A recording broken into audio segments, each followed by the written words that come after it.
What's going on, Conscious Crew? Hi, it is your favorite breakdown commentator, CTV. Welcome to another riveting episode of the Conscious TV platform. I cannot tell you how excited I am and how blessed and honored I feel to be able to have a discussion like this take place on the platform and to create a space for Black women to talk about things that are important to them, for them to have healthy and whole, passionate discussions, to have proper discord amongst one another about the things that maybe bring division, things that maybe bring tension to women's community who is facing an onslaught of various issues in this country, everything from disproportionate there's everything going on with Black women's community, okay? Sexual assault, being paid a penny on a white man's dollar, contrary and relative to their Black male counterparts, patriarchy, toxic masculinity. There are so many things that need to be unpacked as it relates to things that have been taught to Black women and how to show up in relationships and how to show up amongst Black men and how to show up amongst each other and how to relate to one's femininity and what is the so-called true expression of Black female femininity and empowerment, and what does that look like in this modern age as things shift from left to right and so drastically. Well, we have some wonderful women here to get into some things, and you guys are in for a treat because Miss Sukiana is going to be used as a catalyst. Once again, you guys know that this conversation was inspired by the controversy behind Megan Thee Stallion and Janelle Monae's Essence Festival performance with which Miss Neo Soul singer India Arie had quite a few things to say about. Okay, and it created a big discussion amongst women's community around agency, around modesty, around radicalism, around sex positivity, and so many things. So I'm not going to hold you guys up. I want the ladies to be able to get into this. Before we get into this discussion, I want you guys to definitely thumbs up the video. You guys know that thumbing up helps with YouTube's algorithm. More importantly, it triggers up YouTube's notification system, which invites all the other Conscious Crew members into this discussion so that they can join in and even hit the link, because the hostess, the Equalizer, will be inviting other women up. Now, this is a conversation that men can observe and listen to, but it's all about the ladies today. So the only people allowed to hit the link are women. Okay. Now, I also need you guys to share the stream out. Okay. I also want to shout out all of the new subbies. I think we are like 5 people away from 43.5K. So shout out to all of the new subs, and make sure that your notification bell is set to all. And with no further ado, let's go ahead and push on through. Okay. I know a place where you can recharge your soul. Baby, that's Conscious TV. And in the midst of brokenness, he gon' see your asshole. Baby, that's Conscious TV. You gon' heal, you gon' laugh and catch a little shade. Ooh, girl. Y'all know he be slaying, y'all better stop playing. Come hear what he's saying. Ladies and gentlemen.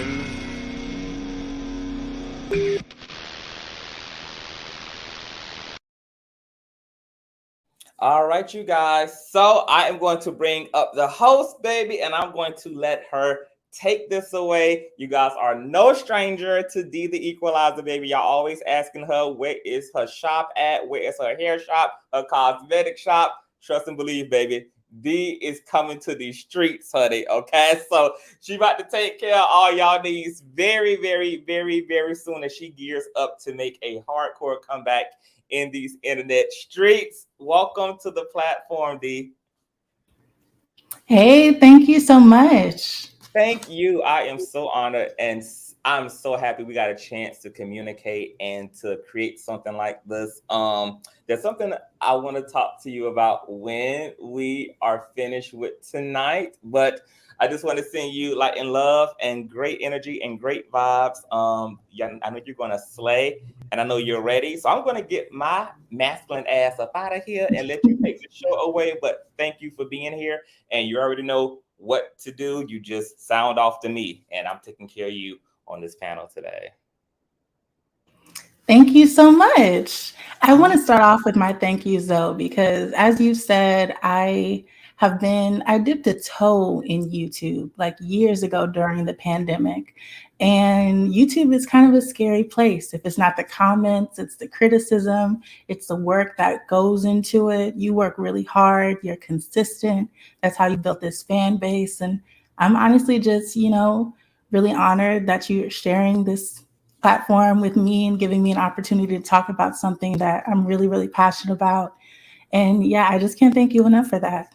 No, well, thank you. I am happy to be collaborating with you. And I hope that this won't be the last time that you can do a segment here, because I'm really interested in you kind of really coming onto the platform as often as you got time to do. I don't know whether that's once a month or once a week or how you want to do it, baby. But your energy is amazing, and you are complementary to everything that I would like to accomplish with my presence on YouTube. So I'm just happy that we could do this collaboration, and I'm super excited. And yes, I'm hoping that this won't be the last time. So I'm gonna get my ass out of here and let you take this away. And thank you. Thank you. So just a quick introduction to me. My whole thing for a very long time has been makeup, beauty, hair, a little bit of fashion, but on a budget. But those are the things that I kind of stick to because they're just things that make me happy. But being a Black woman in this country, you can't help but pay attention to politics and things going on in our society because they directly affect us and impact us on a daily basis. So recently, especially after undergrad, I've been interested in moving into not necessarily a political sphere, but definitely some type of space where I can be included in these discussions because I always have a lot to say. And I also want to listen. I want to get different perspectives and things like that. So I'm just really happy to be here tonight, ladies. We're going to have a good time. I'm excited. I have a lot of information to share. And then, of course, at the end of the discussion, I want to open it up to whoever is available, whoever has something on their heart, something they've been thinking about for a minute. I want us to go ahead and get into that together. So I do have some women on the panel already that I would love to introduce themselves. I know that Miss Cynthia may still be in the car, but if she is available, she could pop out. Yes, good evening, everyone. Hello, Consciouz Crew members. I am a home health nurse that had a late patient to see, but I am on my way back home. I'm listening in, I'm chiming in, so please forgive me. I plan to give you all eyelashes, eyebrows, and hair, but it just didn't quite work out that way. But I'm glad to be here. Thank you. We're glad to have you here. And the next lovely lady that I'm having on the panel tonight is Miss Jazzy. Hello, Consciouz Crew. Hi, Cynthia. Hi, Jazzy. Hey, and thank you so much, Dee. Thank you, Consciouz, for conceiving this idea. It's really wonderful. We know you've had men panels, and so this is wonderful. So I thank you both for having me on. I'm looking forward to this discussion tonight. I really am. I'm looking forward to it too. And I can tell you something about myself, but I think I'm waiting for you to ask me to do that. No, ma'am, you are free to go if you want to go right now. Well, I am called Jazzy Jace because I'm known as a jazz vocalist. I have a really wonderful resume. There's a documentary called 20 Feet from Fame. I have been one of those backup women whose names you never know, but who put the stank on the funk, who put the sweetness on the love songs, we kicking ass, shaking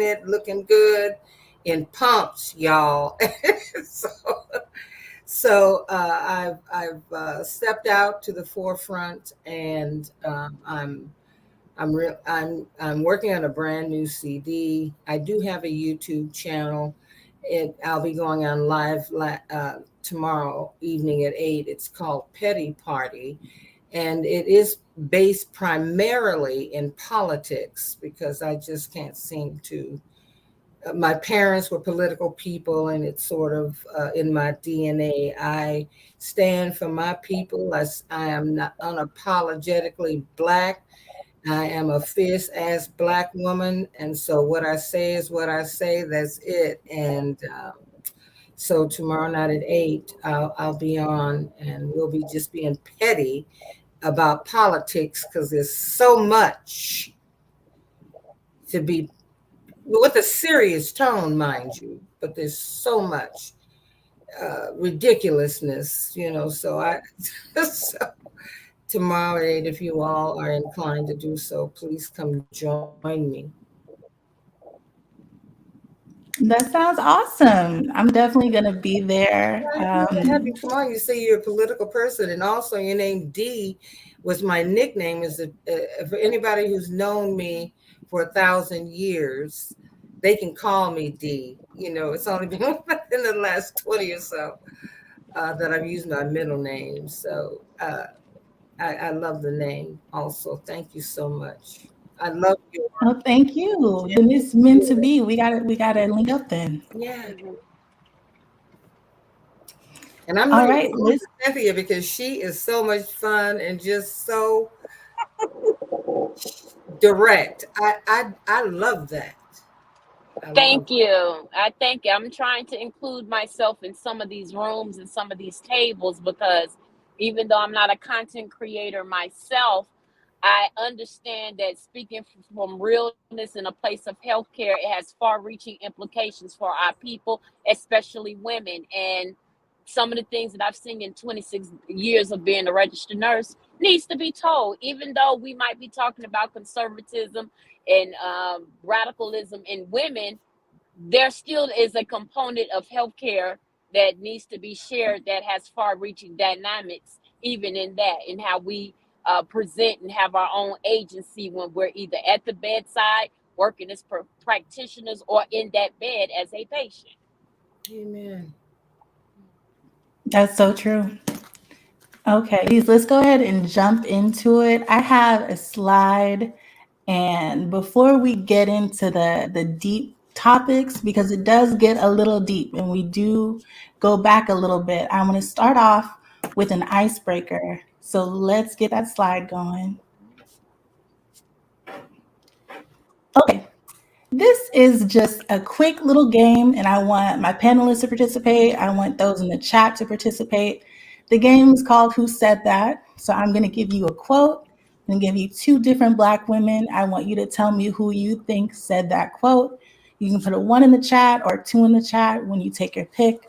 And these are women that are speaking on love, marriage, relationships. They come from all different backgrounds, entertainers, actresses, politicians. And so just based on what you think you know about them, who do you think said this quote? So first up, I don't know why the answer is up there, but you have to have your own dating bracket and put these men in a tournament and see who comes out victorious. I don't know why, hold on. I don't know why the answer is up. Let me take that away, if I can help it.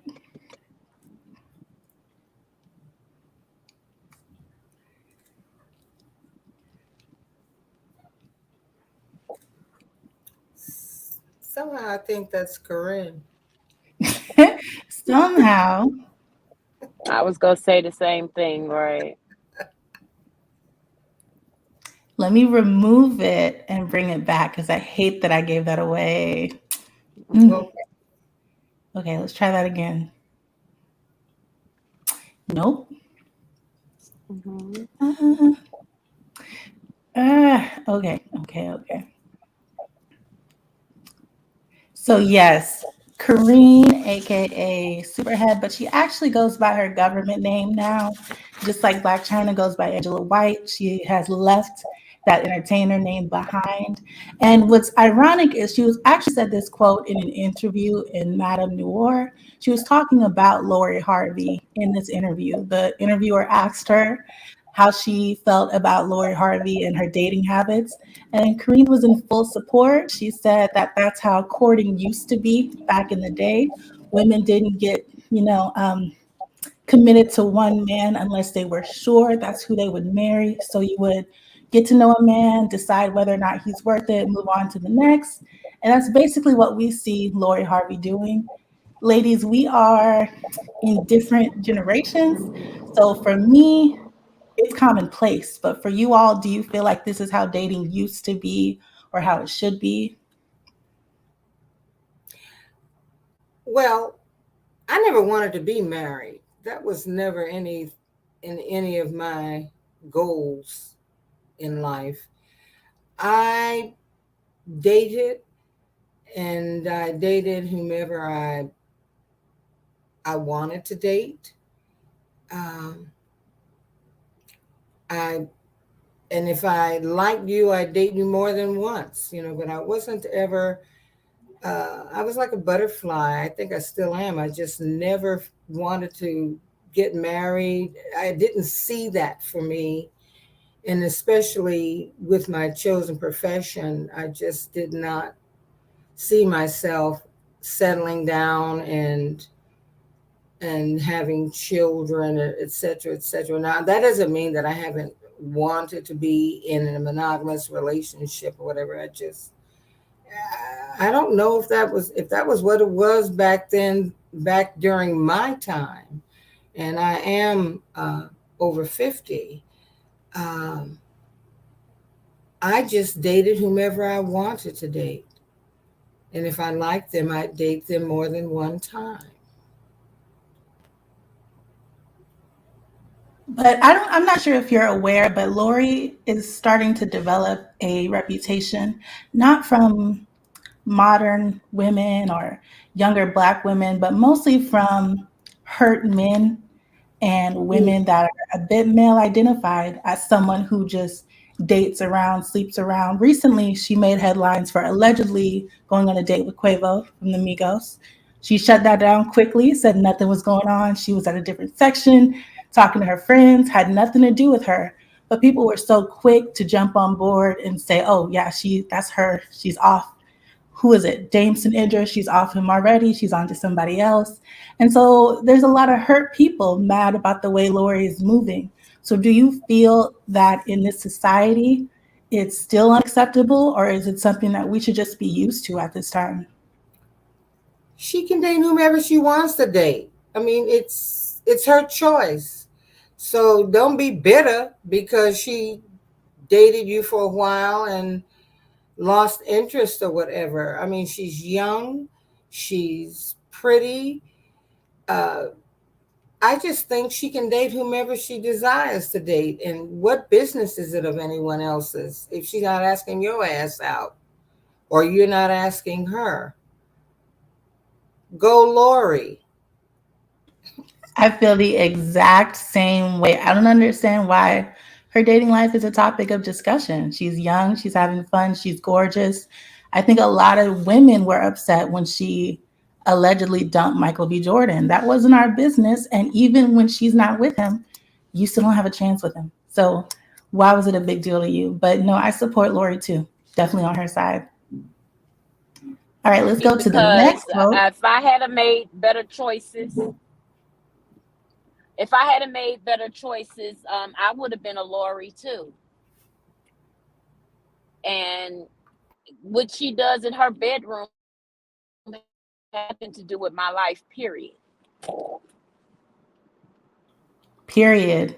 Yeah, we're all on the same page. Okay. The other thing too is that no one says this about men. They date as often, they date whomever they want, they break up whenever. I mean, no one says this about men. It's always like an attaboy. Yeah, you getting the women.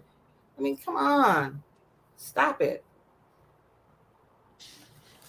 So the next quote says, The women in my family have always pushed education on me. It's always been a priority. It's always been really important. So one's in the chat if you think Quinta Brunson from Abbott Elementary, award-winning Quinta Brunson said it, or hot girl coach Meg Thee Stallion. 2's for Meg, 1 for Quinta.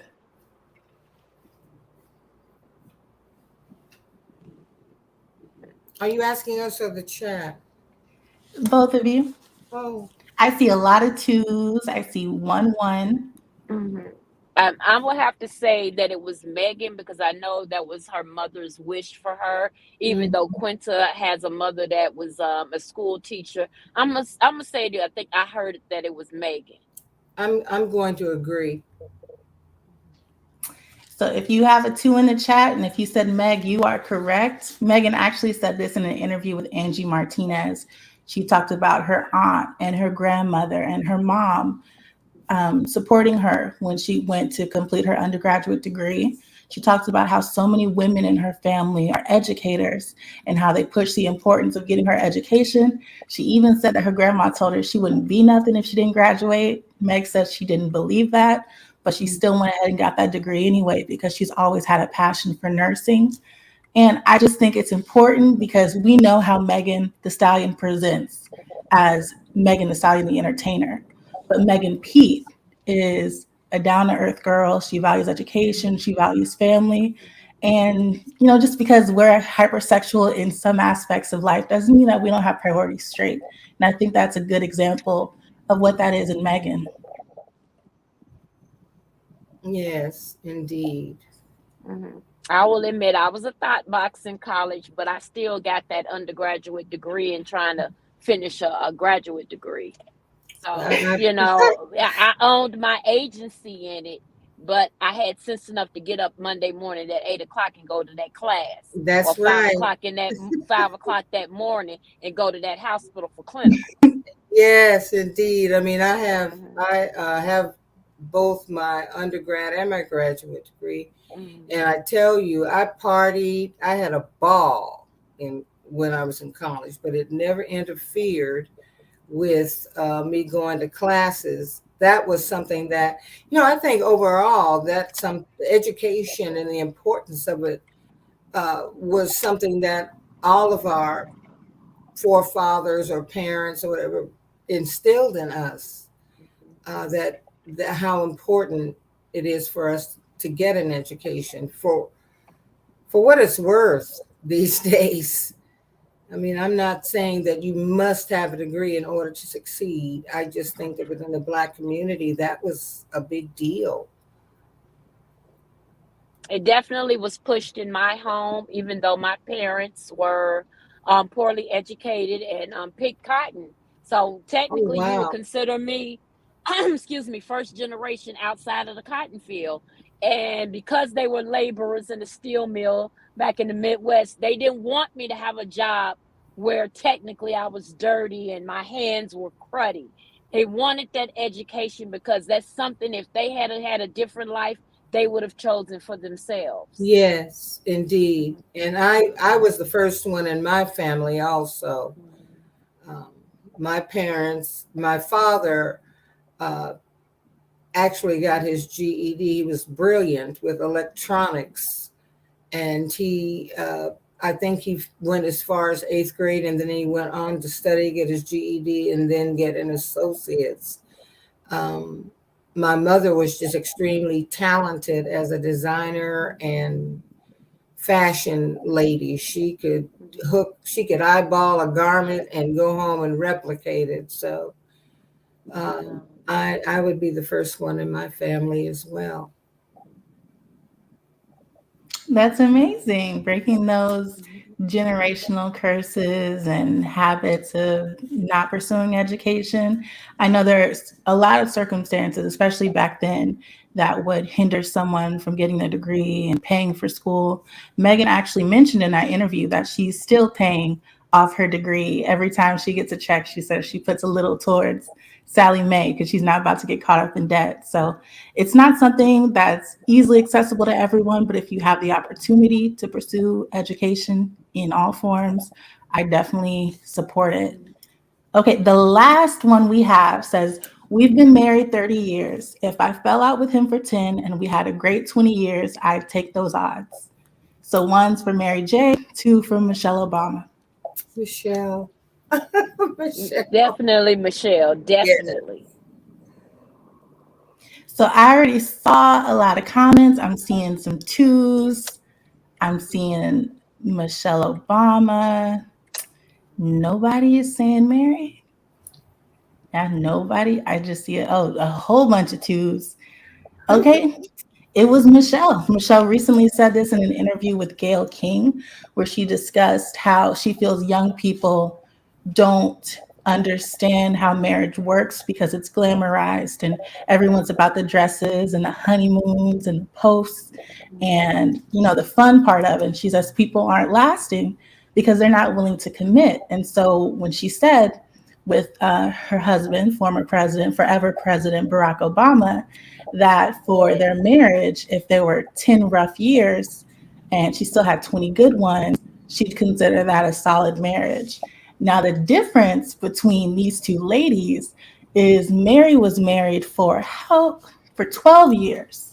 So in Mary's case, if she had 12 years, but let's say 4 of them were what she was dealing with, that's not the same thing, right? So if you're married to a Barack, 10 bad years isn't going to touch Mary's 10 best years. So while I loved what she had to say, and I always love when Michelle Obama speaks because I just appreciate her presence and her representation. However, I personally feel like if you're not married to a Barack, those 10 years could be some of the worst, most traumatizing, most damaging years of your life. Yeah. And I think, no shade to Mary, I think she kind of saw that with who she ended up with. Yes, indeed. I think so too, but I don't want. I love Mary. Ever since she first came out as an artist, but I'm wondering to some degree if her lifestyle, as far as being an entertainer, created some of that monster in him. Because if you listen to her songs, you know, at first, you know, I thought he was gonna be a solid dude for her. Me And too. then later on, he kind of, you know, it was, you know, marriages go through sketchy things. But then to see that since they've been unmarried now for all of this time, he was just a regular schmegular, you know, shithead. You know, I'm like, oh wow, you know, how'd you know, a complete woman like that, you know, how you gonna mess that up? Yes, I felt that he was that. I don't know. I had hoped that it would work for her and for her ex-husband. I felt that his ego got in the way quite a bit. Perhaps he was not prepared to be with someone of Mary's stature in the business, and I don't know. I just got a feeling that he wanted control, which just doesn't work for many women. You know, we're not wired that way. But that's the issue that I have.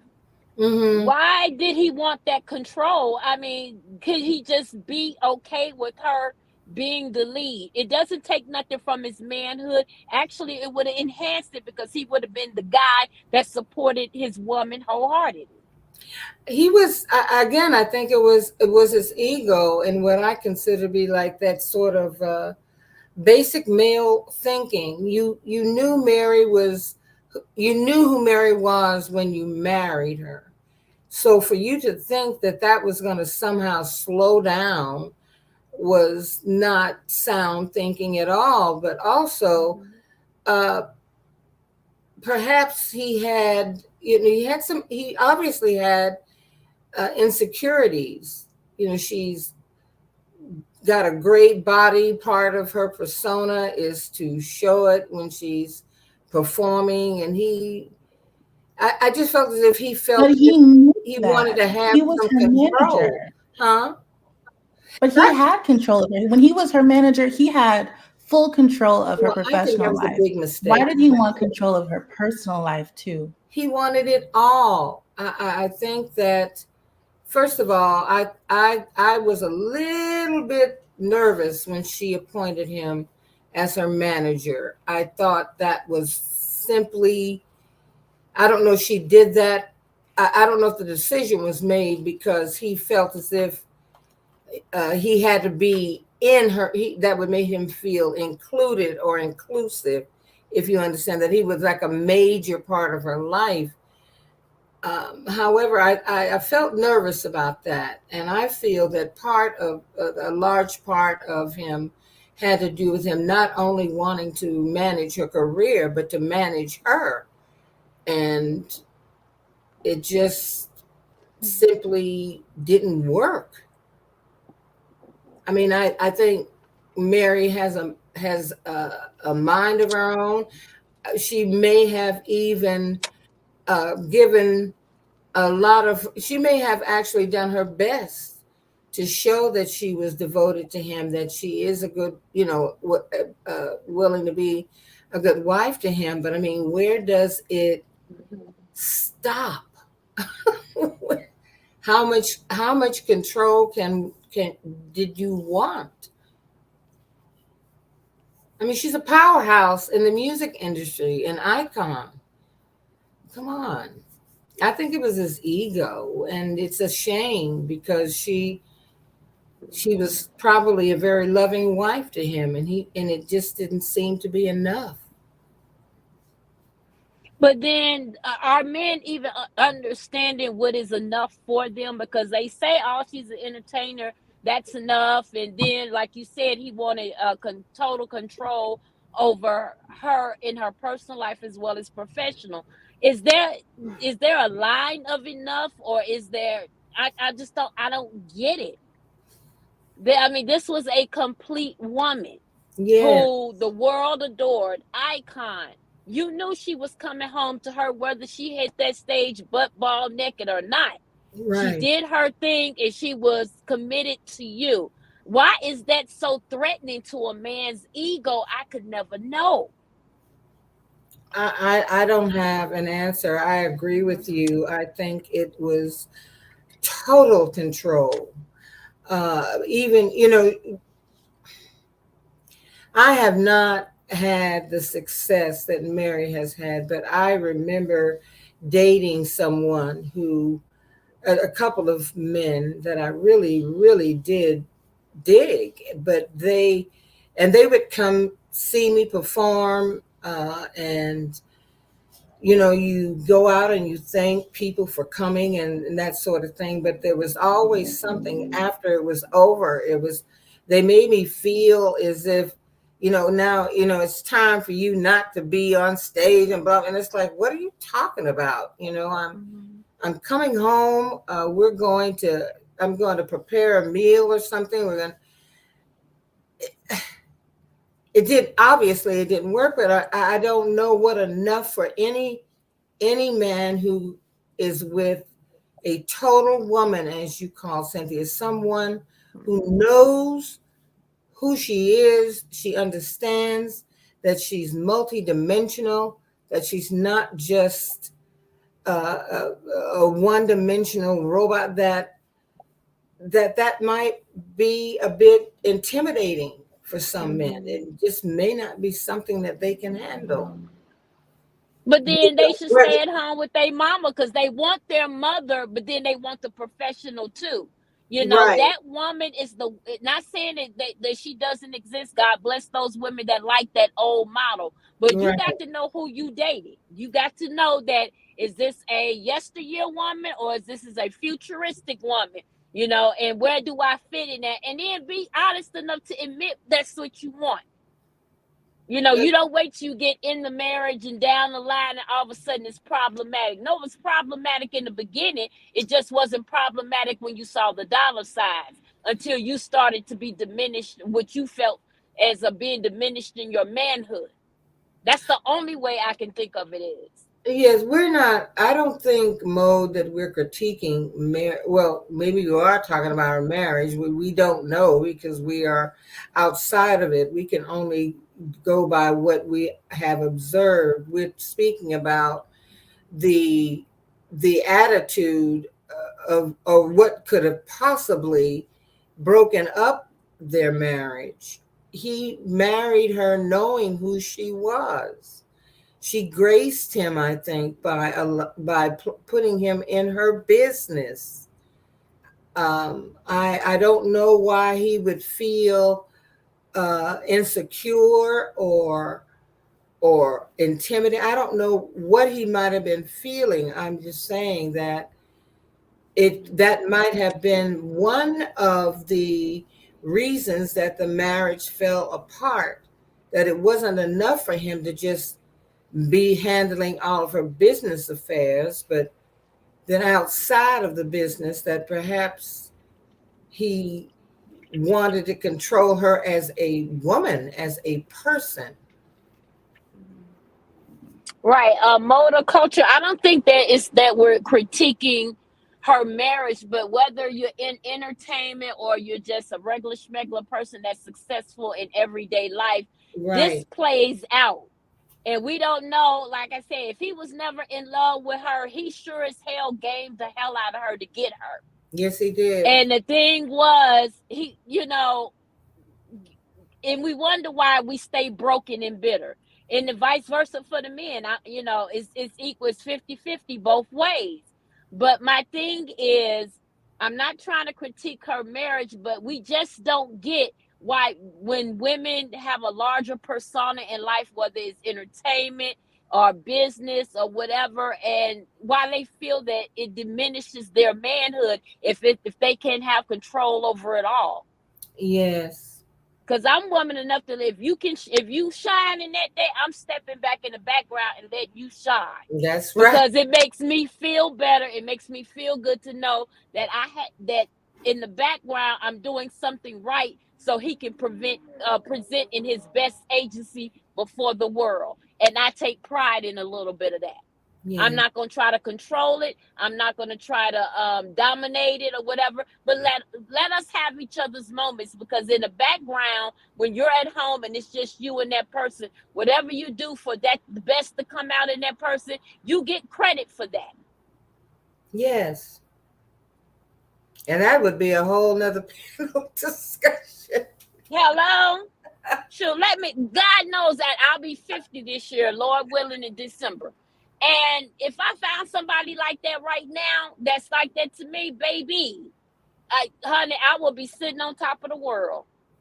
Amen. And I've been married before, and God rest his soul, he's deceased now. He was a very nice person, but he just could not match my bigness. And over time, it being in the home, just me and him, my outward, how I present to the world and work and whatever, he loved it in the beginning, but then developed great disdain for it over time, because he must have felt it diminished him in certain ways.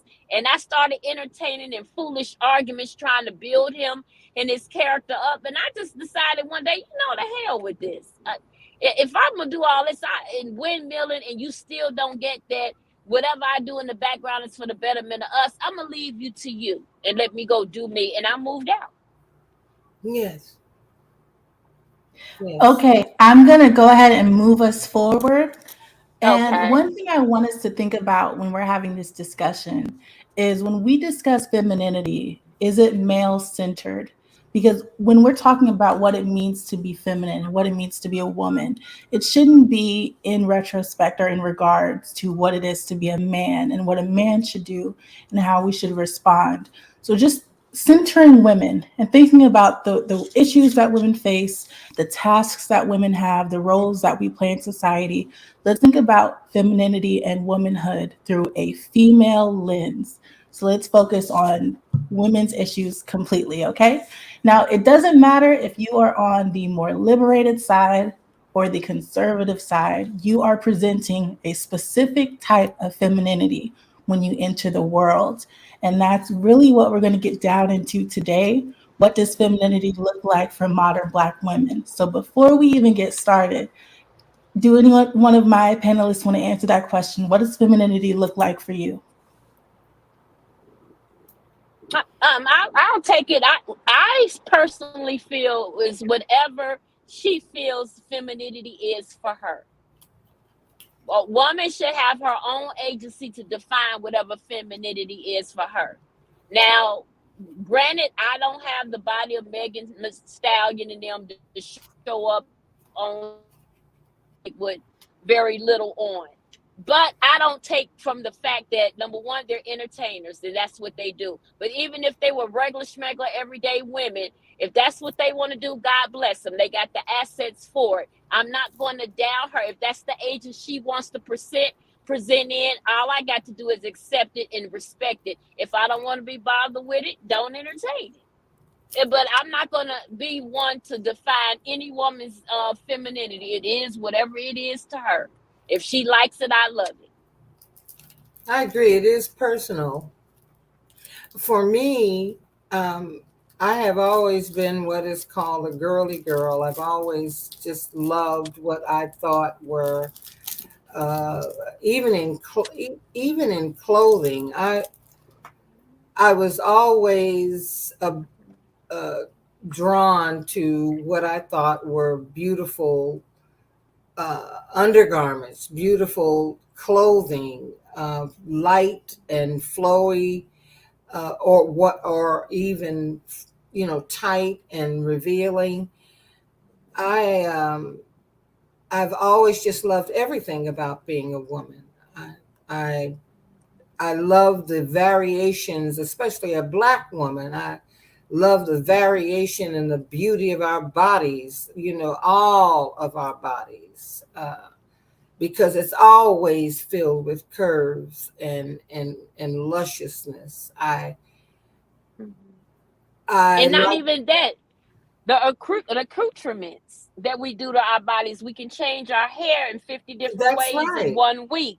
Our nails, we can look like Cardi B on Monday through Friday, and Saturday and Sunday we can look like either Mom's Mabley or Lady Karen Sheard. Yes. We're not a monolith. And that's what I love about our femininity, because mine crosses all of those. I think before I think that's a part of us. All of that beauty, that is Black, to me, Black girl, Black woman magic. That is, whew, it's exciting, It's so much we can do. Why do we think other cultures and other races are clamoring to have all the surgeries to look like it? That part. I mean, we set the tone in that. I mean, there are times I can lean conservative, and there are times even at 50 with a fupa, I can have my thought box look on. It's whatever I feel like. If I want to be tomboyish and wearing my hoodies and sneaks and whatnot, because that's what I'm on lately, and graphic tees. And then I've been the girl that had every gown under the sun, been to every ball and formal event, and know how to dress for that, and have dressed others over the years. I mean, I stretch it all the way wide. I don't ever want to be a boring person unto myself. Oh, yes. That part. I had a friend many years ago who said, be anything but boring, so I am anything but that. I agree with you. I know when it depends on the setting, of course, but even in my like more conservative clothing, there's always something that softens it up for me. It may be ruffles in the shirt or something like that. I just love what I think. I embrace what it is to be a Black woman, because I feel that I not only feel it, I know that we are amazing and mysterious. That we are. Yes. That we are. And we need to start owning that more. I mean, I know some of us are a little bit more rough around the edges in our behavior, our look, our agency, or whatever, because I was there. I've been 20s, I've been teens, I've been 30s, but I just have faith enough to believe that those rough edges soon will smooth out. Now, how they smooth out is dependent on how we live our lives. If we want to be repentant, if we want to be corrected, if we know how to give ourselves agency for self-correction and those kinds of things, or that we have to have that best girlfriend like, okay, sis, pull it back in, you're doing a little bit too much, that kind of thing. But we got to be able to be something. But the worst thing I would hate for any woman, especially a Black woman, is to get older and have a bunch of shoulda, woulda, couldas, and never was able to live, stand in her own femininity. Because what was your life worth? What was the magic was sucked out of your life if you don't own up in that and walk in that daily. Yes. So for me personally, my femininity is something that I'm still on a journey to discover, because I personally believe that it is difficult for a Black woman to live comfortably in her femininity, not just in today's social climate, but in the history of our country.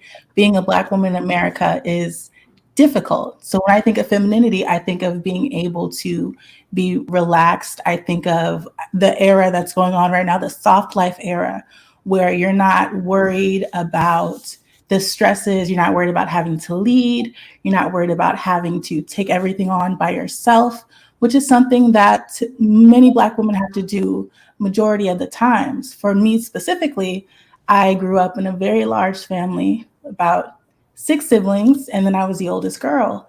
So I had a lot of responsibilities at a very young age. I was cooking, I was trying to clean, but I was also a young girl trying to understand what my womanhood looked like.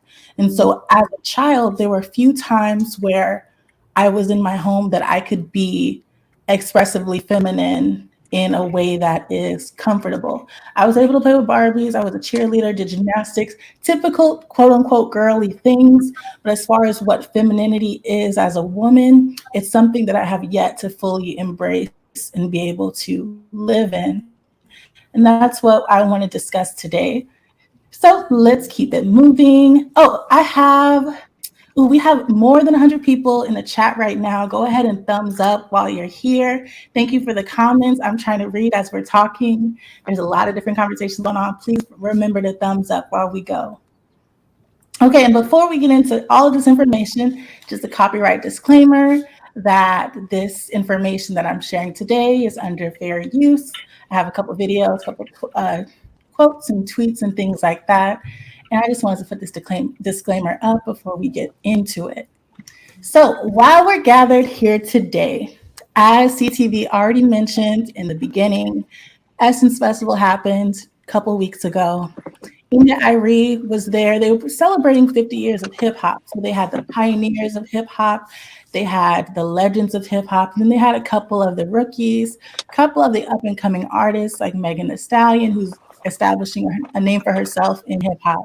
So towards the end of the festival, Sunday night, late at night, Megan performs, and she's Megan. If you've been following Megan, you know she has a specific game plan that she sticks to. She brings fans on stage, they twerk, they have a good time.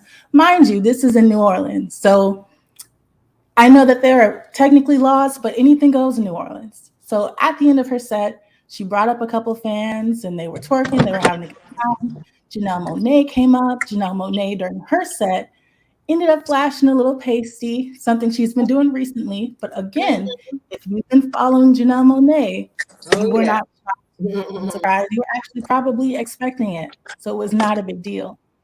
But India Arie had something else to say. India Arie is a neo-soul artist. She's been around for a very long time.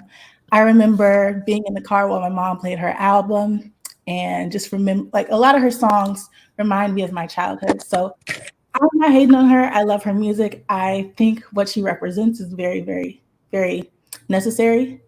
But I wasn't really here for a lot of what she had to say. So initially, what she said was, the issue is, what is context? Humanity does everything, but does everything belong in a stage? No. Is everything for kids? No. Is everything for everybody? No. So when we as a culture make something like this mainstream, it shows a lack of discretion and discernment. To those in the comments who laugh at anyone who wants these things for our culture, you certainly have that right. Just as many folks have the right to want our mainstream international export music to show us in a respectful light.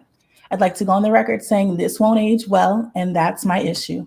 I love Janelle, and Meg the way I love us all. And I don't like this moment. Don't bother debating me, LOL. I don't care, and I do this. For 25 years, I've done this. So read, ponder, or don't. After that, she wasn't done. She went on to say, I hate defending simple logic, so I'm just going to say this. This is not an issue with any of my sisters, period. Mind you, this is in all caps, so she feels a type of way. I'm an old school, long time affirming voice for women. My record speaks for itself. I love humanity, even in all its BS, LOL. And all I'm saying is context matters. Debate that if you want, LOL, but I said what I said.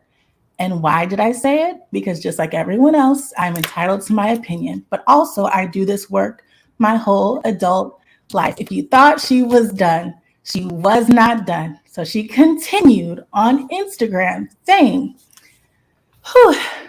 the work of uplifting and loving and affirming and supporting the wellness of Black women and all people at large.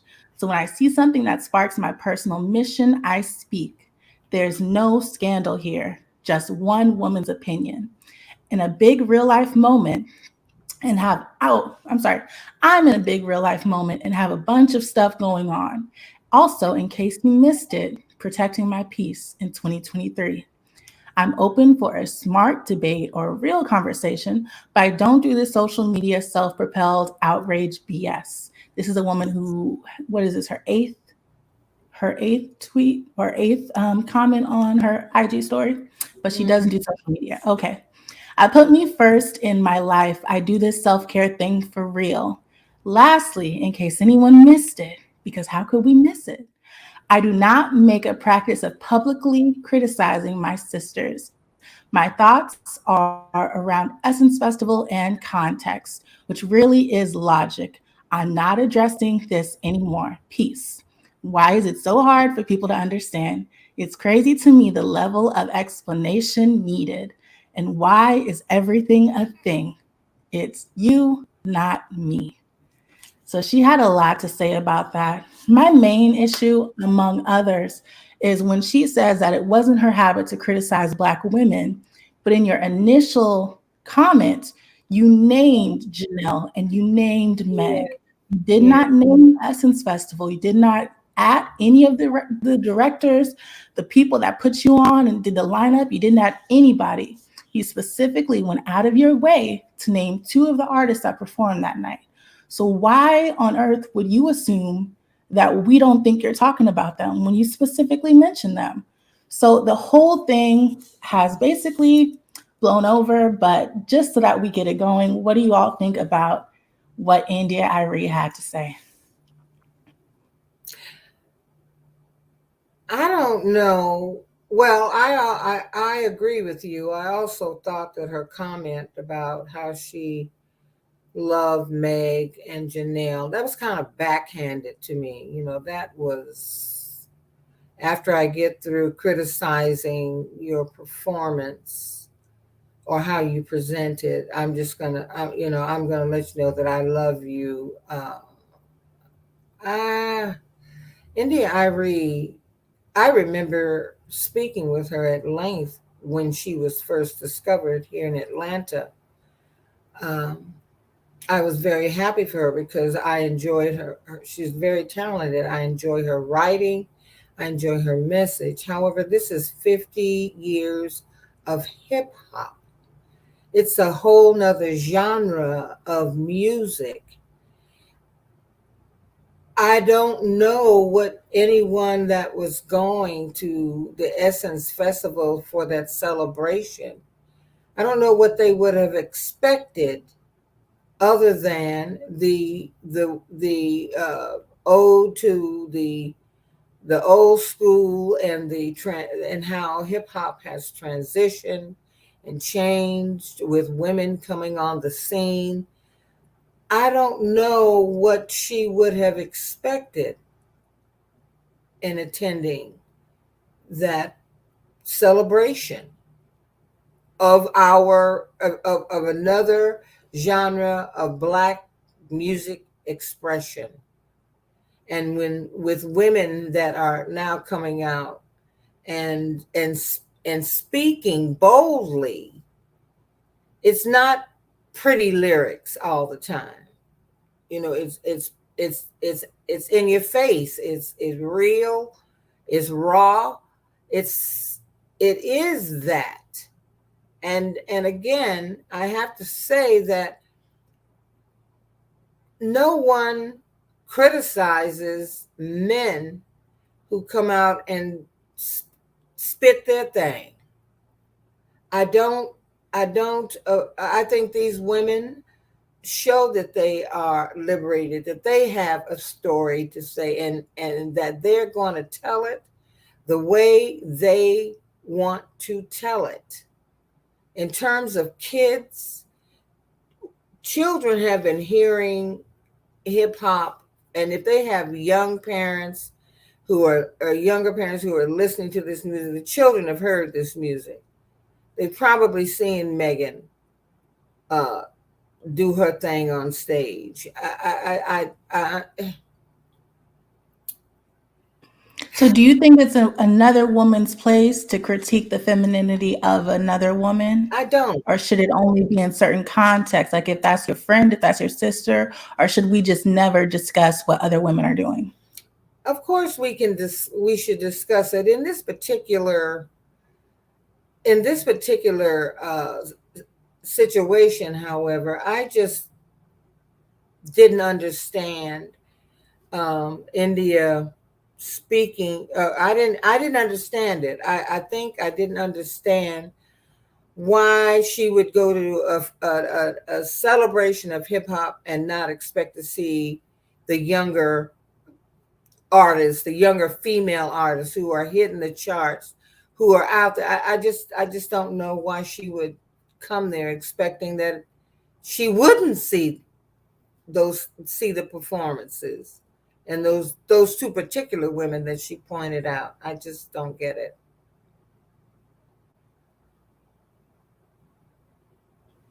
You're muted, Cynthia. You're muted, Cyn. I'm sorry. I think the hypocrisy for me is the 80s and 90s of hip hop, where in the same time that India Arie would have been younger, we had Two Live Crew. In certain shows they were doing, they were literally having sex on stage. There's still video out there of it. Yeah. It historically in music, we had Cameo. He used to wear a red black tights with a red cup around his penis. We had Lil' Kim that started the whole little pasty thing in public. Mm-hmm. I mean, why now? Why would you want? I mean, it's nothing that we haven't seen. The Bible is clear. Nothing is new under the sun. Yeah. So why would she go so far? If she was thought it was distasteful, I would have came on. Number one, I wouldn't have said nothing, but I would, if I felt I had to say something. You know, Essence Festival was a little bit more than what I expected as far as hip hop, but I could see where the movement and looks and style and everything has transcended, where, you know, less is obviously more as opposed to what it is. But I would never knock those women for having their own agency, which was initially a male dominated field. Yeah. Now, you know, because hip hop, you know, we got to give ode to some of the sisters like Roxanne, Shantae. They fought hard to make room for themselves. Queen Latifah, MC Light, Moni Love, all of these ladies.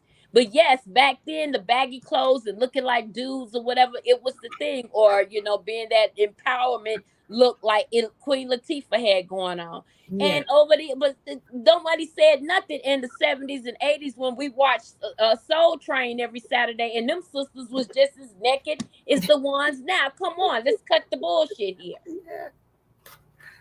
Yes, it's nothing we haven't seen before. I agree with Cynthia. I think that she could, if she's going to say anything, she could have said that it was more than she expected. But I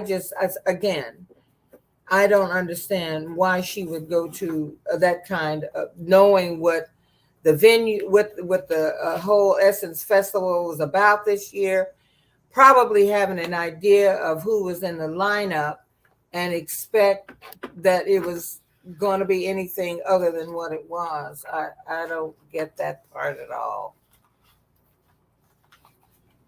Right. So Janelle and Meg have not responded. They probably won't respond because this is pretty much blown over. But I did want to bring up something that Megan has mentioned. I believe it was last year in British GQ, where she was asked, why do some men and some women get scared of women who want to own sex for themselves? And she responded, some people just don't know what to do when a woman is in control and taking ownership of her own body. I feel like for a long time, men felt that they owned sex, and now women are saying, hey, this is for me. I want pleasure. This is how I want it or I don't want it. It freaks men the hell out. It just comes out of a place of fear and insecurity. Like, why would anybody be mad about my WAP? It belongs to me. So this is before the whole controversy at Essence Festival. And Megan has always felt this way. It's clear in her music that the way that she expresses herself is boundaryless. And of course, India Arie comes from a different age, and that she's a different type of entertainer that believes there should be parameters to the way in which you express yourself sexually or express your femininity, especially when you are a global artist. And so my question is, and I've mentioned it already, but the policing of a woman's sexuality, the policing of a woman's femininity, should there be boundaries to what we do and how we present ourselves? Or should we be able to express ourselves as freely as we see fit? And if you are a Black woman and you see another Black woman engaging in something that you personally deem like it's low vibrational or it's a bad look, is it your place to step up and say something, or is that something that you just allow them to have because one Black woman doesn't represent the whole community? For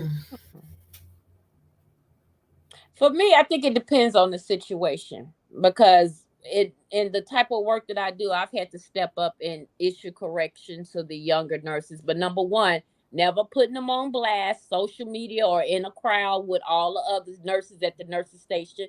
Pull them aside, talk to them, says between me and you, I'm not going, as long as the patient hasn't been harmed or anything, but just next time do it this way. You may find out that it'll work better or less complication. But I don't like that, putting people on blast and having tribunals where they're walking into situations where they have to windmill for themselves. I think that's immature. In terms of Megan owning her sexuality in this article, just for a minute, men love women owning their sexuality, because why would they pay a dominatrix? They just don't like it out in public, especially when it's a public, if it's a known thing that he likes to be spanked in sex, then it somehow another isn't a fun thing. It's a demoralizing to their masculinity when we all know they like it. I mean, dominatrix are not dominatrix for nothing. Hey, if we're in a And it's not relationship, even about sex in those circles, it's not. It's about control. Mm-hmm.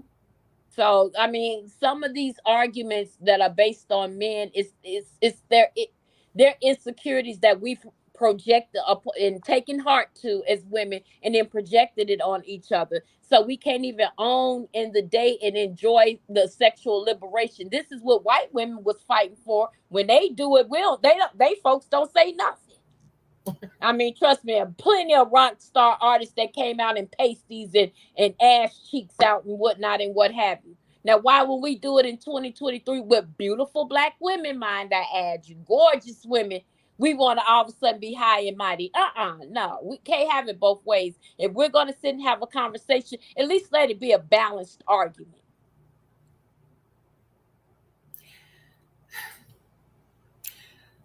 Again, Black women are not a monolith, and each of us, as I said, we are not one-dimensional beings.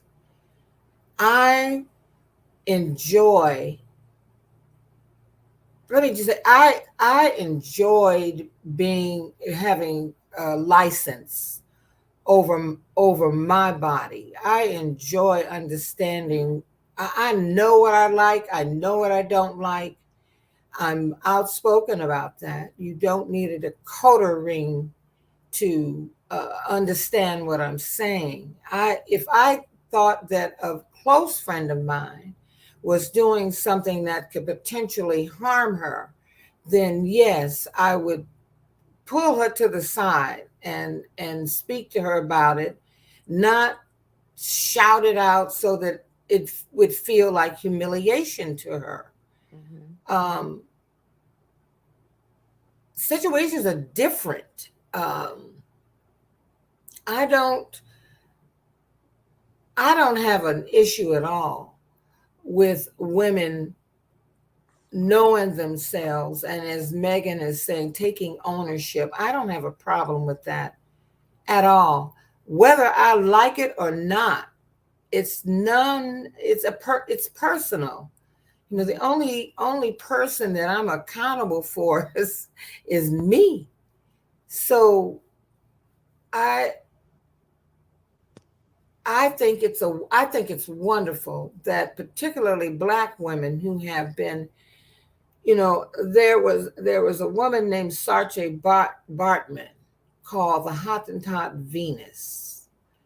I began an organization called the Venus Revolution in 2006, and I probably need to revive it, where we challenged the conventional view of what was beauty.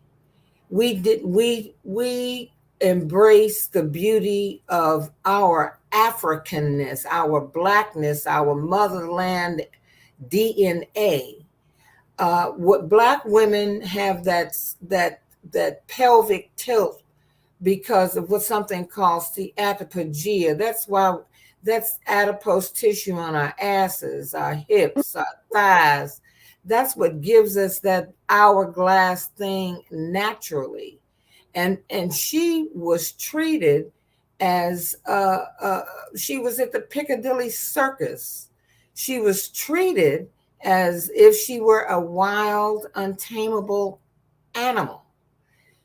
Because of the way she came from the Khoi tribe in South Africa, and because of the vaginal structure, that started this whole, in the 18th and 19th century, this began, her minor labia extended beyond her major labia. It was a fascination to white people, white men in particular. So they began to think that because of her vaginal construct, that Black women were these over-sexualized beings. This did not just begin in the 20th or the 21st century. We have been looked upon as being over-sexualized creatures for centuries. So now we act as if this sexualization of us as these citadels of gorgeousness, and you somehow think that it's not a new thing. So what do? Do we button up and tie it down and lock it down? No. It wouldn't matter if Megan came out in no. We have got to get over being afraid to be. We just have to get over this whole thing of fear or the anger of whatever, because we are going to be sexualized no matter what we do, because that has been ingrained in the brilliant minds of white men for centuries. That is what they have thought. These cold ass British white men went to Africa and saw these beautiful Black shining bodies. They saw the kings and the queens with a lot of children. They saw the freedom that these folks had. No one was ashamed of their bodies until we were taught to be ashamed. Mm-hmm. This has been going on for centuries, and I, for one, I'm just sick of it. You know, why is it that when we show our bodies, that it's a big freaking deal? but we can see, look at any of these fashion events and how many white women come out with thongs and sheer clothing to show their built bodies, their plastic surgery, BBLs and breast augmentations and whatever.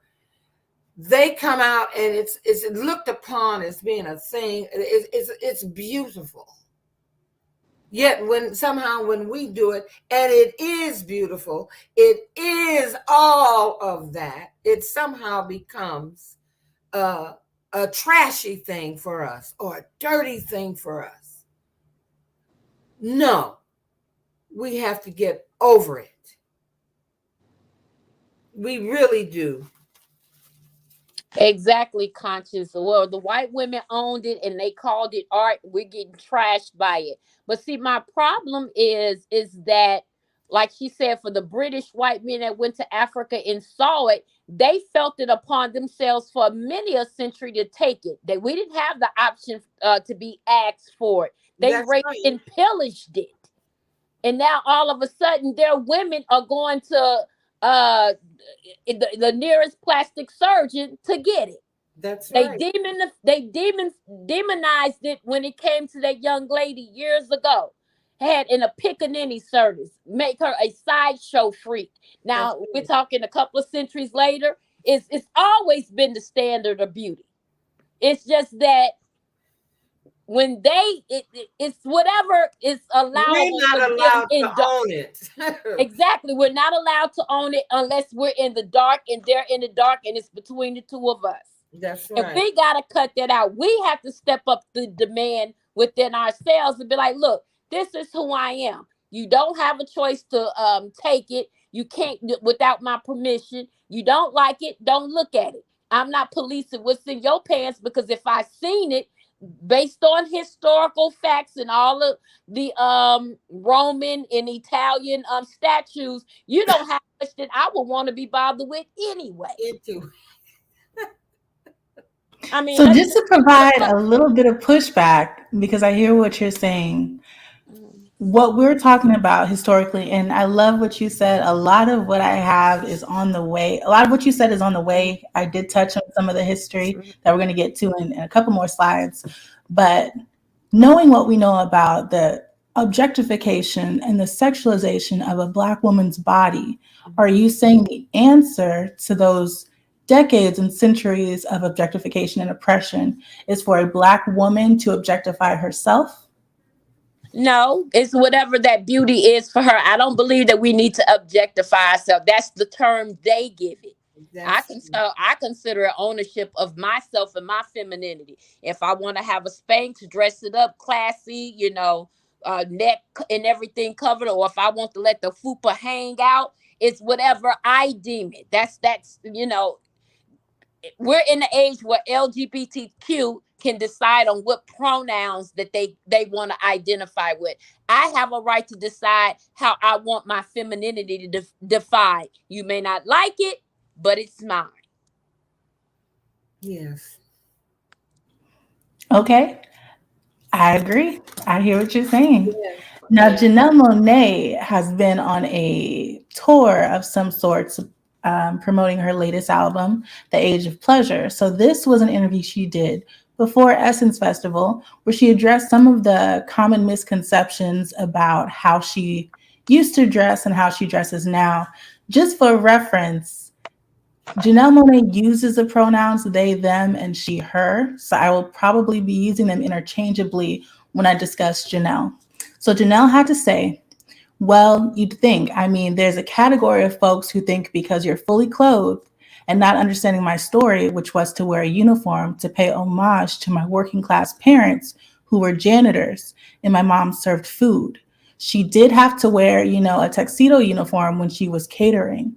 And my dad, was a trash man and drove trucks and helped to clean up the city. My parents were essential workers. And I early on wanted to pay homage to them and all those who are wearing uniforms. I was constantly wearing the black and white tuxedo. And then I wanted to rebel against, the gender norms and what it meant to dress like a woman or what it meant to dress like a man, and I always rebel and rebuke. I've been this way since I've been a child. Anybody trying to tell me, who I should be and using me as a poster child for all the things pure and all the things good. One thing about me is if the rest of the world is in tuxedos, I would be naked. So this is how Janelle has been expressing herself. Those of you who believe she was wearing a tuxedo for respectability, it was homage to her parents. And so now she's in this age of pleasure where she's wearing less and less, and she's exposing herself more, and she's expressing what it means as a non-binary person to exist and what things are pleasuring to her. So do we have any comments about what Miss Janelle had to say? I think it's great. I actually think I've followed Janelle from the time I saw her come out. I think her music is the bomb. And she was, because she was dressed and in a tuxedo and doing things differently. It was different for that time. I'm enjoying her getting to know herself, if you will. I'm enjoying her acknowledging that I'm all things. I'm a pronoun. I'm a noun. I'm an adjective. I'm an adverb. I'm all of that. I'm every fucking woman. How about, excuse me? I'm all of that. And I'm going to stand up in it. I guess I just wish, we should all be as comfortable in our skin as she is in hers and becoming in hers. I think it's great. I actually love Janelle Monae. Whatever floats her boat for that moment in her life, she's gonna do. That's right. And my thing is, while we're sitting here constantly windmilling on what the next woman is doing, we need to be trying to level up our own agency so we can live in that particular mindset of freedom. Not being constrained by what others think or what we think they may be thinking of us. I'm getting tired of having to defend me about the things of me that have nothing to do with you. I love it. Yes. I mean, when are we just going to be like, okay, hey, she doing her, and keep it moving? Not everything is for everybody. There's some stuff that I abhor, but I'm not fit to knock my sister or her hustle for that. If I don't like it, I can get on my knees, Lord, show her a better way. That's how I really prove that I love people. I can take them to the Father. Let him be the one to do the correction, because somewhere somebody may be praying that for me. That's right. Even on this podcast, I was told, if not, God bless my best friend. She told me not to embarrass her. Sorry, boo. Just did. And probably will continue, because she know I'm with all the shits and the shenanigans. But we got to start keeping it a buck. I hate the times that we're in, that we became so sensitive when we used to mind our business and do us. Can we get back there? Can we get back and to stop that? having to defend us against the world about things that have to do with us, that don't put a heaven or hell for you to be put in, does not put food on your table, clothes on your back, or money in your pockets. I like when we as a society mind our own damn business. I mean, I can't the older I get, I can't deal with fragility and sensible and sensitivities. I mean, we're stronger than that. I come from a generation, we sat there and roasted each other from sun up to sundown. The girls gave it to the boys and vice versa, and whichever way, just as hard. And at the end of the day, we laughed about it, went in the house, and came back outside to play and do it again. Do it again. So we were able to be comfortable in our own agency, to even be laughed at or find whatever is uniquely beautiful or individual about each other. We can poke fun at and not seriously mean it, but in an endearing kind of way. It shows that we loved you. I spent too many years of my life wanting to please other people. Too many years in my life. And then one day I woke up and decided that I was not doing it anymore.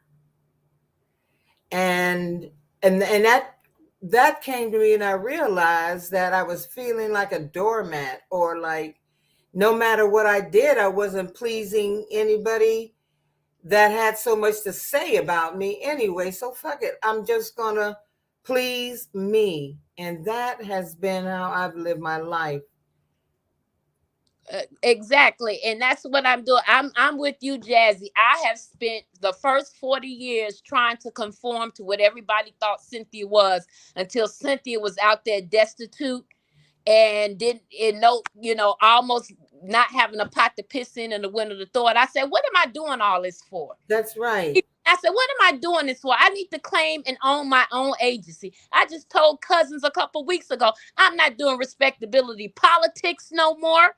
I'm not, biting my tongue and turning the cheek for you to slap me in the other one.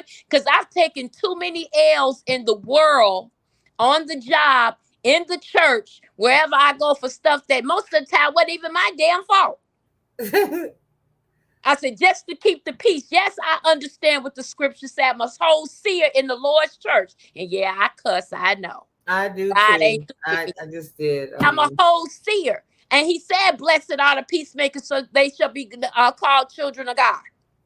I've done that. I'm going to still continue to do it. But stop pushing me. That's what I tell people. Stop pushing me, because when I push back, you have a problem with what I say. And my mouth is lethal. I'm every bit of my mama. Oh, yes. You can shake it, break it, Al-Salama Lake it, baby.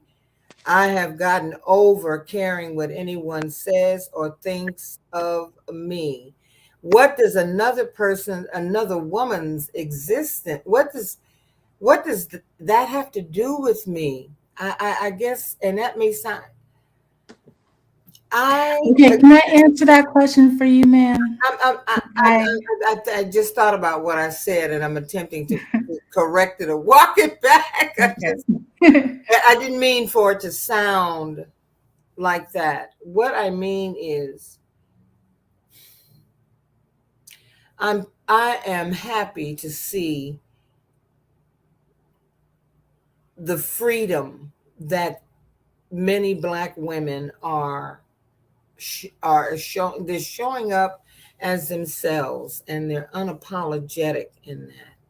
And I love that. I think, and especially for Black women who have had to shoulder so much shit. We have had to carry so much stuff.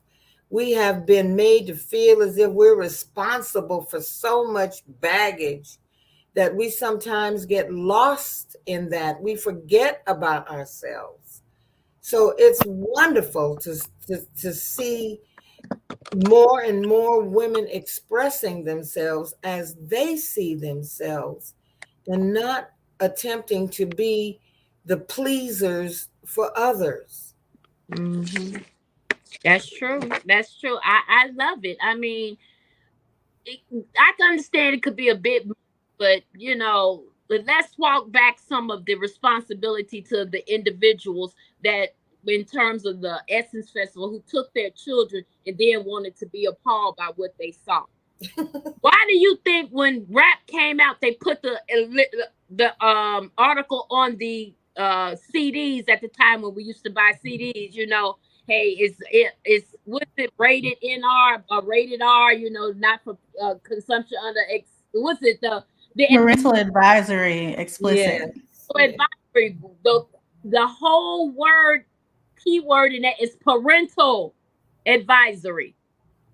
I'm not raising your child. I'm up here shaking my la for your dollars, and you came to see it. It's your job to have had that babysitter or had that kid at home. Stop putting at your responsibility on me and then want to be appalled and have something to say on social media in the public because I'm doing what you actually obviously came to see me do. I thought that was so But I mean, the parents weren't parenting. We didn't say nothing about those who brought their children and then want to turn around and be appalled. Come on. That's right. That's right. That's stupid. And that the argument was unbalanced and idiotic on its face. I think so as well. I really do. People knew who was in the lineup, so they had a clue about what they were going to see when they attended the festival. Come on.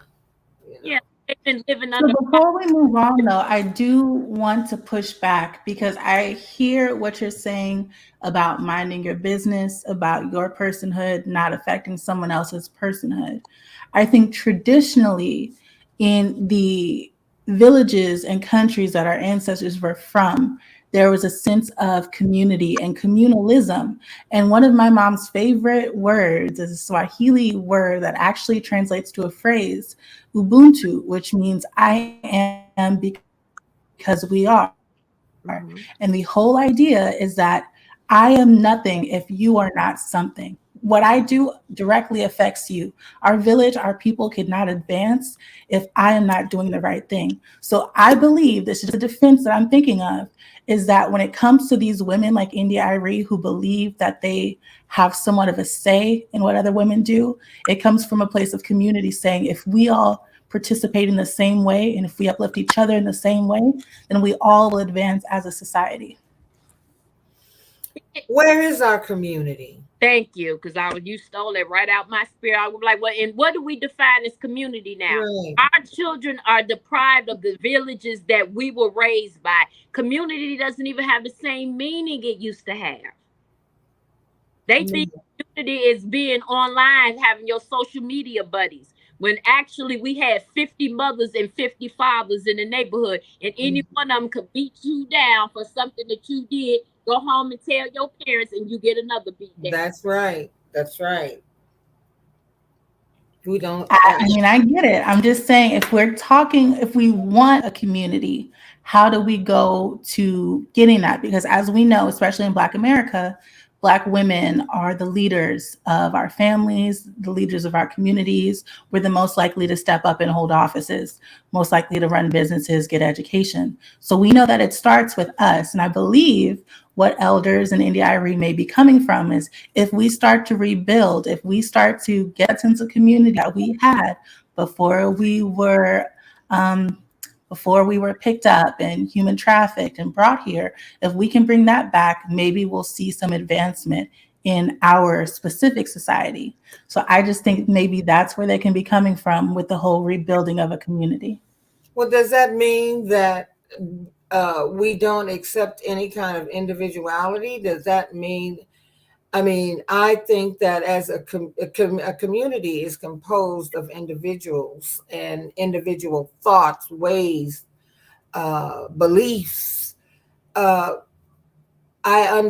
get what you are saying, and I would love nothing more than it. I remember what Cynthia remembers, that there was not, when you were playing outside, there was always a mama or somebody was out there watching all the children in that block or in that neighborhood. She was the disciplinarian. She was the one that maybe fed you. We had a community. I don't know that we have that now. We don't. I would love to see it come back. Far be it from me, but we need our kings, number one. They're still out of place and out of order. We need our churches back the way they used to be, or our houses of worship. They're out of place and out of order. We can't just, I just feel we've shouldered enough. If this is what we want to see, then that's a participation of everybody. We can lead the charge and start it off, but we can't keep keeping up everything all the time. We are women that we have our own agency in place in this world, and we want this for our children, but we're not the world's pooper scoopers either. Constantly having to fix the problems for Black folks, Black women. Come on. I understand this panel is for the sisters, and we do need to have this mature conversation because there's levels to this thing. But we can't do that. But community requires male, female, however you identify, different diversities of thought. Now, it has changed from when we were younger. All our parents pretty much thought alike because they were all mostly from the South or had those origins. But now that community is bigger because of the diversity and the wokeness and a higher level of consciousness and understanding what's happening in the earth, we still got to have everybody's participation. Yes, yes, we do. Okay, so let's keep it moving. I appreciate you both, and I love that Jazzy's already touched on some of the things I'm about to get into. So let's just go into a brief history of Black women and what it was like to be a Black woman in America in the early days of the country. So I have two women juxtaposed here. The first one is Phyllis Wheatley. She was very young. She came from the Gambia when she was about 15. She, of course, was captured, enslaved, and she had a interesting experience as an enslaved young girl, because while she was enslaved, she was able to learn, I believe, 4 languages. She was able to learn to read and write. She actually became a renowned poet before she was even an adult. So she had certain privileges that some of the other girls in her situation did not have. With that being said, she was still an enslaved woman. She was still not responsible for her autonomy in her own body, but she did have a different experience. And then on the other side, I have Harriet Jacobs, and her story is super heartbreaking. I read this book when I was an undergrad, and she tells her entire journey as a young woman in bondage. One of the main things I took away from this book is that New Year's was not a celebration, a holiday that enslaved Black people would celebrate, because it usually meant when the sun came up, families would be separated because other overseers and other slave masters would come, take whoever they wanted at the start of the year, and oftentimes the families would be broken up and they would never see each other again. Harriet Jacobs also documents how sexually violent her slave master was, and how he would take advantage of her on a daily basis. His wife knew, and his wife took her frustration of her husband out on Harriet. So she would often punish her. She had her doing chores in the snow with no shoes on. She was talking bad about Harriet as if she was the one breaking up their marriage. And Harriet was a young girl who had no autonomy over what she did and was taken advantage of constantly by this man who had authority over her. So in the early histories of Black women, there was always a struggle to decide who you are as a woman and what that means. Like Miss Jazzy mentioned earlier, there's a pamphlet published by Robert Neville called The Isle of Pines, and he discusses when they visited the coast of Africa, how they saw the women who were wearing no clothes, and they were happy and they were working, they were friendly and greeted the people that were coming. And he was so perplexed, like, why are these women not covered up? Why are they living this way? And that was one of the first starts of the over-sexualization of Black women, because they saw these bodies and they were instantaneously intrigued. And then when you get to the Americas, I think Ms. Jazzy also touched on this.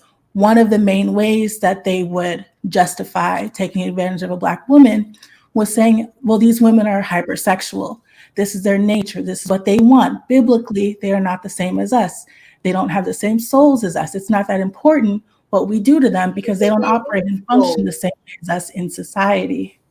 And this, of course, is before there was even an Americas. There were just people living on this land that had already decided before they got to speak to, talk to, or do anything with a Black woman that goes outside of sexual boundaries. They decided instantly that we were hypersexual creatures and that they would take advantage of us.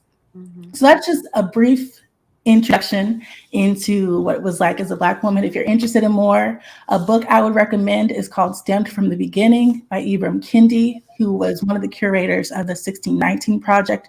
He does a really great job of the storytelling and the ways in which Black women were treated, Black women and men, but he does a really good job of having documentation and references if you want to hear personal firsthand accounts. But I do want to get your feedback, Ms. Jazzy, Ms. Cynthia. What do you think?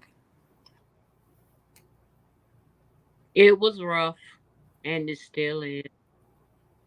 But in all seriousness, though, for Phyllis Wheatley, I'll forever be enamored with her story, because under those circumstances, to learn so much when it was been allowed, and that her agency persevered in spite of. Now we have all the freedom in the world, and we can't get people to even go get a trade. And females that, you know, love the system more than they love trying to learn to be independent and take care of families. I mean, under those circumstances, none of us would survive. Harriet Jacobs is even that much more heartbreaking, because you had a woman, even though she was a white woman with privilege and racism and all of that, that kept the perpetuation of that shit going. Yes. And instead of doing unto her husband what she was doing unto Harriet, she takes it out on her. Harriet didn't ask for that. No. We didn't ask for none of this. And those women thought that they were doing us and doing our families and our ancestors a favor, when they know that they knew these men were creeping into the slave quarters, taking what they wanted, and poor little us, some of us had to go with it just to get a pair of shoes for the year, so they can keep working in their cotton fields. We didn't ask for none of this. No, we were breeders. Perpetuated, if you ask me. We were considered to be breeders.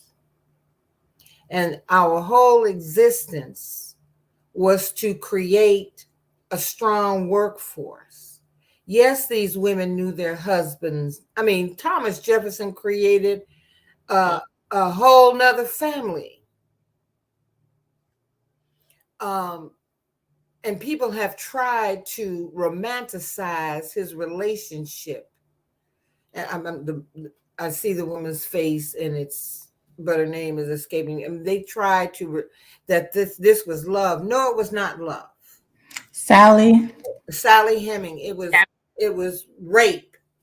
Oh, I'm sorry. It was the R word. It was brutalization.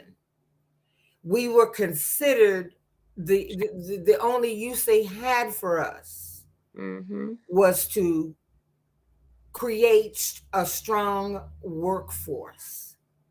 And I read a story recently of a gentleman who, because of his lineage in Kenya, was the father of over 200 children. We were not considered during the time of the quote unquote founding fathers, who were all slavers. We were not considered a people, and we are still caught up in this fight to be looked upon as being a human being.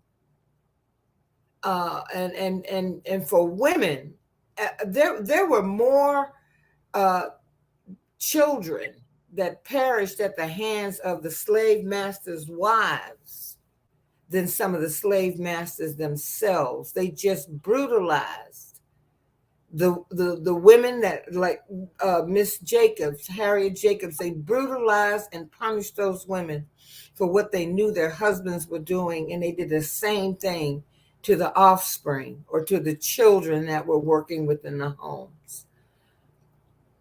And it was sad, and I feel so sorry for those children. They grew up in a time not one of us has ever asked to come here, but to come here under those circumstances and then get treated like an animal just because you're here and you're on this side of heaven walking the earth that they think belong to them, which never have, never will be.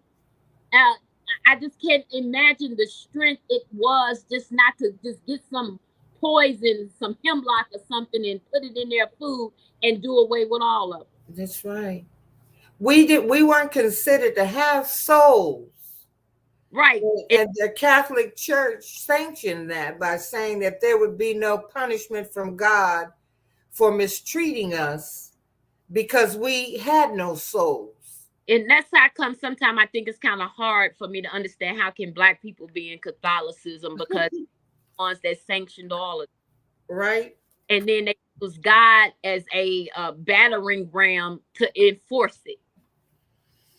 And then even the founders of the country or whatever, in the document that we consider the Constitution, that could stand some updating. While we sitting here windmilling about our personal agency, can we all pull together and make the necessary changes so that, you know, not only do we get equality, but we get equity? Yes. I mean, I feel like some days that I'm just windmilling for stuff that makes no sense, don't make no difference, don't add nothing positive in the earth, that does not change the lives of anybody I know positively. But okay, ladies, I'm going to keep it moving because I do want to open up the panel and I have a couple more things to get through. This is another continuation of our history. So we know Rosa Parks, 1913.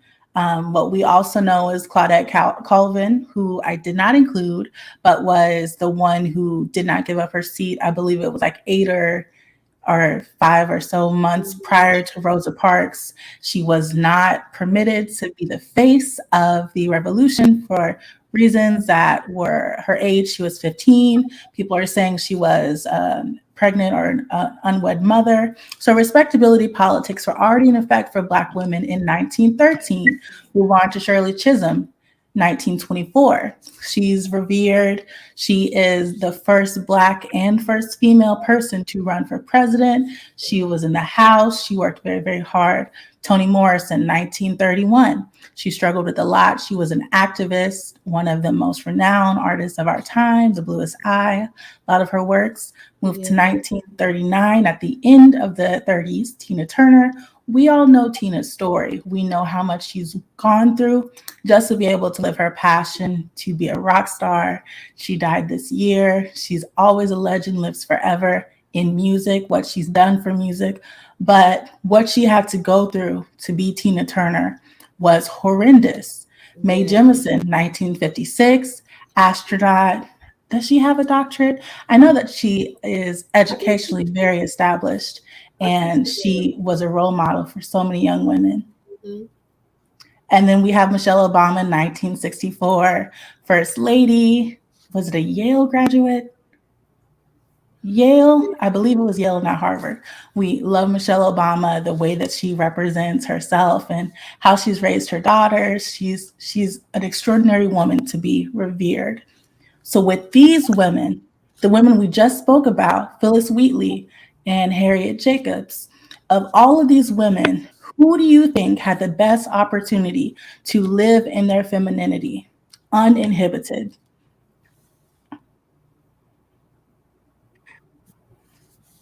Wow. None of them. None of them. None of them. I agree. I do not feel that any of these Black women were able to live a life of worrying just about themselves or their children, or not having to work harder or just as hard as their male peers. They were always striving for excellence, and they had to overcome a lot to get what they got. And for me, and from what I know about what we're now calling femininity, they were not able to rest in their femininity in order to be who they were. So it wasn't clear for Black women what femininity looks like for all of these decades. Like I said, take it back to the beginning of Black women in America. They were not even thinking about a femininity. No definition was afforded to them. They had no choice to understand what modesty was, because at any moment they could be taken advantage of. So what is a long skirt going to do? What is a buttoned up shirt going to do? Speaking of buttoned up shirts, what are these things going to do for a Black woman in the beginning of America? Moving on to these women. Rosa Parks, attacked by the police, hoses, dogs, not very feminine, right? Shirley Chisholm, being in a position of leadership, having that sort of authority is considered a masculine trait. So for Shirley Chisholm to be as bold and as strong as she was, by definition, she wouldn't necessarily be considered a feminine woman. Toni Morrison was an activist fighting for her sisters and her brothers. Activism, which Black women have always done, literally being on the front line during the George Floyd protests and all the other demonstrations where they're seeing Black people, being that type of soldier isn't considered a feminine trait. So Toni Morrison, being an activist, would not include her in the conversation. Tina Turner was heavily abused, severely abused by her husband for as many years as they were married. I think it was 15. For as many years as they were together, she had to undergo that abuse. And then even out of the marriage, she became the butt of a joke for a lot of people in our community. Because I really don't want to say it's an American pop culture thing. I think it's strictly a Black community thing where Tina is a joke. She's a punchline. She's a tagline in a song. Love Beyonce, but Jay-Z mentioned her in a song too. She struggled with femininity. Mae Jemison and Michelle Obama are newer to the sphere and some of the most popular women from their eras, but they worked so hard. They're so educated, and they were leaders in their own way. If they were not married and if they were not partnered, they would be able to live independently from their men, which is also not considered a very feminine trait. With all of these examples of Black female excellence, how are we to know which one is going to lead us into femininity? And that's why we're discussing this today, because I believe a lot of us don't know what Black femininity looks like. It's something we're still discovering. So we can't chastise a Meg, we can't chastise a Janelle, because no one has the manual. There is no archetype for it.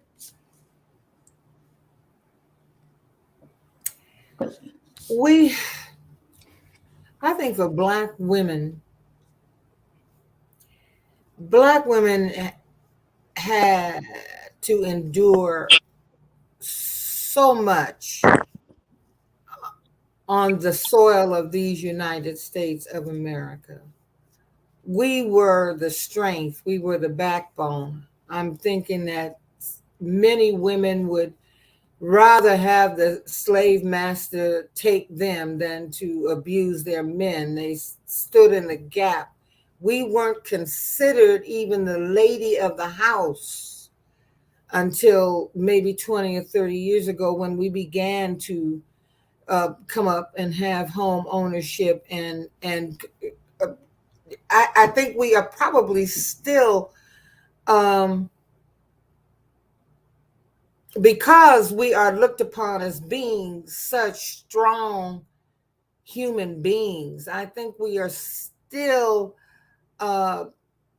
peeling away the layers to find and define our femininity. We haven't had an opportunity to be that. Historically, we just haven't had an opportunity to be feminine. We've had to work. We've had to provide. We the prayer warriors. We are the mothers, the wives. Many of them as abused as Tina, and in loveless marriages. I mean, I don't know that we have had an opportunity. We're still trying to find that and define it. And part of it is a shame, and the rest of it is a wonderful adventure, a wonderful experience, a wonderful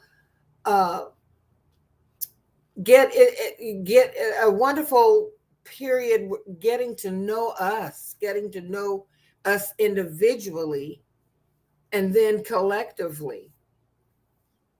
I don't know if that made sense, but it just feels to me that Black women haven't had the opportunity to discover or to embrace their femininity.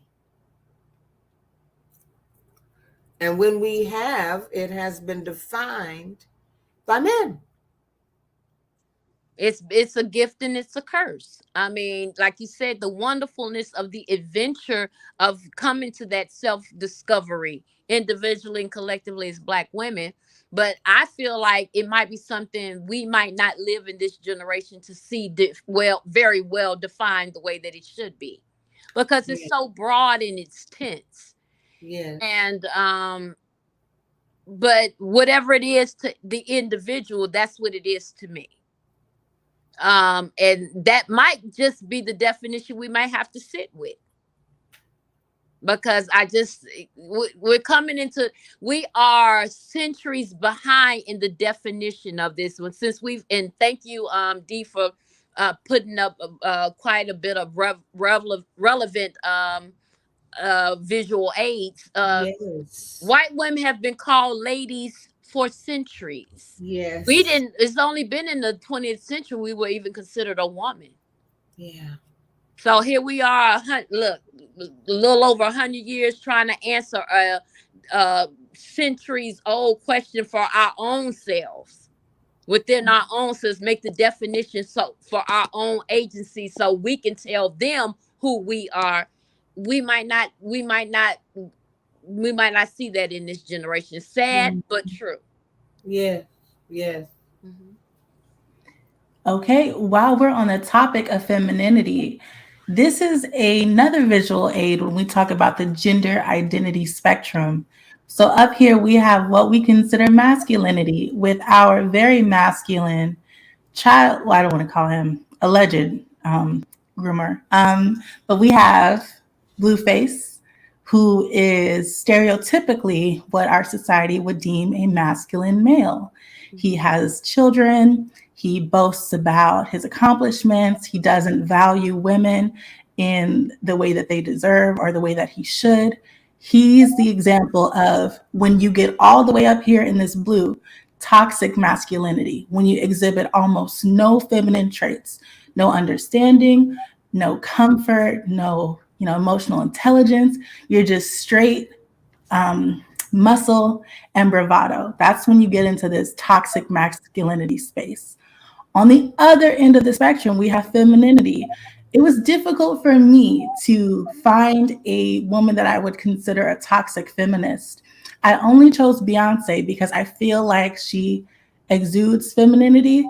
The fact that two people that she loved, her sister and her husband, were fighting in an elevator and she didn't budge, that's feminine. Like, I'm not fighting. Just, it doesn't matter who it is. I'm not getting involved. She has a man that takes care of her. And when he's not around, she has a bodyguard named Julius that takes care of her. Beyonce is not lifting a finger if she does not have to. She is the definition of a woman who works, but also is able to live the soft life. So that's why I have Beyonce over there, and because I love her. But anyway, up top, genderqueer, where we have Janelle Monae. Genderqueer is someone who does not subscribe to conventional gender distinctions, identifying with neither, both, or a combination of genders. So when I mentioned Janelle Monae earlier, I mentioned that Janelle Monae is non-binary, identifies as they, them, identifies as she, her.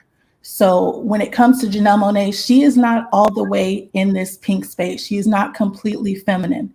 She believes that in her yes, beehive, but in her identity, she is able to tap into her masculinity in the same way, either just as much as she is able to tap into her femininity. So when you have a person like that who doesn't lean one way or the other fully, we get genderqueer. And then here at the bottom, we have Prince, the man who needs no introduction, the artist formerly known as Prince. Agender is when you don't have a particular gender.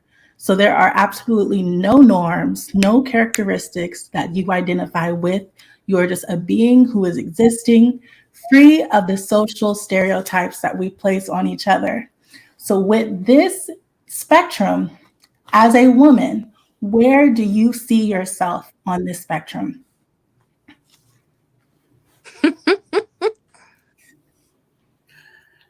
Mm.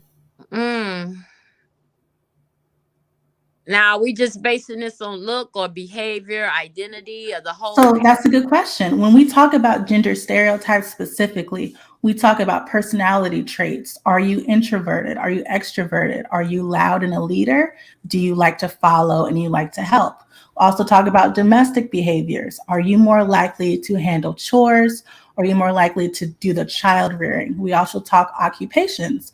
Are you more likely to work one of the soft sciences, be a teacher, work in the medical field, or are you working in the industry, the technology field?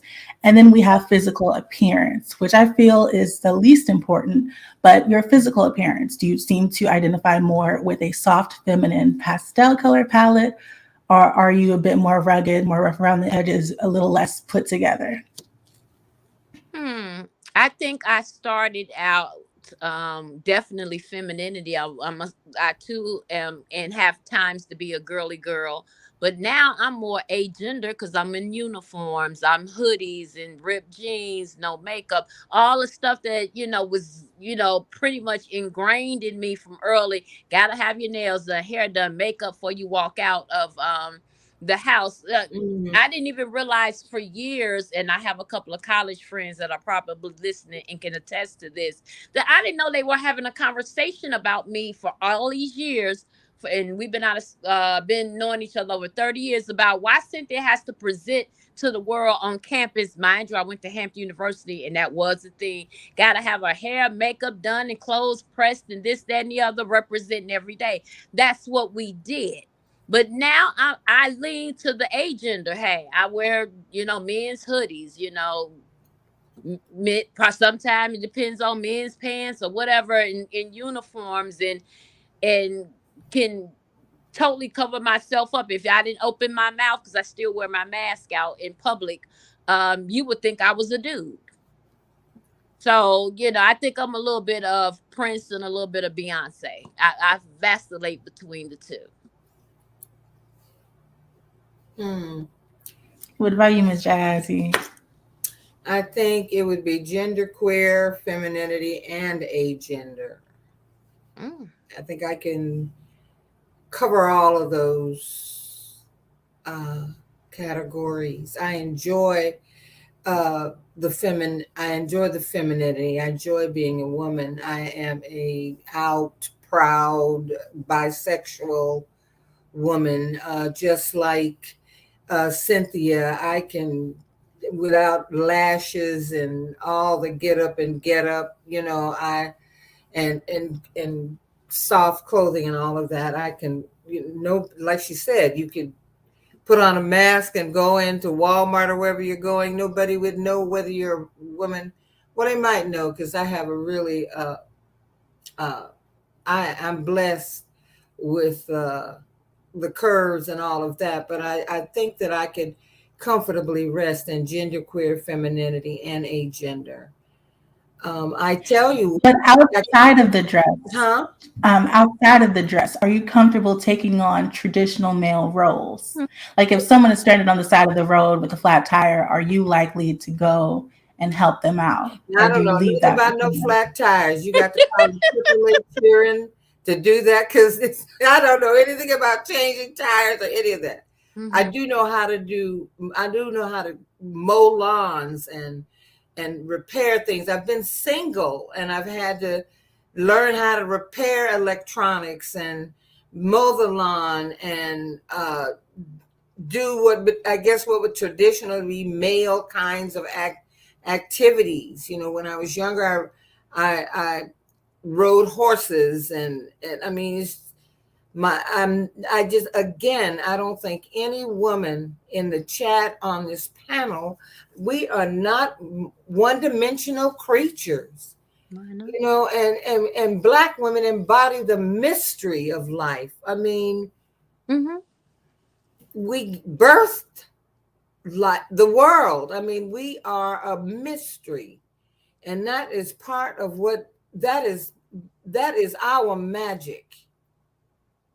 I don't know about being a one, and I don't know that I would ever. Lord, if there's such thing as reincarnation, please, I'd love to come back again. I think about what our ancestors, the women that whose shoulders we stand on within our own families, and what they've had to endure coming up through this whole situation where there was women's duties and men's duties. There was a clear-cut thing that women did the housework, took care of the children, they did the cooking, they went to all the while looking good doing it. Men did what men do. We now have, it's almost as if the Black women now are emerging from like a cocoon. We are now emerging as butterflies. It's like we are now expressing ourselves openly and honestly. And it's not always pretty. It's not always sweet. It's raw. It's luscious. It's just so many things, and that's why I love seeing women, young sisters. I'm digging how they are blossoming. It's not like when I was going to college, most of the girls that I knew that went to college only went there to become a school teacher and find a guy with a future. Marriage was why they were going to college. That was never something I wanted to do. Ever. And for me, I look good and plumb in the toilet, baby. I had a whole husband that stopped it up. Right. Who fixed it? He came home, well, who fixed the toilet? He thought my dad did. I said, who you think? The woman that lives here. That's right. Baby, I do all my techie stuff in here. I will fix something in a minute. I have to do it. If I have to pay somebody, that's fine too. Me and my girlfriends or whatever, y'all come over. Let's handle this. Most of the stuff I put together in this house, my stuff on the wall. Not to say that I don't need a man. I would love a man to help my hot box down there. It would be nice to get that kind of action going. But I've had to live for a little over a decade as a single woman after technically being a widow. And home ownership will make you learn. That's right. I could be outside on my porch with my moo-moo on or some short shorts looking cute while I'm decorating outside with makeup on or without. My thing is, it's whatever the femininity is to me. Now, I will give this disclaimer. I'm going to put a little bit of myself out there. I had a man a couple years ago lay in my bed and tell me I didn't know how a man, I didn't know how to let a man be a man. Nigga, I done had 2 brand new houses. I don't need you. The first one I bought, I was married. My husband was military and out the country. I was in it 3 months before he ever got a chance to set foot in it. This one I got, what the ham sandwich I need you for? I said, you take that shit home to your family back in Virginia. But as for me and my house, we're going to survive by any means necessary. That's right. As a single woman, and choosing to, as a Libra, I love partnerships. I'm in love with the romance, and I'm in love with love, and that is great. However, I have been single much of, if not most of my life. So you just have to take care of business. I don't have time to sit around and wait for somebody to do something for me. Like you were saying, unclogging the toilet, it has to be done. So I'm going to get in there and I'm going to do it. I think that's what women do. What is necessary. Right. We do what is necessary. And that can be, even if you are in a relationship, you may find yourself doing what is necessary.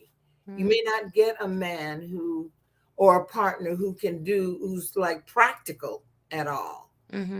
So I just, exactly. I don't even think about stuff anymore. It's like if it's broken and it needs to be repair to something, I have to figure out how to repair it. Right. My father, I believe 2 years ago, when he was starting to get sick, and I had to go home and see about them after, things slowed down with the pandemic. He was surprised at all the stuff that I could do. I said, dude, I learned it from you. I changed shower heads. I plumbed toilets and sinks and put the snake down there. I fixed garbage disposals. I said, Daddy, I learned it from you.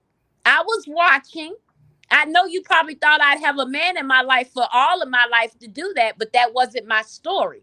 And after a while, you get tired of paying people for stuff that you realize you can figure out how to do yourself. YouTube has been a great help, and I will empower more sisters to do that. Go to YouTube. They'll tell you how to, honey. I got a whole drill. It will have my ladder out, nailing something in a minute. That's right. YouTube University. Hey, hello. That's so true. And That's so true. A house, baby. Yeah, I'm the same way. I learned carpentry. I live in Texas. So after Hurricane Harvey, my mom's house was really messed up. So I learned how to change her pipes and how to hang drywall, and I do a lot. So when I meet a guy, I'm wanting you to come with more than what I have, because I can do a whole bunch by myself. What are you going to do for me that I can't do for me? So a lot of us women, especially us Black women, we don't operate in this hot pink space. That's not possible. If we don't work, we don't eat. If something goes wrong, we have to fix it or else it won't get fixed. Beyonce has a luxury. If someone pulls her, someone harasses her, she's got her husband, she's got her bodyguards, she's got random fans that are willing to protect her. If someone attacks the most of us, we're on our own. We learned that with what happened in Chicago. People are not just coming up to protect you and defend you. You learn to defend yourself. You learn to protect yourself. You can't rest in your femininity, solely in femininity, and survive. You have to be somewhere in this purple space. You have to utilize your masculine traits in order to be your own person in the society. But this next woman, she's got a problem with that. So Iyanla Van Zant was talking about masculine women on the Breakfast Club. I don't know if it's going to let me play. I don't know if it's going to let me play the video. Jake's child. Yeah, she had a lot going on. I wonder if this is going to let me.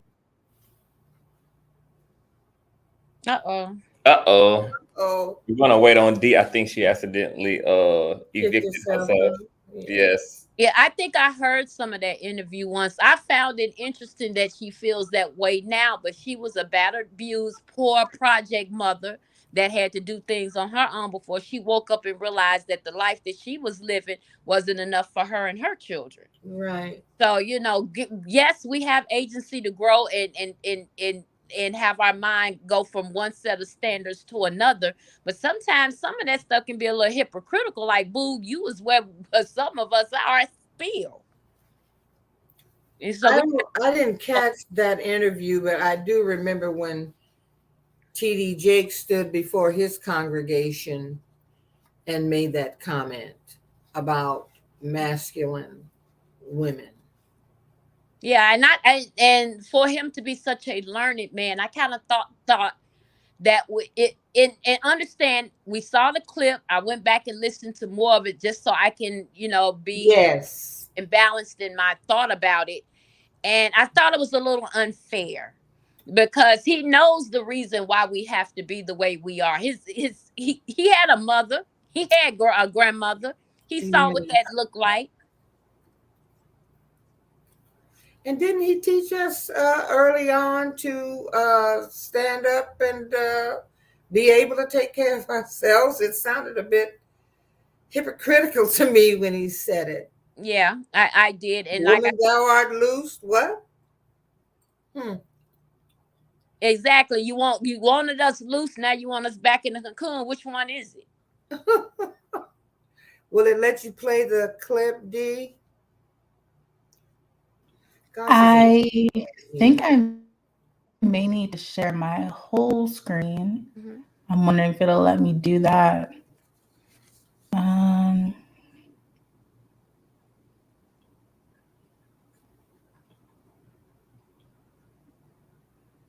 Okay, can you see it?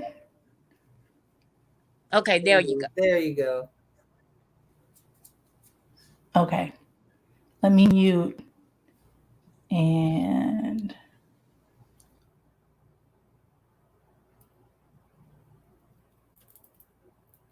is that most women are men in skirts, meaning that the way their presence, their being, the way we roll in the world, it's very masculine because we've been conditioned and programmed out of our feminine.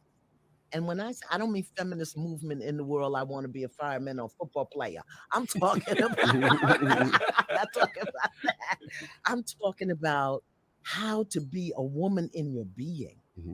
What is the distinction between feminine power and masculine power? And we've been conditioned and trained to be men in skirts. We do everything like men. We compete like men. We, you know, I said this on the R Spot a few weeks ago.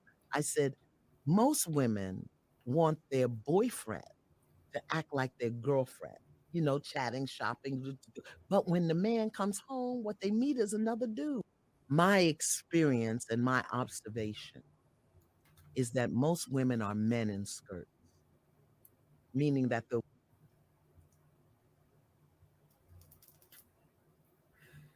And that was our choice. What was the word she used? Minute. What did she call it? Men in men skirts. in skirts. Well, I guess men are women in pants then, I guess, huh?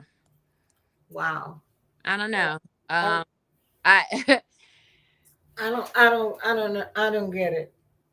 but here was the thing though. We didn't ask to be not the feminine, that ideal of which he speaks. Circumstance has made us that way. If I could be genteel and southern sweet and all of that stuff and yada yada yada that the white women historically over centuries has been, hell, I want the soft life too. But Cynthia don't eat and don't pay these bills, Cynthia gonna be in trouble. That's So I better know how to put on the pants and go out there and measure up with my femininity and still remind them there's still a PUSSY and TITs on this chest, and don't get it twisted. That's right. I'm here in this space so I can survive, but don't get it twisted. Don't get it effed up. I'm still a whole woman in these streets. That's it. I don't get what she means by men in skirts. I think I'm offended by that. I mean, so if that's the case, But so what? does? But I mean, So this was Yana on the Breakfast Club weeks ago, back when she did that whole bus driver controversy. So basically what she's saying is so many women operate in their masculine energy that Black women are no longer feminine beings. We're men in skirts. And then she says that Black women don't want their men to operate as men. We want our men to be our girlfriends and gossip with us and go shopping with us. So what she's arguing is that the gender norms in the Black community are out of whack, and that neither one of Black men or Black women are operating the way she thinks that we should. Well, I would ask her, when have Black women ever had an opportunity to be feminine? Thank you. Now that we're 100 centuries behind the game, or even trying to figure it out for ourselves. Right. I would ask her that. And still don't have a good enough definition to, satisfy the masses, because somebody going to feel some way about it. I get tired of us having to windmill against each other when we aren't the ops. It's the other ones that are. Yes. So this next woman, and we're at the end, everyone. I appreciate everyone for staying interested. I try not to make it so academic and so historical because this is a conversation. But now that we're all caught up and we're in modern day, Sukihana, who is a adult star, a reality star, and she's a rapper, has been going viral lately on Twitter, especially for some things that she does behind the paywall of her own, whatever she has going on. To be fair, it's not like she's putting these explicit videos out for everyone. They are behind a paywall. However, recently, she's been going viral for some things that she's been doing that a lot of people were grossed out by. So she went viral before that for what happened with, what is his name? Is it KYKOR? I don't know his name, honestly, but he's one of those up and coming rappers who was inappropriately trying to kiss her in public. She didn't consent to it. She was uncomfortable with it. She had just met him in person that day. And there was a big deal about, even though she's a sexual being, she is not and a being that you can just take advantage of without her consent. We all deserve to have our boundaries respected, and we all deserve to operate in our consent. You don't just get to touch and do things that you want to anybody. So she recently went on a podcast with another YouTuber, and she had a lot to say about a lot of different things. And one of the things that stuck out was her response to people discussing the way that she presents her femininity. So she said, personally, if you said I'm disgusting, you was right. People like to put a lot of expectations on me. I'm a hood girl. Stop trying to make me this be where you can come for me. So this is complete opposite of the idea that Iyanla had for Black women.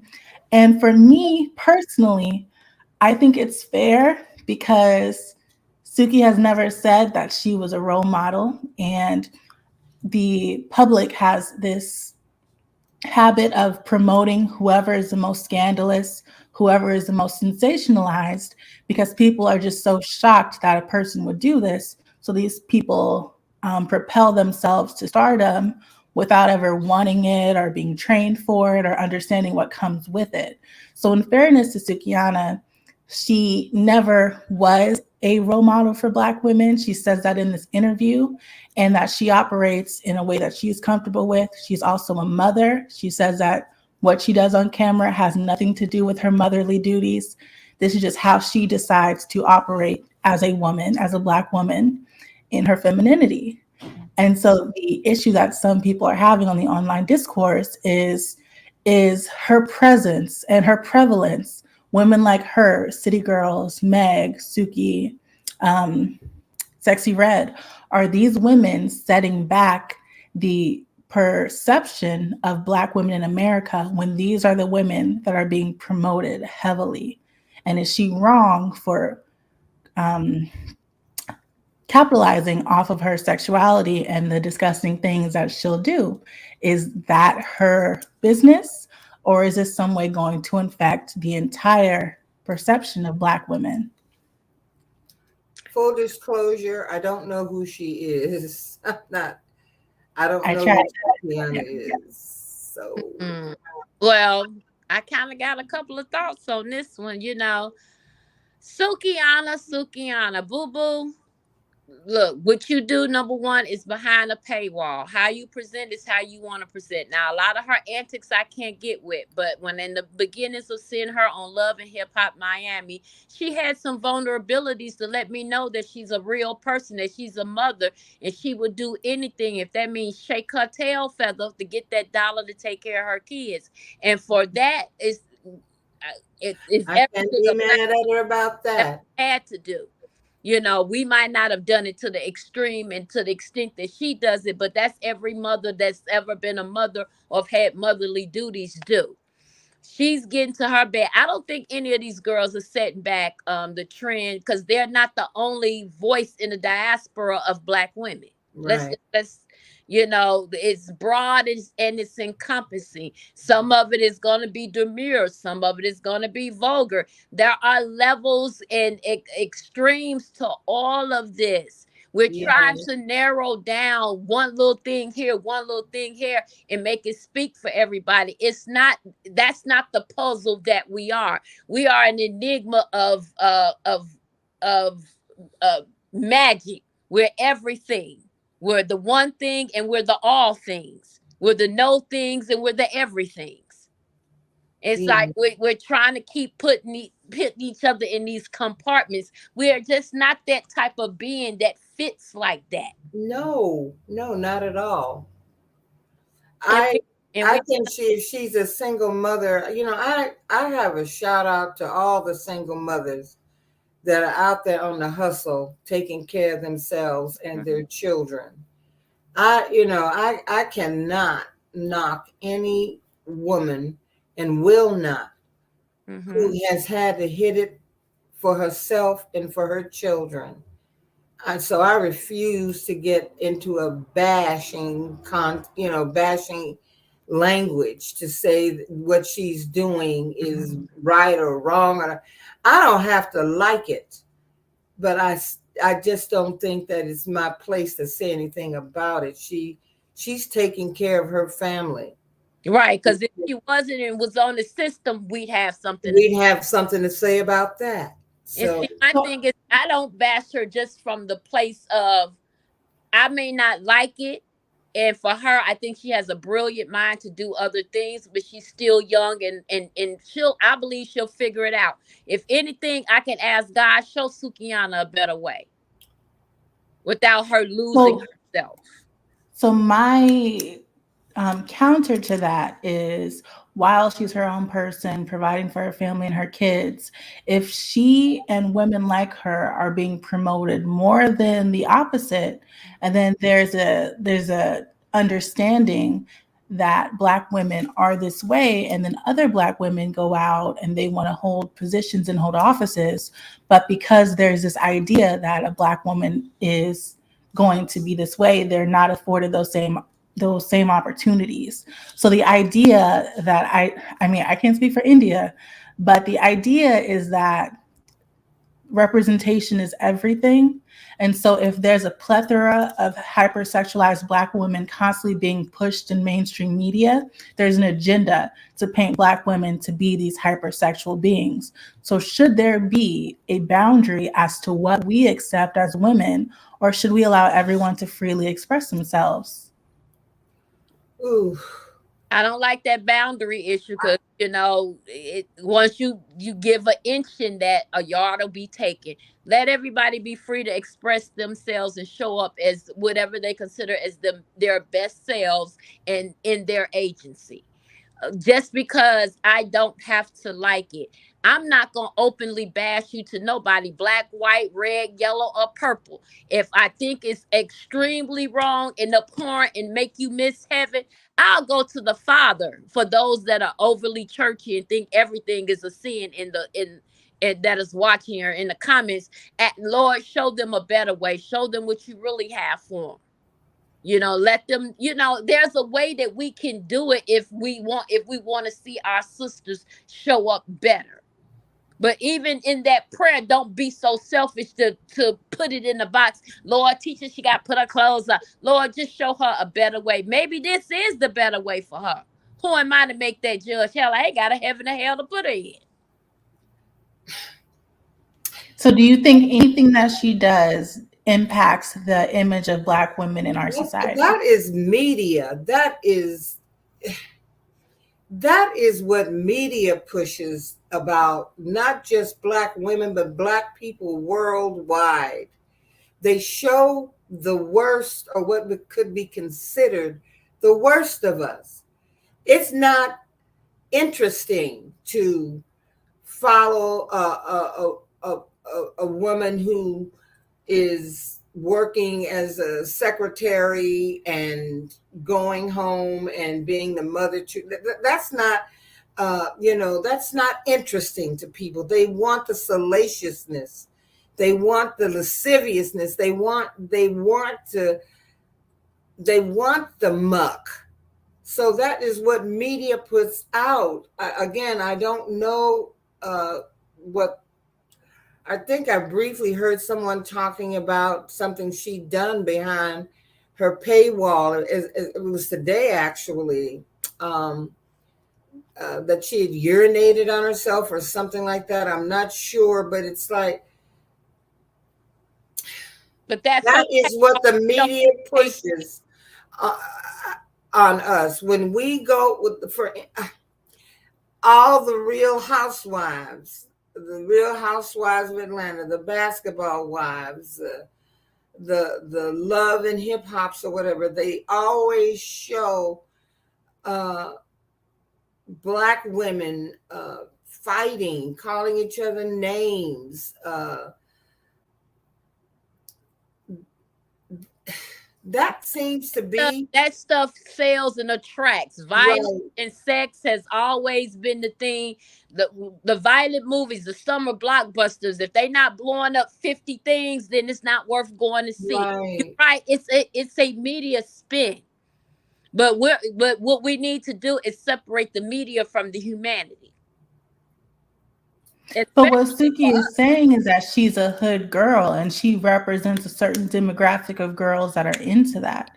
So those demographic of women, do we have any responsibility to try to guide them in a different direction or just let them do their thing? Let them do their thing because we did it too, probably not to that extreme, and just pray, Lord, show them a better way. Let them evolve. This is a beginning. This may have been the only door that they saw at the time open for them, but let them evolve into a better sense of themselves, whatever that is in his eyes and in their eyes.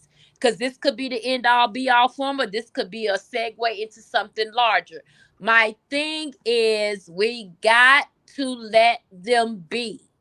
Stop eating them, stop cursing them, stop downing them, especially on in public and in public platforms. That doesn't look, because all the freaky shit and everything that white folks do, they don't sit out there and expose themselves unless the money ain't right, and then they fighting. But even in their differences and their likes and dislikes amongst their own, they still have a bigger agenda that we gonna keep it quiet and deal with it over here in our circle. But we That's all gonna right. present a united front over here so we can push our agenda, whatever that is. That's right. We tend to eat our own. We, no matter how decent a Black person may be, we still want to find something awful about them to discuss. It doesn't matter how accomplished they may be. We just got to go to the past, find some dirt and pick at it so that it becomes a festering sore. There has to be a way to balance it. I agree with you. There has to be a way to balance it. I'm not sure how we do that. Not with all the media outlets that prefer ratchetness and wretchedness and again, salaciousness. I don't know how we balance that. I really don't. Well, I heard something this morning getting ready for work. On BET, it was what they had already talked about on Breakfast Club, saying with the segment how we possibly may have gotten here. The last time SAG-AFTRA decided they were going to strike and entertainment was coming to a halt, became the rise of reality TV. They sure did in 2009. And from that, we have been pushing the gas on that in the extremes. Because of that, it probably wouldn't have gained the foothold, even though we had the Real World in the 90s and stuff, and they had the infighting, but it was more of a diverse cast. But one woman, Mona Scott Young, hey, she decided to cash in on the ratchetness of the ratchet sides of us. And let's be true. You said something about the hood sisters. I love the professional sister in the boardroom down to the ghetto hood sisters and all in between. I think you all are beautiful, magical, and you all do you, boo-boo. Let's stop fighting against each other. But let's also understand if we all came to the table in, because there's a little hooded ratchetness in everybody and a little professionalism in everybody. Do you know how many mountains we could move if we just let each other be? I see people in the comments where they pushing this stuff on children and stuff. You are a parent. Turn the TV off. Give guidance in the home so your children can understand and discern the difference. Yes. Stop putting on the ones that are putting it out there. Everything in the world is out there, baby. It's your job to parent. Tell your children what you expect of them and what is good for them to see at such and such age, and what is they can wait to be an adult to experience. I get tired of it's somebody else's fault. No, we put out the parental advisory for you to do what? Parent. Ain't nobody pushing nothing in your home. I'm not coming in your house to get in charge of your remote control and putting it on VH1 and Bravo and making your kids sit here and watch this all day. That's your lack of attention to them, and that's what they pick up and choose or see what you do. Now that I know to be true. I understand where you're coming from. I mean, I However, get so sick children of that don't just argument. grow up with their parents. In societies, they are impressed upon by their peers. That's right. What they hear on their phones. You say turn the TV off. She said she's a hood girl. They can go outside and possibly see a woman like this. So while it is initially the parents' responsibility, ultimately, when you live in a society, you're influenced by everything in that society. The parent can't protect you from everything. Exactly. And all of this is somebody else's issue. I'm going to tell you something. This is in the year of our Lord, 2023. And I made this statement twice, second time today. I'm going to need for parents to parent and stop putting all this stuff. Because number one, that's the agenda, the political agenda that they use to psych us out of our vote and the stupid shit that Republicans do. All they're pushing it on our children. How are these same people coming in your house, controlling your TV and your electricity that runs to it? When it's just as easy for you to turn it off or engage your children in something more meaningful. It's a lazy argument to me, and I get tired of hearing it.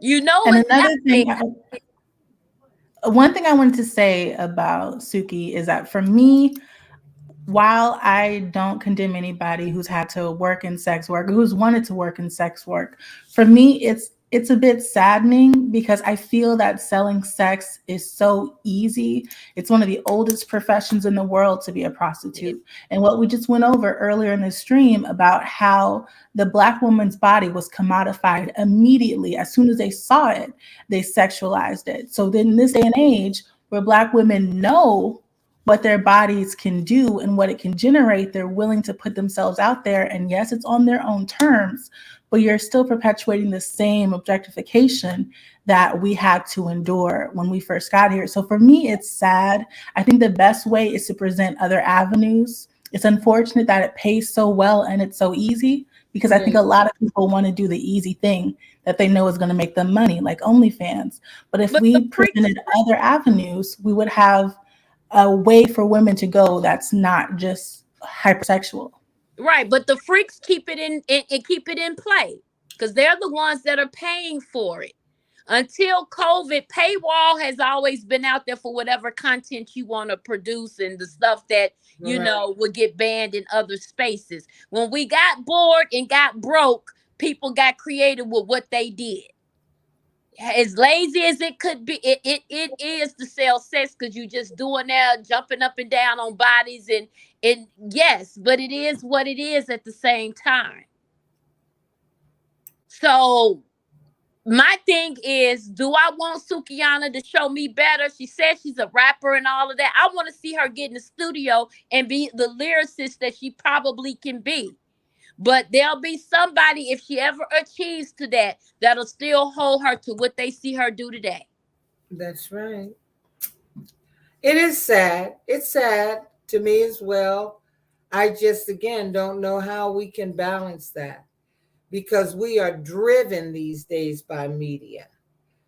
Children have access to phones these days. Thank you. I've heard children talk more shit in elementary. I had a little cousin, and forgive me to her mama if she listening, told one of in preschool, told one of the kids that she was gonna whoop her ass.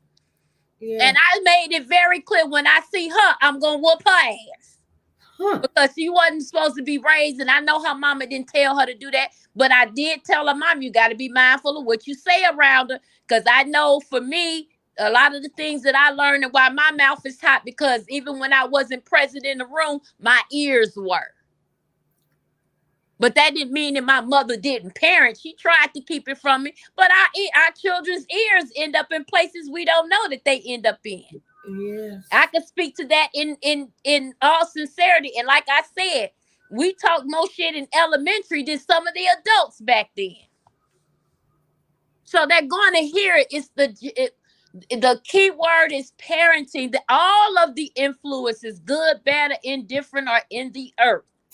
It takes the parent to set the norm and the standard for what is good for you and your household. The Bible said, as for me in my household, he didn't say in my neighbor's house. He didn't say the house up the road. He didn't say Sukiana's house. He said in my house, which means what goes on here is I'm the government of here, which gives us what we should represent when we're out there. Can we get back to that?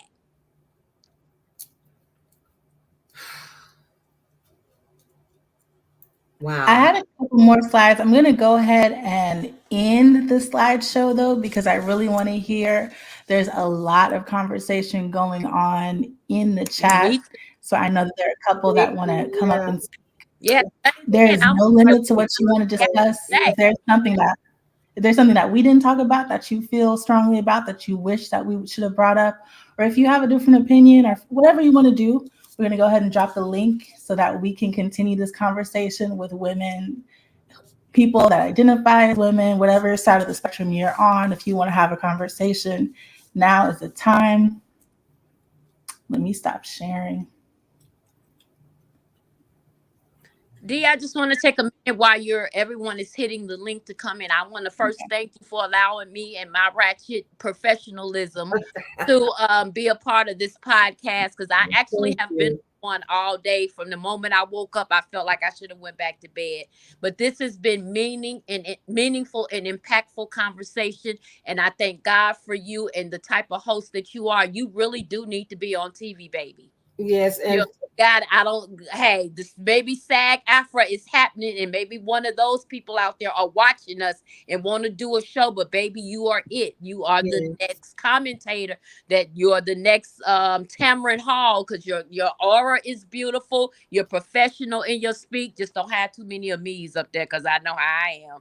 I'm getting old. I just don't feel like changing no more. I've been through all them dynamics and tricks and of that trade. But I thank you for this, because we need to start having some mature conversations with one another. Yeah. Hold other people to a higher standard than what we're willing to live in this day. And that's not fair. And it's okay for us to show, if all of us, the ratchet, just think if we were all at the table, the sex worker, the first lady, the pastor's wife, if we all had a meaningful, lovingful conversation and embrace each other where we are. That could be a power that the earth would not be able to handle. That's right. And I would like to address one of the commenters, who says we need to look at the story of Sarah Baartman. We did talk about that early on, Phyllis. We did bring up the tragedy of Sarah Baartman, the Hottentot Venus. We sure did. Hey, y'all. Hey. Thank y'all for having me. My name is ConsciouzTv.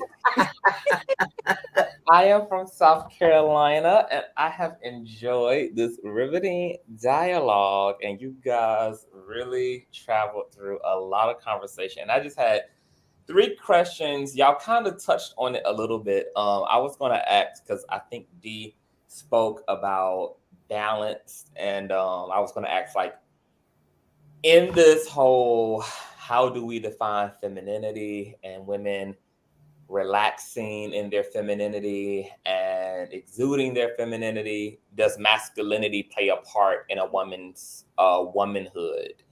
And what does that look like as a mother as it relates to raising daughters around tapping into masculinity? Can anybody speak to that? Are women to be exclusively feminine? Is there a role that masculine consciousness plays even in the way that a woman navigates herself? And if we are looking to raise women who are balanced, and that obviously means starting with the way we cultivate young girls. So what do we teach them about their masculinity and leaning into masculinity as well? I know we're not talking about men. I was the main one who said that, but I want to just use Blueface as an example again. For those of you who don't know, Blueface went viral recently because His Yes. young son was in the pantry looking for snacks, and then Blueface asked him if he was gay because he wasn't in the living room with the fully grown adult strippers. And so the issue with the way that people, young adults, but even Boosie, because Boosie is older and he does the same thing. This idea that we want our children to subscribe to a specific identity very, very young, so much so that we're forcing it onto them, is going to be so detrimental in the long run. What Boosie did with his son, having him essayed, assaulted by a grown woman, is Yeah. disgusting. I Mhm. think in other ways it happens the opposite for young girls, that we want them so much to be a certain type of feminine. So if they start to develop early, we shame their bodies for growing as if they have control over it. Yeah. If they start to receive male attention from full adults, that's their fault. There's something that they're doing wrong in their femininity that's attracting these men. And so it starts with the way that we raise children. We can't be so focused on being hyper feminine or hyper masculine that the child isn't growing at a proper speed and understanding who they are and what it means to have a gender and have an identity. We have to be more intelligent in the way that we approach those conversations. Yeah. And I think that's where it starts. I would I agree with you, Dee. I was thinking about what Cynthia was saying earlier about and what we were talking about, parents parenting. There unfortunately are parents like this person called Blueface. There are parents like Boosie. There are these parents that themselves are wrecks to me. They, so when I heard the story about a child just looking for a snack, and a child, I don't know, is what, 6 years old, something, he's asking him this ridiculous question. I guess I just pray for children who have to grow up with parents like that. That to me is abusive in and of itself. When my mother taught me that I am responsible for myself. So I've always had this mindset that I am responsible for my, for taking care of myself, taking care of your apartment, your home, whatever, those adult responsibilities. I've seen the deterioration of parenting, however. I think, the lady called Sukiana, she's doing what she's doing to care for her family, but you must wonder how much of exposure her children are getting. If she has daughters, how much of that are they seeing and thinking that is the way that they must go to, that's the profession they must enter in order to take care of themselves. And I think part of what we have here are parents who just aren't good at it. They're actually ratchet and wretched at it, and they're destroying their children. There's nothing cute or funny about it. That broke my heart. It's like, this kid what does he know about any of this? And you're his father. My God. I agree with both of you ladies. Speaking from someone that is learned in nursing and what is age appropriate across the lifespan, the 6-year-old was definitely in place looking for cookies.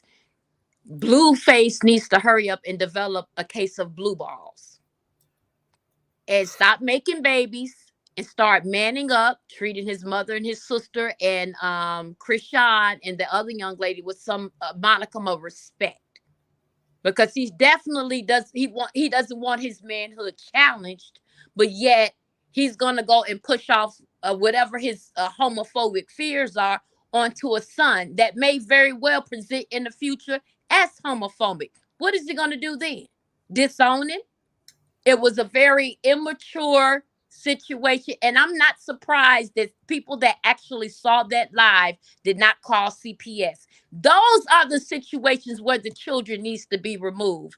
There were allegedly drugs going on, sexual stuff. That is a level of perversion and abuse our children do not need to be involved in. He could have had that party at a hotel, or had the child go home or go to grandma's house or whatever. It was so damned inappropriate and irresponsible. And I fought all of his handlers, the people, whoever he got around him as a public person, to co-sign that mess. Because if they were all had to stand before the courts, if they got in trouble with CPS with it, they'd all be pointing fingers. Well, he didn't know. You all allowed it. Instead of saying, hey, man, if this is a party you're going to have, let's take little man on back to his mom's or over to your mom's house. And I feel shocked in this, and I kind of get where Krishan is, and she's getting ready to be a mother. Baby, if you out there and hear this message, protect your child from that predator. He already has showed major disrespect to you on every part of social media and media there is. People that don't even care to know you all know about you all. You are the reason why he's even existed. I've yet to hear him make any music that was meaningful. But he gets his notoriety now is getting off with this. What we put in the landscape of social media and the internet lives forever. Even if he decided to be saved and be a preacher one day, there's going to be people that's going to hold him to the bullshit of today that he's doing. That's why I tell Chris, if I could talk to Krishan, baby, get the hell away from him. You were a D1 athlete. Now he's making you look like D food in the streets. And I don't even care to know him, but my timeline stay on him. I literally had to pray for her one night. Lord, show her a better way, because this ain't it. She's not had no great examples in her life. I get it. And probably he hasn't either. But the thing is, there is somebody out here that's doing it right. Find out who that is. Sit at their feet and learn. My God. I would want my daughters, if I had any, I would want them to have the lessons that my mother taught me. And that is, yes, you responsible for yourself and your actions, and and in all things do the best. You know, it's not easy being a young person. I've always thought that 20s were just an extension of your teens, because usually that's when you leave home and go to college and you're attempting to find your way as an adult. I would hope that I could my daughter would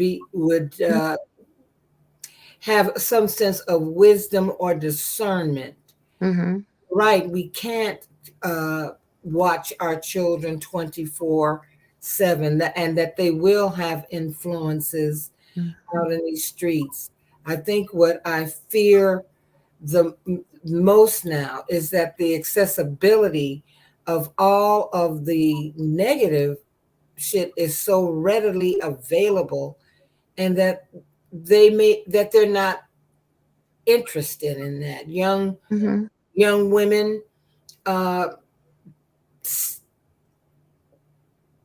heard a 5-year-old tell her mother, who was shopping for some school clothes. This was some years ago. She'd been watching, I think, Britney Spears or one of them, and her mother was taking her out for school clothing. And the little girl did not like the clothing her mother was picking for her, because it was little girl clothes. And the child said that she didn't want those things because she didn't feel sexy. Now, I wondered how she knew anything about what it is to feel sexy. I guess what I'm saying is that I want all our young women to find their voice. I want them to find their voice. I want them to be comfortable in their skin. I want them to be able to freely express themselves. I would hope that they would do it in a manner that doesn't make them feel or look degraded, if that makes sense, or somehow look down upon in the way they present. It's really tough now. It's so tough because again, they have access to internet, to their phones, to websites. I mean, for all the ones parents who might have parental controls, we don't know what a child is looking at on their phone or what their friends are showing them. I think we until we can actually find community.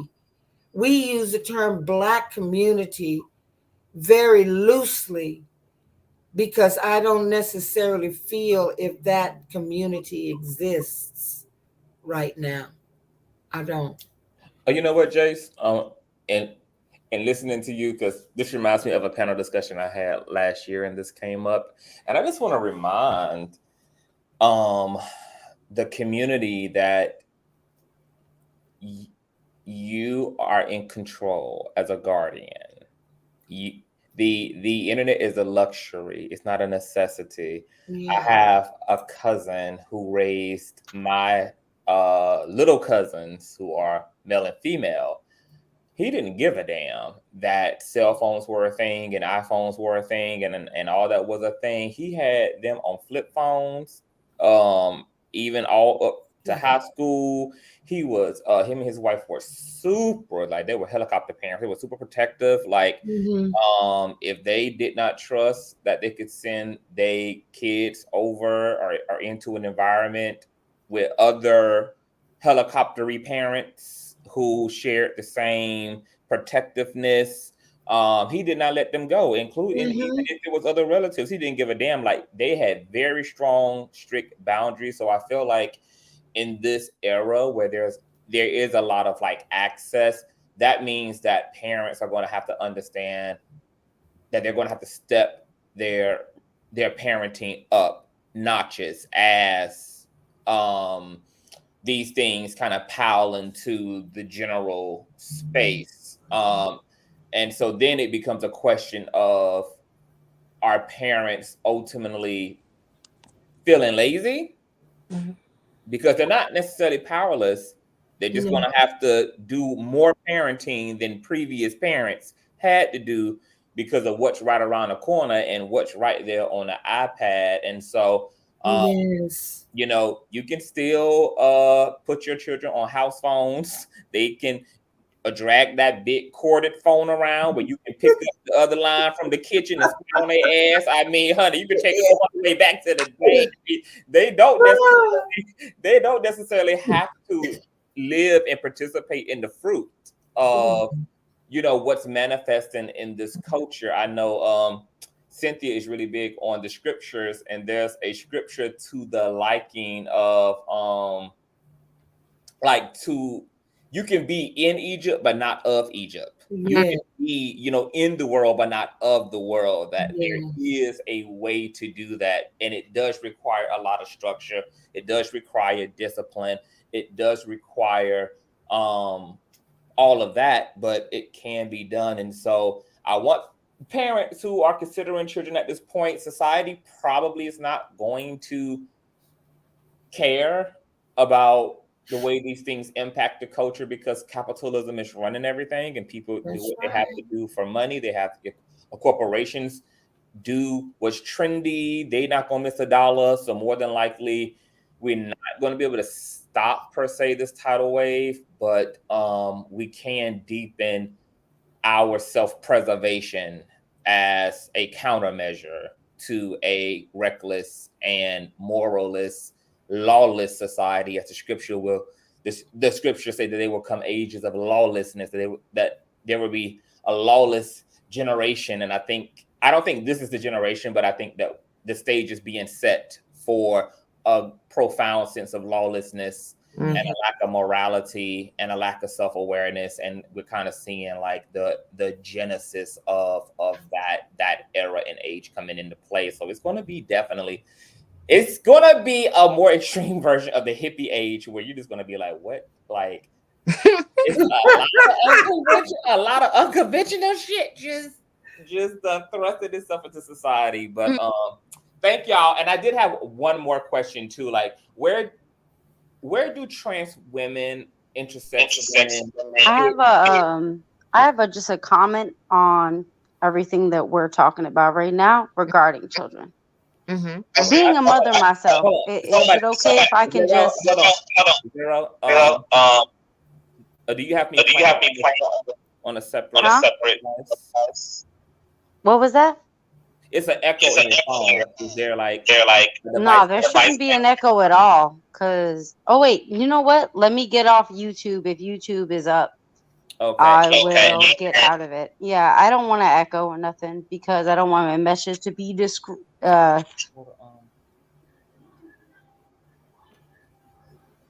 she there? Oh, I think she dropped off by accident. If you come back up, a zero. Also, please make sure that you probably don't want to do like an earbud, because earbuds and StreamYard cause an echo.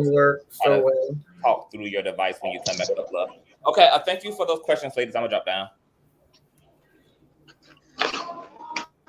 Can I Yes, please. Hi Dee, hi Jace, hi Cynthia. Hi. Enjoyed your dialogue.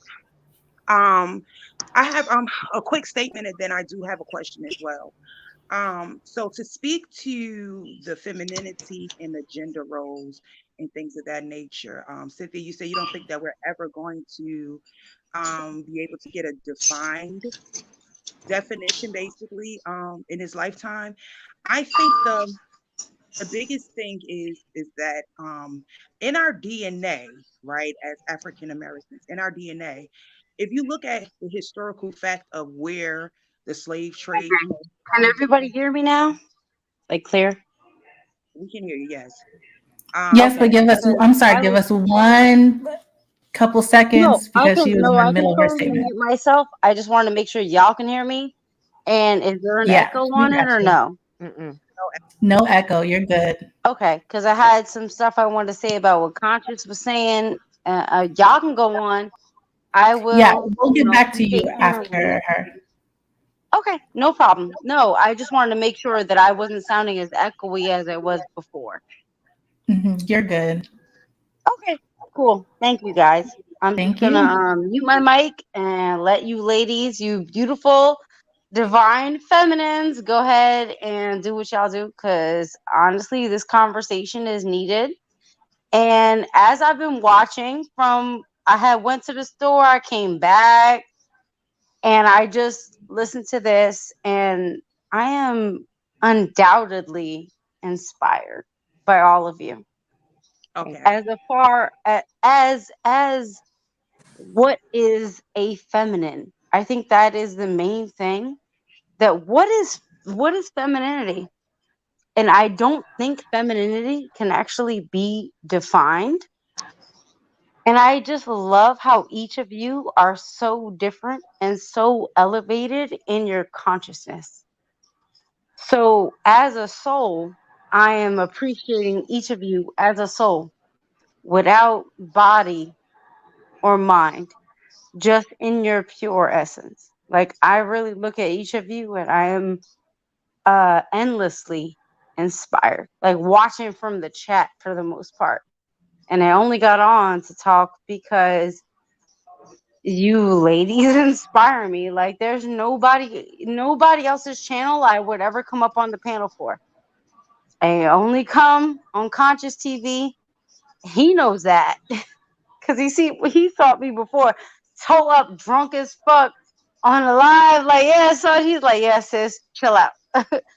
But when I see you guys and I understand the conversation, I am endlessly inspired by him and by what he brings to the platform.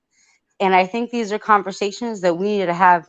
We need to have more often, like as just people Okay, in I'm so general. sorry. Hold on just one Yeah, moment. no, you guys go ahead. When I'm you gonna, say I'm gonna. we, are you, well, I have a question for Well, you. Are you a Black woman? I'm Puerto Rican and Cuban. So hold up. Let me put Are my you a camera on Black? so y'all can see me. Let me put my camera on. Hello, it's me. It's Aya. Wait, did y'all get it or no? Yeah, y'all got it. We see Yeah, you, yes. Are you a I'm not Black this woman? light, but the lighting makes me lighter. But I'm Puerto Rican and Cuban, But so I'm part of do the you identify as a diaspora. Black woman? I identify as a soul being. I don't identify as any race. I Okay. actually don't identify in the realm of race ever. And I never will because it never made sense to me. Like, I'm like, yo, if I fuck with you, I fuck with you. And if I don't, I don't. And like, if I understand you, I get you. And if I don't, I just don't. But that doesn't mean that you're any less than me. It's just that I don't understand where you're coming from. So I have learning to do. That's kind Well, of the how reason I. I asked that is because you said we need to have these conversations, and Yeah, I we're say we specifically because talking I about Black feel, femininity tonight. but So, black is that something you can femininity, relate to? but I mean, I think black femininity is a dark goddess. And I am the dark, evil goddess that is chasing you with machetes in your dream. Like, I'm a dark goddess. I'm not. Okay, I'm These sorry. Puerto Ricans that gave up. I don't These want this. Puerto Ricans that gave up and chose the white man. And do y'all know what Puerto Ricans actually went through? Do you know what Puerto Ricans actually went through? What did they go through, ma'am?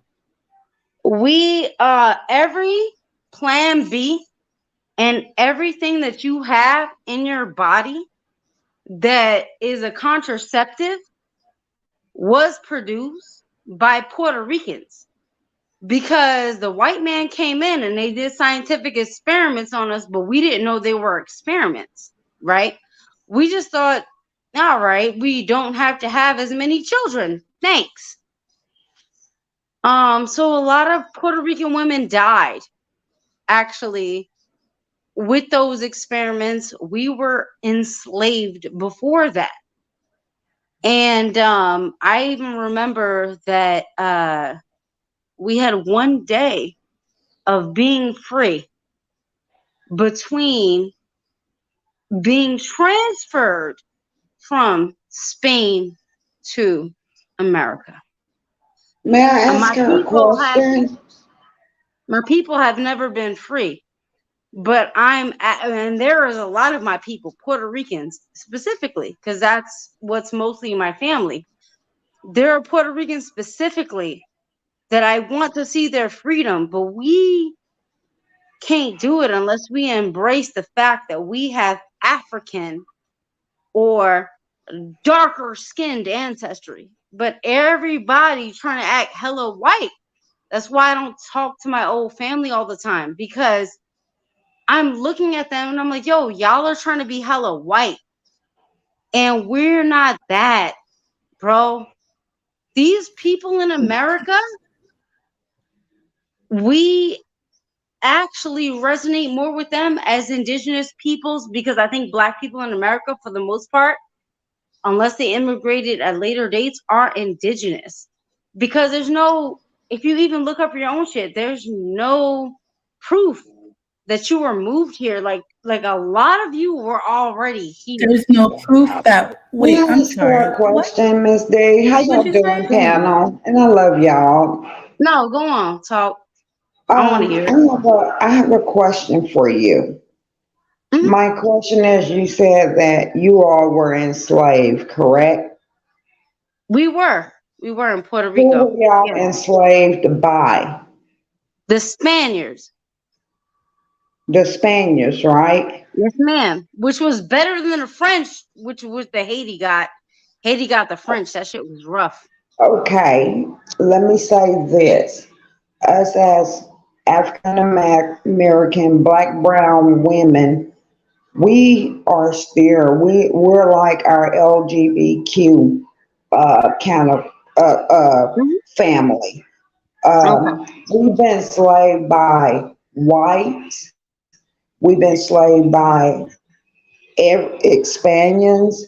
We've been Yeah. enslaved by our own. We've been Yeah. enslaved by, we're still being enslaved. Y'all were only enslaved by I one. don't We've been enslaved by the entire world. The I entire don't world. disagree. We can't, I you like, for instance, if you're in I America, don't right? disagree at all.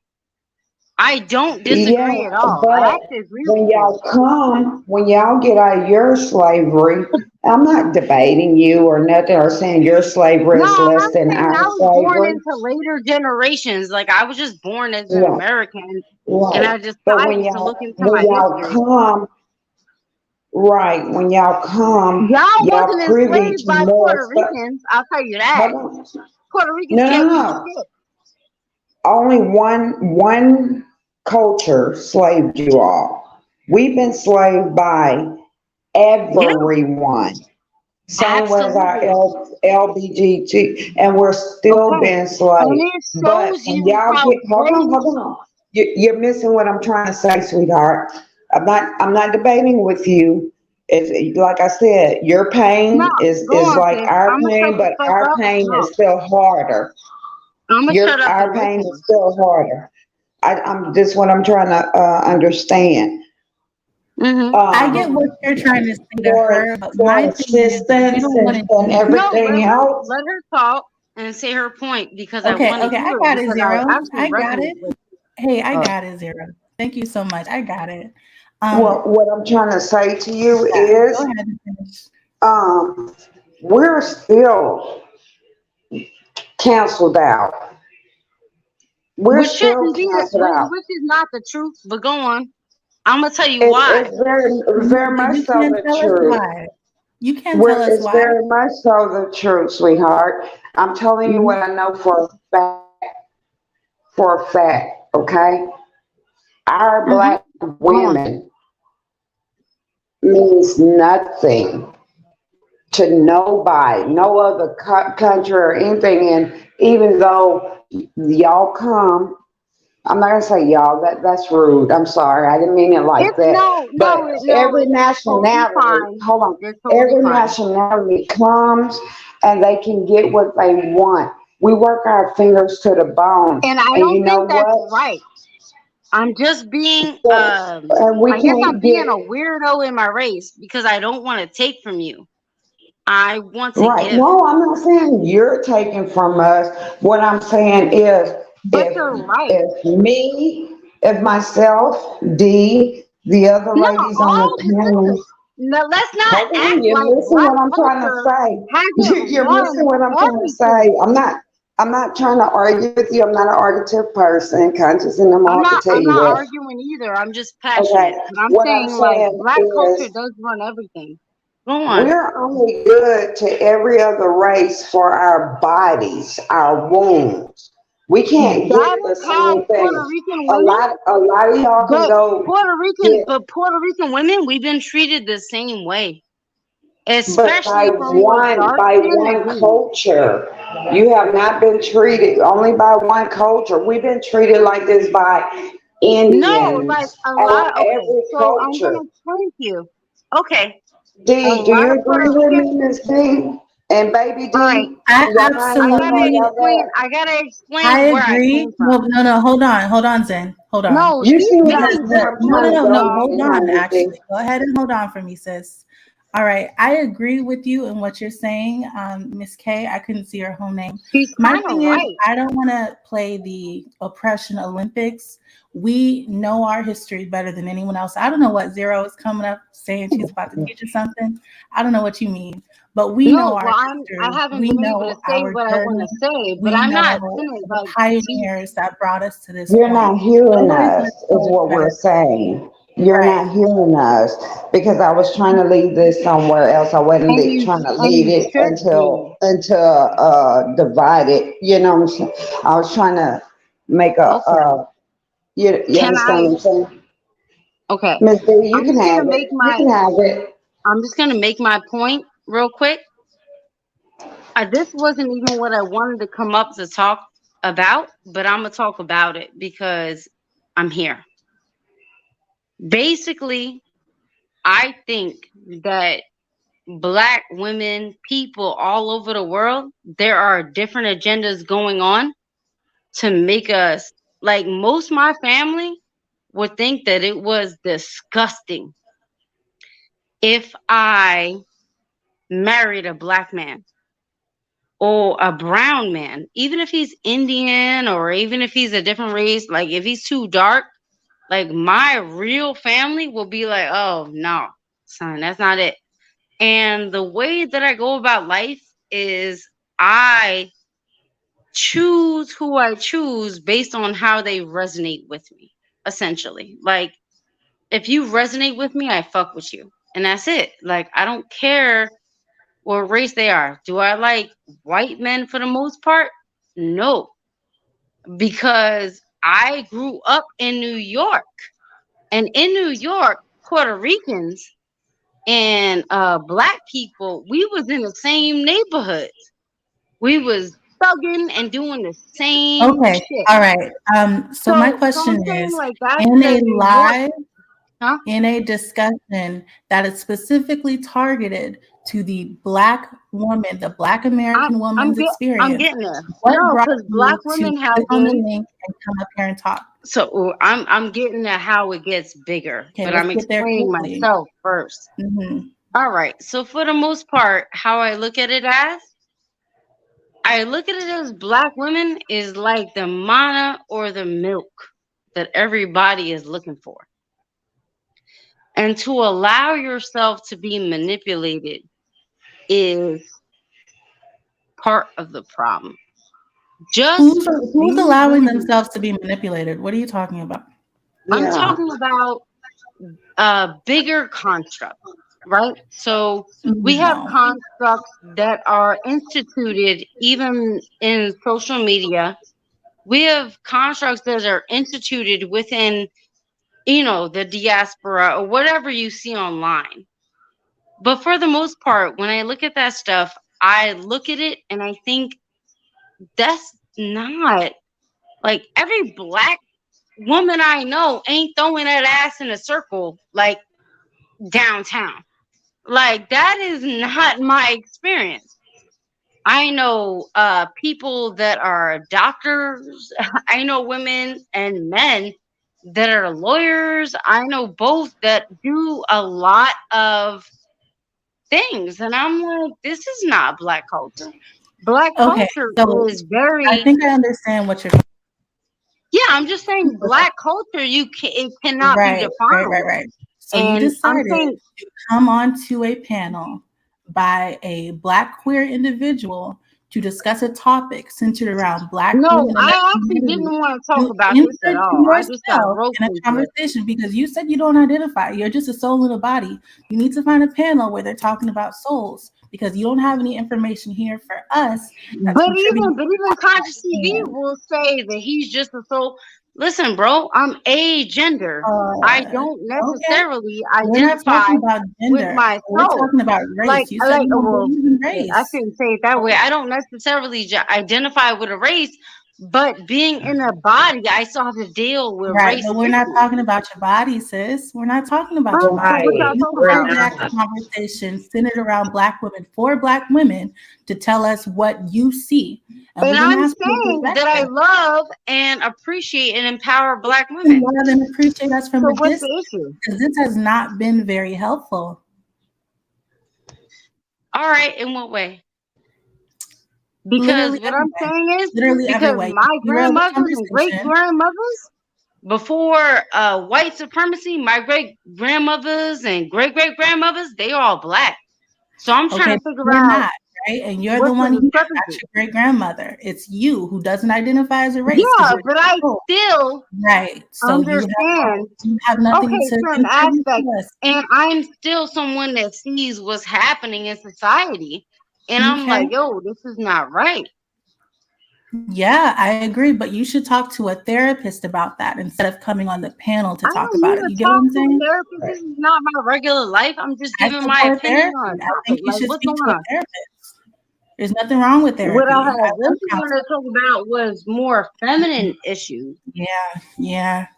I Well, didn't thank you so much. necessarily Let's want to go ahead come and on move and on talk to about the that, next but if I get person. roped into talking Rumors about and tea, that, did you finish your conversation? Did you finish your statement or did you want to continue? Rumors and tea? I really want to talk about something different. I didn't Right. necessarily want to talk We're about this off today. that, okay? So we're back to rumors and tea. Thank you.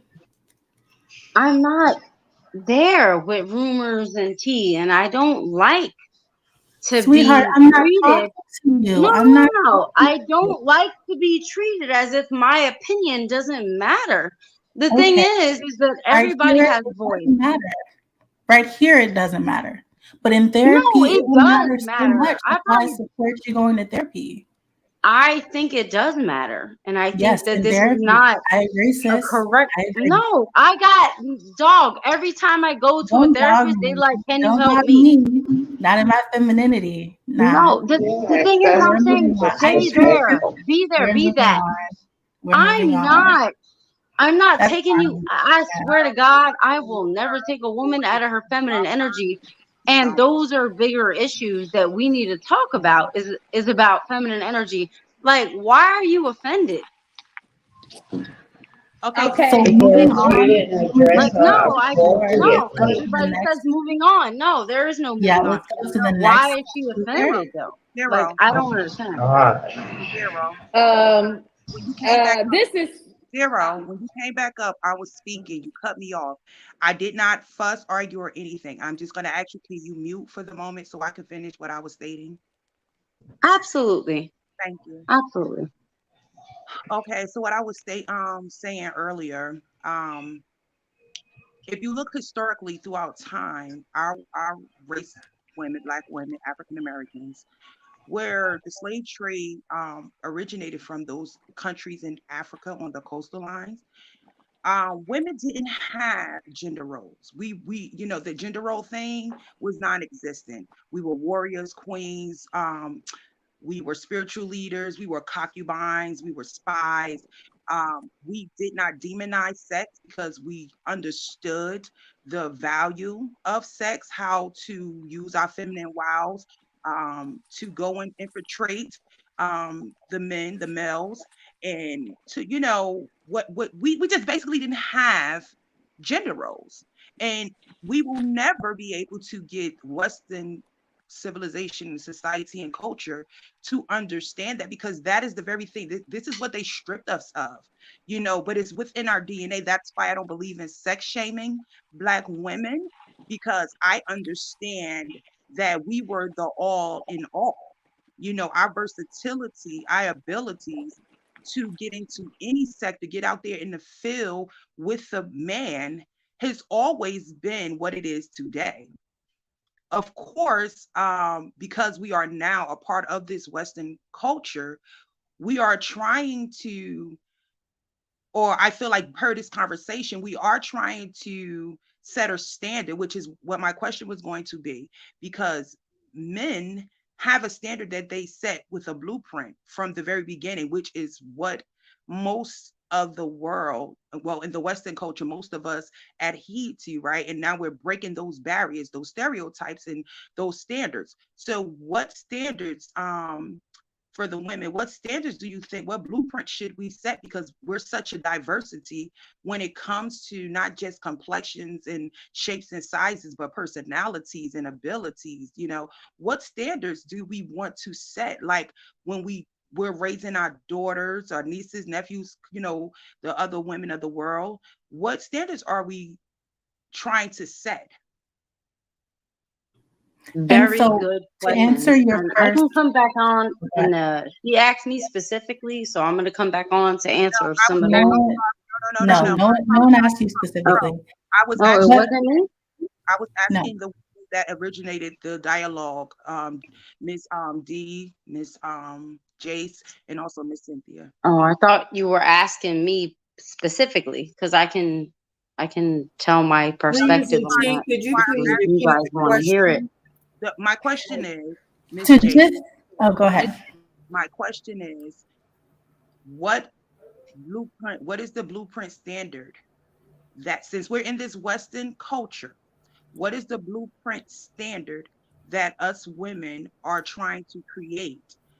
Because we're such a diverse race. But what is the standard that we're trying to set, the blueprint for what is not even femininity, but for what is woman, so to speak? So I want to start with one of the most prevalent issues, and you mentioned it earlier when you talked about shaming sex work. I agree. I don't want to shame sex workers. I understand that they have a place in society just like everyone else. And I know someone in the comments, they were talking about how I said it was easy. What I want to clarify is I didn't mean to say that sex workers' jobs were easy.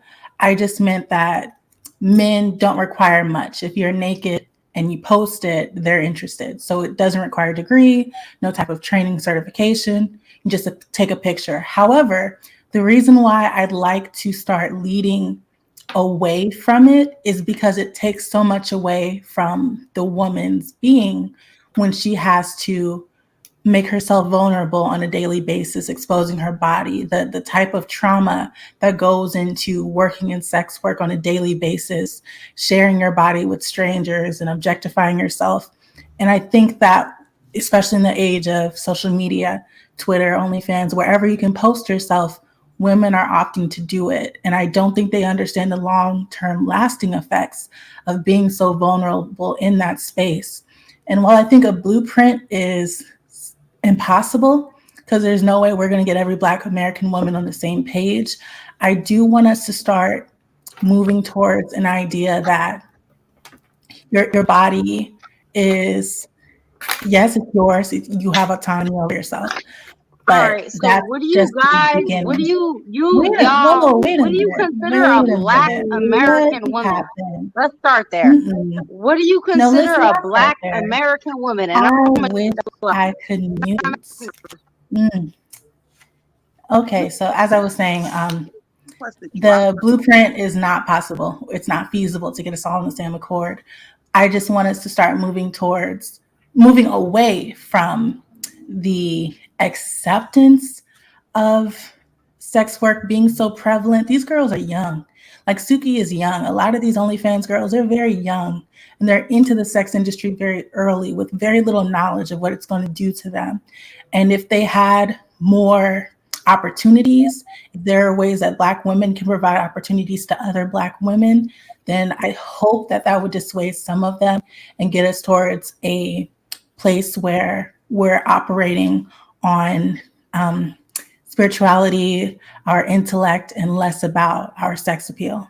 But that's just me personally. I was watching. This is Cynthia again. I've been listening in my earpiece, having a whole shower, and trying to let Miss Zero live. And I'm gonna let her live for right now. But baby, read the room. I think it just needs to be said. Read the room. But in terms of Sukiyana, I saw her mother on TV, and I thought her mother was gonna be a ratchet woman with this, that, and the third happening. Come to find out, she's a rather beautiful professional woman. That really the antithesis of what Sukiyana is, but she's also helping her to develop beyond what we see her doing now. It may lead up to a sex toy line or something that could enhance intimacy, but this was the only door she could walk through because Sukiyana makes enough money to put her kids in private school. So I'm pretty sure she's telling her daughters, look, I'm sending you to private school because I have to do what I have to do so you don't have to do this. Sometimes the messaging, we're looking at it one way and the whole different thing behind the scenes is happening. But I don't think that we're going to define what our Black femininity is. Are we sure we want the definition at this time? Will we still have we're so spread out on, we have commonalities, but we don't have enough, I think, that would add to the definition. I could be wrong. What do you guys think? Well, that's why, and then I'm gonna drop down. That's why I made the first statement, because we are such a diverse, like, some things come so natural to us that we don't even know, like, where it comes from. Like, we just exude so much diversity, right? But we're in the Western culture, right? Living in this world, and we have all at some point have tried to basically adhere to what Western civilization, social norms, what they stated the norms are, right? And because of that, because of our DNA, what comes by us naturally, there's been a conflict. So it's like, do you choose what you know without what you know, or do you choose? Because we're in this land, right? We're in this space. Although we didn't voluntarily come here, we are here. So do we conform to what they say? Well, that's what we've done, because that's what we've known. That has been what we have known. And if I'm understanding you, what we may know instinctively or empathically or spiritually about our ancestry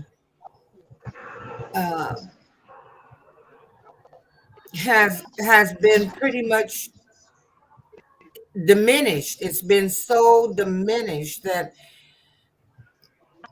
this is what we know, Western civilization. And I'm thinking, no matter where you go, even on the continent, you're going to be confronted with or experience Western culture, civilization. I think that for us, it's a blessing and a curse almost for us, for Black women in this country, because we do have things we spiritually and instinctively know that go back to our ancestry. However, we have had to function in this civilization, if that means we've that's what we've had to do. That's what we were born into, and that's what we know. I don't know about a blueprint either. I can't say that there's a blueprint, because you yourself talked about how diverse we all are, and we are. I would think that if we could become more accepting, if we could become more understanding, compassionate, if we could, who's it? Cynthia said, if we could sit the sex worker and the trans woman and if we could just all sit together and talk about discuss what we are experiencing as women, I think we would probably find we have a lot more in common than we think. We just don't often have those conversations because there's always this heavy criticism coming from us toward other Black women, from outside people, from people that are outside of our community. It just hasn't. This has not been. Let me turn the camera on. I don't even know why I got the kind avatar up. I think one of the most wonderful.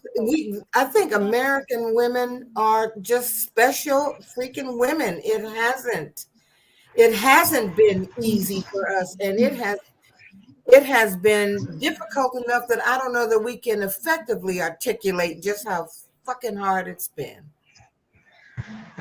Yes, ma'am. I just don't think we can even explain it. I would hope that with all of each of us on this panel, each of us has brought something wonderful to this discussion, each of us. And we've been able to, and even if we didn't quite agree or had a little pushback, it wasn't done in a way that was disrespectful or condescending. If we could pull all that energy together, who knows what it would look like. That would be great. I don't know if I'll ever see it in my lifetime. I don't know if this is the evolution that has to happen, that it has to begin somewhere, and perhaps it's beginning in this age with these kinds of gatherings, these kinds of woman conversations, like there's so much about us that is alike, and yet the most beautiful thing is there's so much more about us that is different. Mm-hmm. Different. Well, thank you, ladies, for answering my question. I'm going to drop down. Somebody else could come I up. don't know if I answered, but I tried. You did, because my and because I want other people to get a chance to speak. My thought pattern is that it is time for us to have more of these discussions. And also, I love the fact that Dee provided illustrations for us. Like, the major part of the biggest issue, I think, for us is that we don't know our history. I'm not talking about what America has allowed us to know. We don't know our history. We don't really know where we from, our tribes, the history of our tribes, the culture. We don't know these things. But I also understand that we're here too.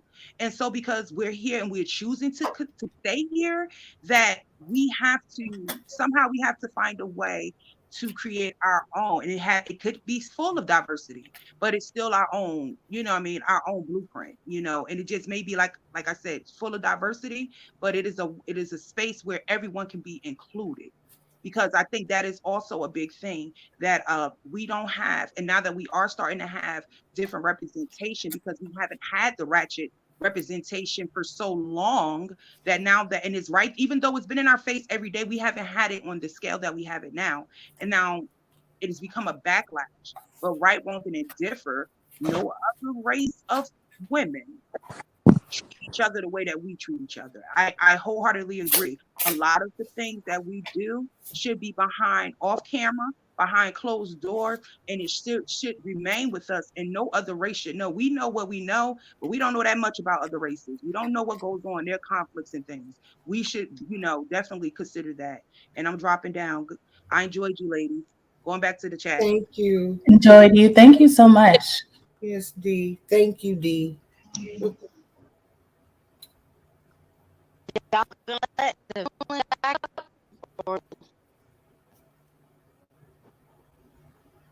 I don't know who was next, who came in after Rumors and Tea, but on the A icon, I'm sorry, I can't see your name. Did you have something you wanted to share?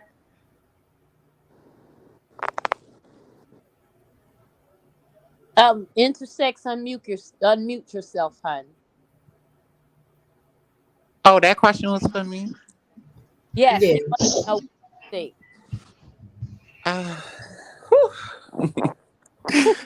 Okay.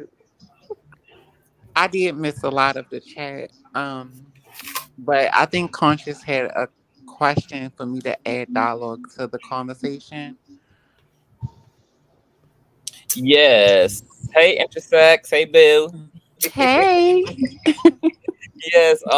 In this conversation around the plight of the Black woman and all division amongst Black women and the modest girls and the let it all hang out Megan Thee Stallion, Sukihana girls, and my question was to the panel, and I'm glad the intersex is here, was obviously amongst this division, it's also the division amongst cis Black women and trans and or intersex women as well. So do trans women have their place in this in this concept of Black women's community. And I guess my question to you, intersex, would be how do you feel about the spirit of Black women's community as a intersex trans woman? Whew.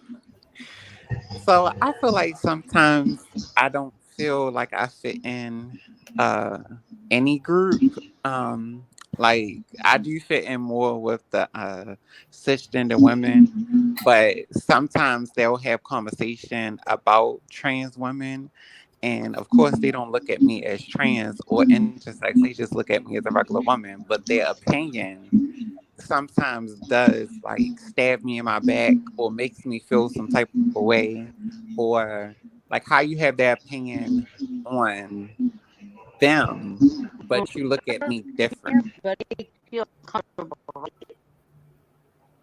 Huh? I'm sorry. Somebody's judging you, maybe like Your phone's breaking up. Yeah, the spirit of Wi-Fi is repelling her. But you were talking about, you say you identify more with cisgender women. Yes. You feel like you're able to operate in femininity on a daily basis? Yes. Make you feel comfortable sometimes, like, oh, I resonate because it does, like, Yeah. people make you feel comfortable. Miss Zero. Okay. I've been trying to let her live. I've been trying to let her live. But baby, pipe down. Stop smoking, pick up a pen, take notes, and hush. Okay, what May was I the say question? something, Miss Sorry. D? Yeah, well, yes, I'd like to hear your question, your answer, intersex. Yeah. So when I had the spectrum of gender identity, where did you see that you could fit most comfortably? I would say feminist and was it gender bender? Right, genderqueer. Yeah, gender queer. Yeah. Okay. Do you feel like you have to choose, or do you know on a daily basis that this is what you're most comfortable in? I feel like I have to choose when I'm with particular friends. Is it easy for you to get into a more masculine mode, or is it you have to dig that up from some space? I have to dig that up because I would have to really be upset or let's see, hold my tongue about something, and when it comes out, and that's when it comes out.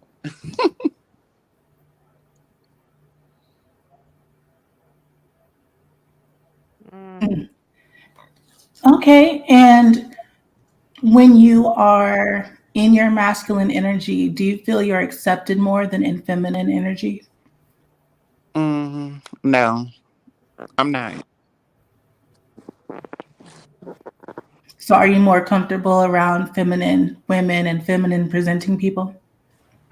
I mean, I'm pretty comfortable around everyone, but I'm usually the most feminine that I'm around. And I so don't. how do you identify femininity? When you talk about your feminine energy, what does that include? Well, my friends would be like, how well put together. Um, I have to be. Somebody said something about maintenance, nails, toes, hair. Um, I do have locks. Yeah. I do have locks, and like when my locks look rough, I usually like twist the first row and then put it in a ponytail, and it looks like the whole head done, but it's not. Um, I don't know if I don't wear makeup, at least have a lash on. Um, I don't know. My mother taught me that you never should walk out the house without lip gloss. I think that's about it. Okay. I can relate to that. I definitely understand that. And so when we have conversations about femininity across the board, you agree that there is definitely a space for people that don't identify solely in femininity, the gender queer, the agender. They can also discuss femininity, right, in ways that we operate, correct? Correct. Yeah. Yeah, we're on the same page. Mhm. At Thank you for first, sharing. when I seen the 4 pictures, I felt like I didn't fit into none. Like I didn't fit in any of those boxes. But when I thought about it and listened to you explained it, I was like, okay. I tried to use photos that we could identify right off the bat. So I did stereotype a little bit. But to be honest, gender queer and agender, they're very difficult to find a photo for because it could look like anything. You don't have to be completely dolled up or be a tomboy. You can just be in casual clothing and just identify as an agender person. So it was difficult to bring something that we could understand. So I'm happy that the definition made it more clear to everybody because it's a spectrum. It looks different, and there's so many different combinations of masculinity and femininity that people present in, and it's super duper complex. So it's always great to hear your perspective. I have a Can, question. hmm Okay. Do you feel that do you feel that women born female are a little threatened by trans women? um, I like to To be say honest, no. I do. I'm gonna I like explain to why. say no, but the answer is really yes. But Be honest, it's okay. It's a safe place because Mhm. I think they are, and I'm a born woman. I'll explain why. yeah, I think they are, but some more than others. The only main issue I have is when people are um allies or allies and they they have different opinions about, like, for example, one of my friends will say that I'm well put together, but if they Mhm. see a girl that's not where I'm at, they're saying disrespectful stuff about them, and I'm just like, what? Hold up. Being biased, huh? And it's like, oh well, she's not well put together, or she don't look like me. I'm like, first of all, she's not me. That's number one. Number two is it's levels to this. Like you comparing a girl that transitioned for 2 years for someone who been transitioned for years, more than 10 years, and I don't think that's fair. Right. Do you feel that born women treat you badly? I mean, I have passable privilege, so I don't So really no get one treated. knows, huh? Huh? Okay. So no one knows. No. Okay. Mm-hmm.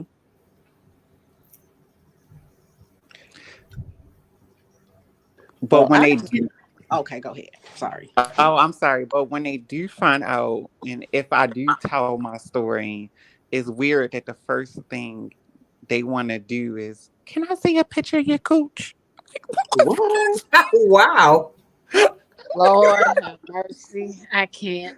Mm-mm. Nope. But Mm. to be honest with you, I gladly show them because I feel like they don't believe some of the things I say out my mouth. And sometimes I do like to shut a couple people, especially my family, pass the phone around. Mm. Hmm. Well, the reason why I asked that question was because I was in CTV's live. This was probably about a couple, before this live. I don't know when it was, but he was just looking snatch. And I said, oh, put in the comments, oh, you looking good. Like you look real good. And a couple of people in the chat got upset got upset and started saying some, rude remarks like I'm just, trying to suck up. I'm like, no, it's just that I give credit when credit's due. He looking good. And sometimes gay men be looking better than some women. I'd And agree. they got, ooh, Why did I say that? I released the Kraken, honey. Boy, they got mad. No, they do not. I'm a real woman. No, they do not. They don't look better than no woman. I'm a real woman. They can never look better than me. They don't. And I'm thinking, well, what are you talking about? Because really it is. I see some trans women and gay men that be looking more pulled together than some women. And clearly, hair, makeup be needed, some pen, just everything, skin and just hair. Just got it going on.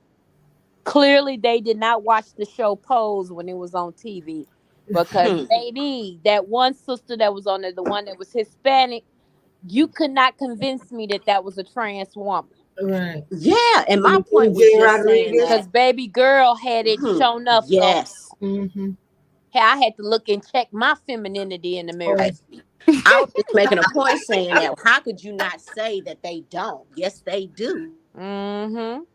Because Conscious is gorgeous. I mean, if he wanted to cut the beard and be full on woman, or lose the hair or whatever and be full on man, either way, it works for him. And he makes it do what it do. Well, okay. I want to thank y'all ladies for those comments. Thank you very much. And I remember that live stream mode our coach they got mad at me. Yes, they got mad. It was a digital, and then they start calling me a man. I said, now hold on. No, they did. Yes, it was a digital insurrection. But I want to say to that I understand where that defensiveness come from in cis women, because I think patriarchy has programmed women to be unknowingly insecure and triggered up around the areas of beauty, because those have been the metrics for women, is their it's the equity on their beauty. And so rightfully so, women are tight in those areas. And the reality is cis women size up other cis women. I mean, it's the reason why the cosmetic surgery has boomed, and it's because women are competing with other women, and they're trying to obtain the social equity that is attached to a big buttocks and how they can monetize that, and the potential to have leverage in their lives as a result of assimilating to those things that men desire, etc. And some women are on the forefront for. So I just think the whole system just needs to come down. I feel really like my heart and empathy goes out to women's community, because I don't think a lot of women know what has been done to them. Like they don't have the self-awareness, and they don't understand the system because they're living inside of it. Somebody got feedback. That's Zero Phone got some feedback, and they're living inside of it, which is why these conversations are super important to begin with. But yeah, Black women are sitting at the bottom of the food chain, and rightfully so. Like, they are protective of every space, including the goddamn bathroom, because Black women feel snuffed out, they feel unheard, they feel claustrophobic in a space that's already not recognizing them, and it's not honoring them, and it's not hearing them, and it's not loving them. And I don't think, and so when I hear Black cis women push against trans people or push against queer people, like that's what I choose to remind myself of. Like, I know the frustration, the anger is kind of misguided and it's directed toward us, but it's not really about us, and they don't really know it. It's really just about how white supremacy has us all in this little ass hamster cage, and everybody is fighting for resource and fighting to exhale. Therefore, it leads to us fighting each other, and we're not even the authors of this confusion. And I just wish that the community at large will understand that yes, we're taking out our frustrations, because we can't touch massa, therefore we touch each other. We can't send a missile way, so we destroy the things, and we project onto the things, and we ventilate and express our rage onto what we do have proximity to. And that's really why domestic violence is so has escalated so much, because people direct their rage to the people who are the closest to them, whether it's the children who get it. Mm. Spouses who get it, but yeah, and there's even a belief And some of us that are victims of domestic violence actually talk about it. Like, is it okay? Can't. huh? Like domestic violence through the hands of black men. Your But phone is still breaking up doing super bad, things Zero. Your phone is breaking up super bad, boo. I don't know what's Oh, going on. Yeah, your connection has Yeah, the hiccups. Yeah. it's oh, cracking real bad. my I can't even make out what point you're Oh, is, saying. like, It's still can breaking up. we just come in and talk about it? Are you gonna have to go out and yeah, come back? that was bothering me. Yeah. Yeah. That was tripping my But anxiety. But I also want to say this too. I forgot what who the female author is, but she was proposing that domestic violence is inspired by that very idea that because black men feel powerless in a white supremacist society, that they abuse black women as an alternative or as a substitute for My God. anger that they can't display and demonstrate to massa. And I thought that was a very powerful perspective to take that can apply in a lot of areas when it comes to our community. Okay, now what? Wait, what you said that they now repeat that? I didn't. That that black men, as it relates to domestic violence, Oh, okay. express or beat up on black women as an alternative for not being able to beat up on massa. To get their pride back because they can't do Yeah. it to a man, so they Yeah, they can't do it to Yeah. the white man, and they feel powerless as it relates to trying to deconstruct the white system. So black women end up being on the short end of all of black men's rage in a white supremacist society that's emasculating them. Torturing them. Wow. So they reclaim their ego and their bravado by using black women as emotional dumpsters and punching bags. Well, I agree with that, but take minus the domestic violence. I feel that some black men get with white women to make up for them not being accepted. Yeah. Yeah. Like, that's their Grey Poupon, they feel like they have arrived. Yeah. Just in my opinion, Absolutely. So and I believe that too, because they feel like, she's more receptive in taking their bullshit and putting them up on the pedestals and stroking their ego. And we're just the angry black woman all the time.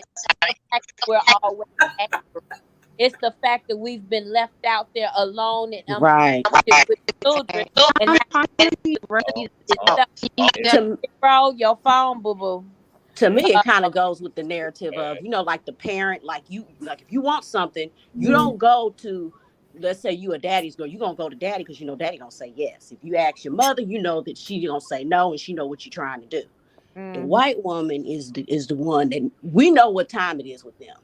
So they're not going to go, they're going to go to the one that don't know what's going on with them. Like you said, I agree. They're more passive because they don't know. That's a lot of rage, though, in black men. Conscious, thank you for sharing that. All I could get was this image of how much rage has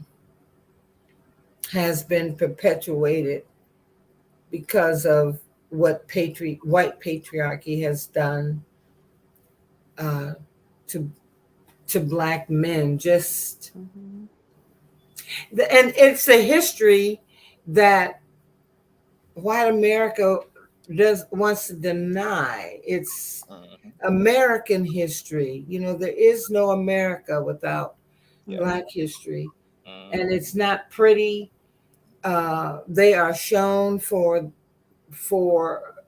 the brutal human beings that they have been.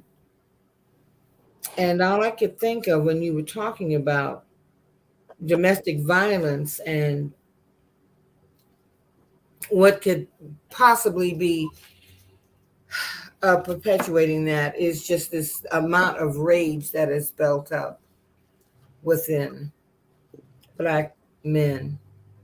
That's an onion that got so many layers with domestic violence. Yeah. It's like you would have to. That you'd be unpacking for days with that. Right. They got problems.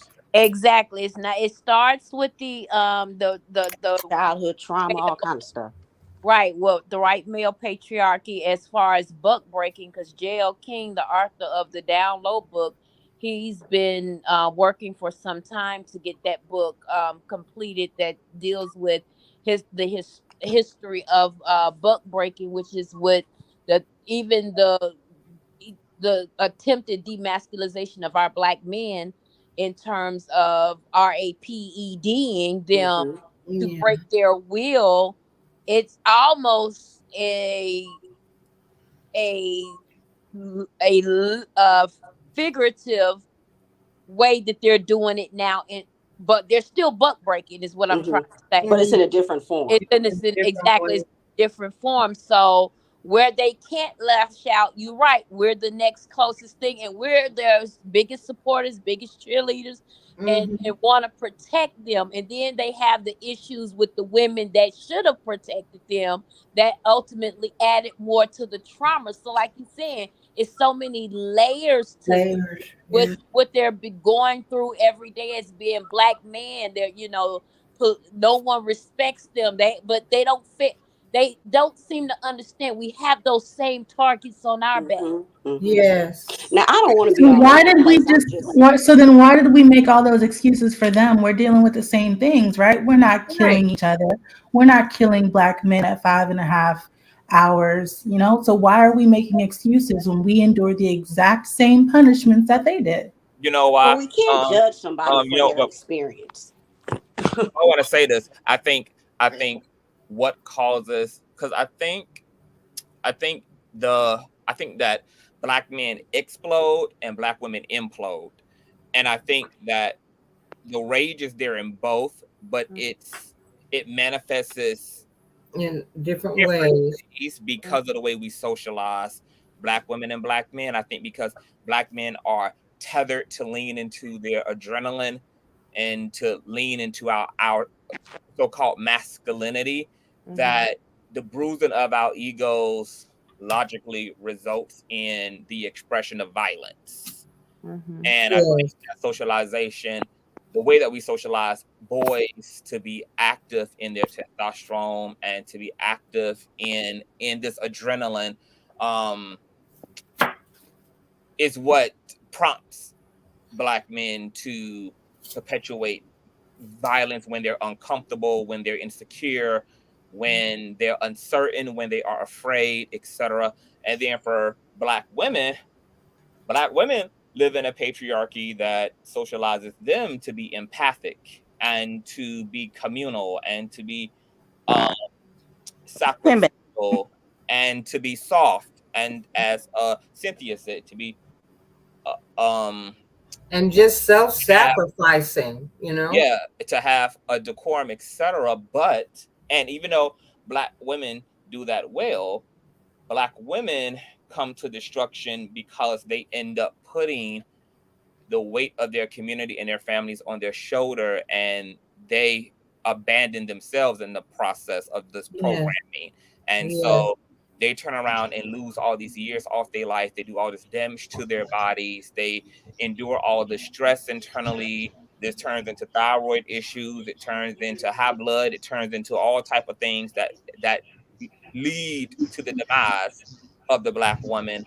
And yeah, I think that socialization has a lot to do with it. But I don't. But to Dee's point, I don't think it's an excuse, and it can't be tolerated, and it has to be obviously chin checked. And at this point, black men are exploding to the point that they are just destructive. Period. So everybody is kind of in danger when it comes, especially to cis hetero men.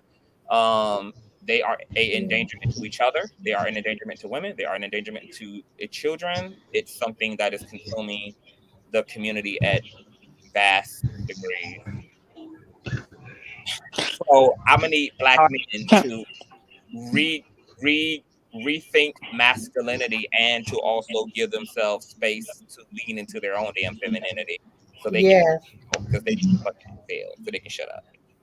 Now, it's a lot of women who No, that beating was on good. men now. It's a lot Next of speaker, women that please. beating on That men. con- that Yeah, hit it on that one. But Hmm. black indeed. don't black men die early? Let's hear from Tiffany. She's been waiting for a while. Welcome to Eh, the panel, Yes, Tiffany. What y'all would you made like me to wait this add? long. Hey, Tiff. Hey, and it's my birthday, first of Oh, Happy all. Happy happy birthday. birthday. Happy birthday! birthday! Thank you. Happy I wanted to join y'all originally, but I wasn't sure where I would be in my celebration. So that's that. But Well, you I need some was new friends if you here with us and you ain't. Okay. no, You coming here on your birthday, girl. no, I have to work I have to Oh, work tomorrow. okay. Oh. but Also, may I go after Tiffany? but I did want to.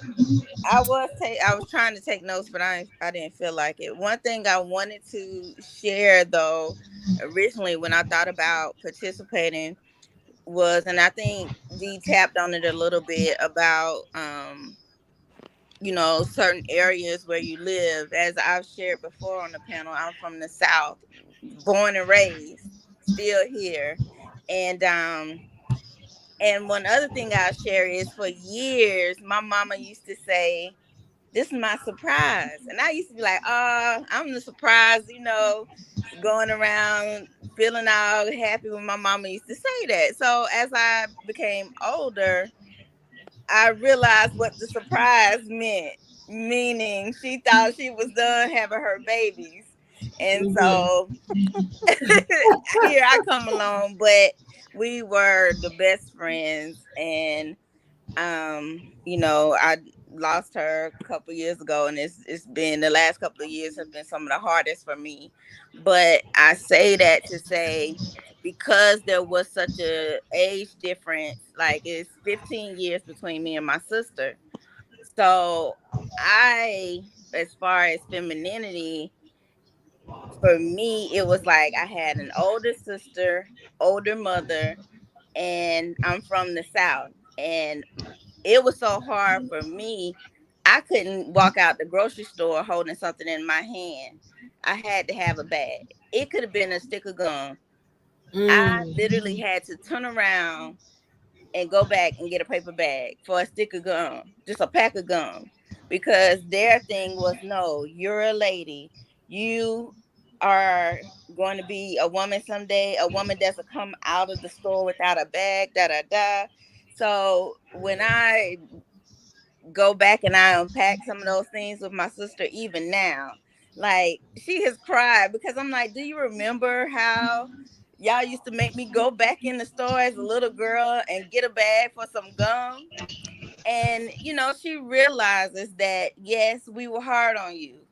Another example was riding down the street, and I would see my friends and I yelled out the window at my friends, and my sister dragged me down because I'm like, what did I do? No, you're a lady. You don't yell, ladies don't yell out the window. So I'm saying that to say also we talked about community, and Mhm. it's that was just a small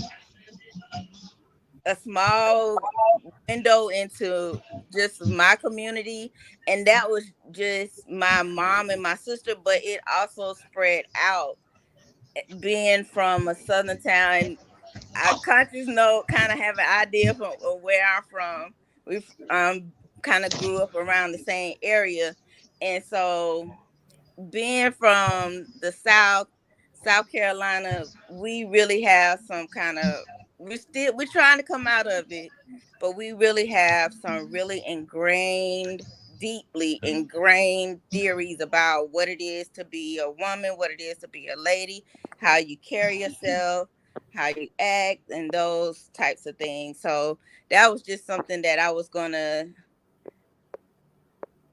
I'm sorry. I started watching lives on TV, and I got the chat. And Conscious always say, don't look at the chat when you on the panel. So I just saw something somebody said in the chat. So I'm sorry. We were taught get a bag because you pay. No, I was taught to get a bag because you're a lady and you have to have a bag for everything.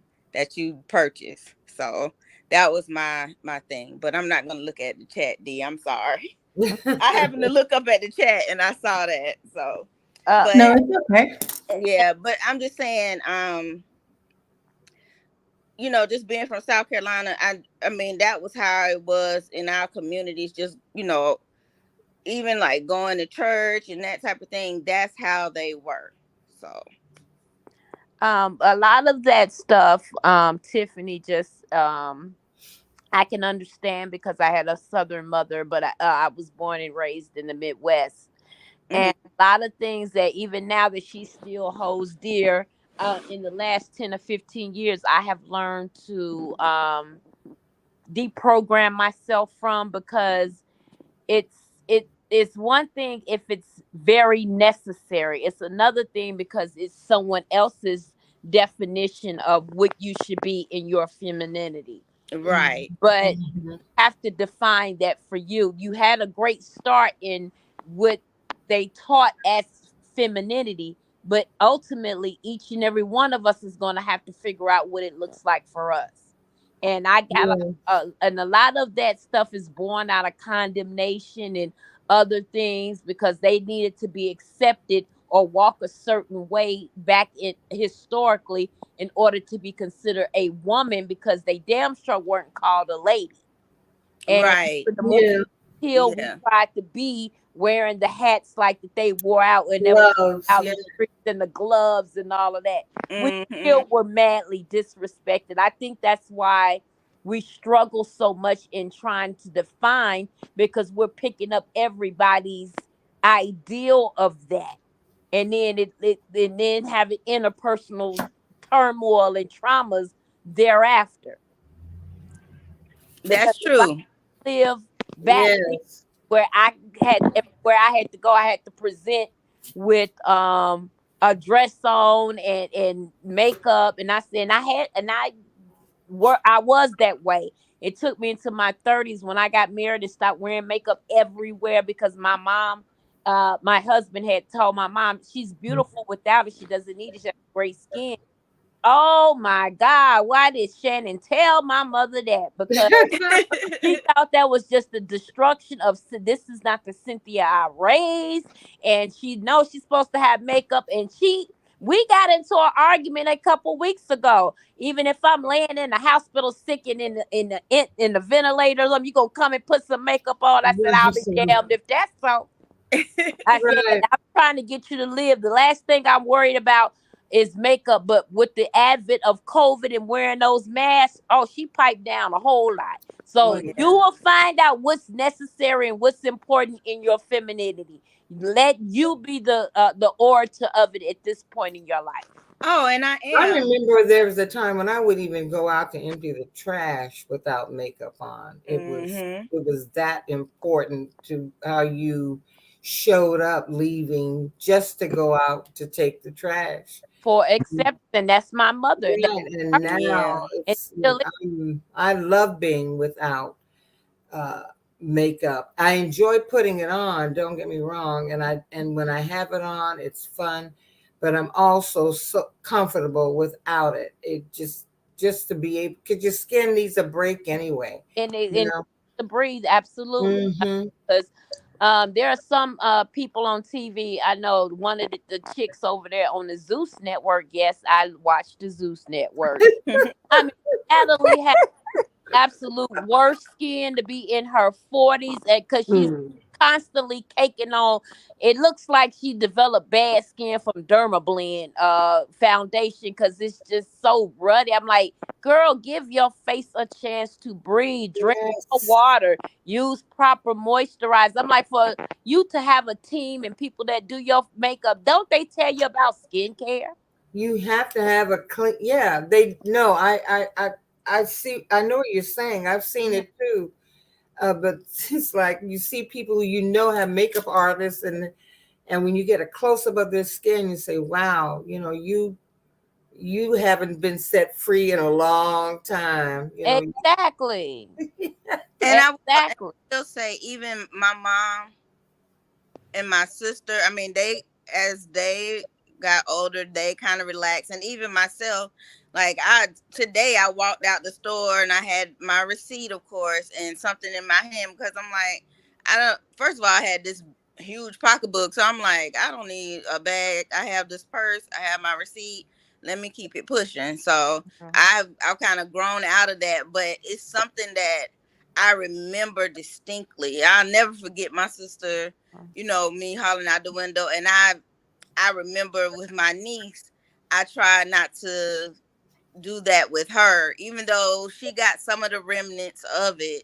But we tried not to be as hard on her as she was coming up. And then the last thing that I wanted to say, going since we talked about the entertainment side, I wanted to just go to another side. And Dee had in her presentation. I also want to just send out some love to and even though to the sister Zero Manifest, this live wasn't titled just Black Feminism, but that was the gist of the conversation. It's just that excuse me, y'all. I'm still getting happy birthday blessings on my phone. But it's just that was the gist of the conversation, and you just came in hot, and I see you still trying to get in. But love to you as well. But Yeah. I want to go to the other part of it and say, for us STEM women, and my sister who's a nurse. We about to go toe to toe because now you and I love you, Miss Cynthia, but now you got to stand up for us in STEM, and because I'm a pharmacist, I'm in science, I have a chemistry degree. You talked about the entertainment, but it seemed like now it's like, and I have this nursing degree and da da da da da. Okay, I understand now you going into acting. But you know that there's not a lot of us in the medical field. It's not a lot of us in science, technology, It's mathematics. right now, So, and you're and, right. and we don't get the sexy talk. We don't get the love. We don't. We So don't. We now you definitely still don't. got to give it up for us too. Now don't just throw us out there like that. No, now, in all fairness, Sugar Boo, I love my healthcare workers. If I had a daughter now, I'm gonna be honest and tell you, with the way that things are changing, in healthcare and moving backwards as opposed to forwards, I would rather see her in STEM and doing something that's not a conditioned over the years to be as women work. That's why it's one of those roles, like we went to school and become teachers and and nurses and stuff. I want her to take the bull by the horns. If she want to be a paleontologist, baby, go forth. If you want to go and work toe to toe with male engineers out there in the middle of the ocean and oceanography, whatever, feel free and bring whatever your femininity is and make it relevant to you. Now, I'm not throwing us out there under the bus because, we are very much needed. But even with us being Black women trying to define our femininity, we still struggle in the workplace. I am like Conscious was talking about, when we deny ourselves and we end up with physical problems like thyroid issues or whatever. I'm a thyroid cancer survivor. A year ago, I was laying in this exact same bed trying to heal from having a total thyroidectomy. And that Right. short time of being out of the clinical space, it took me up until 2 months ago to get back into the clinical space with 26 years of nursing. It's like now not only am I fighting the feminism arguments, that I'm too loud or I'm too proud or I'm too experienced or, oh, they're not going to pay me. I got to deal with the racism and the ageism in this business. Do I Right. want to subject my young sisters who now have way more STEM as far as science, technology, and mathematics education than I ever did? please, baby, go forth in that, because that's where the money is right now. You can get scholarships for those types of programs in school and not have to come out and incur all the debt that we had almost 30 years ago. Right. So those things, I'm not knocking us, and I love the fact that you are a pharmacist. We are very much needed, because in that space, and what I said in the beginning hours ago when I was in the car, healthcare, no matter what we're talking about in the Black diaspora, we need to be at the table, because this affects us. Why is it as one of Right. the most civilized and advanced countries, but we have the worst mortality rates when it comes to child bearing with L&D, labor and delivery? Right. Because we're still not seen and heard, whether we're standing outside on that bed as the clinician and the practitioner, or if we're laying in that bed as a patient. Right. Mm-hmm. Well, thank you for that. You welcome, love. And I'm so happy to see you. And I love when you're on the panel. I want He's wonderful. First of all, when you the other day, and I'm talking about the other day, not today, but the other day, you was just like, I'm over this nursing. I said, now wait a minute now. Oh no, I'm still over it. That's why I've been coming in high all day. I woke up with the shits and shenanigans facing me, and it ain't got no better till I got in the car on this panel. Well, I enjoyed the conversation, and thank you, Dee, for moderating. You did an excellent job. Yes, you did. Yes, my hat's off to her. Thank you, ladies. It was wonderful, and I'm honored. Thank you so much for having me tonight. You know, I'm sorry. I've enjoyed listening and sharing. I really have. It's been delightful. I have a question for the panel. Mm-hmm. Do any of you feel one of the reasons as to why some Black women are disrespectful to Black men, or treat them the way that they do, is because we don't trust them, and we don't feel protected?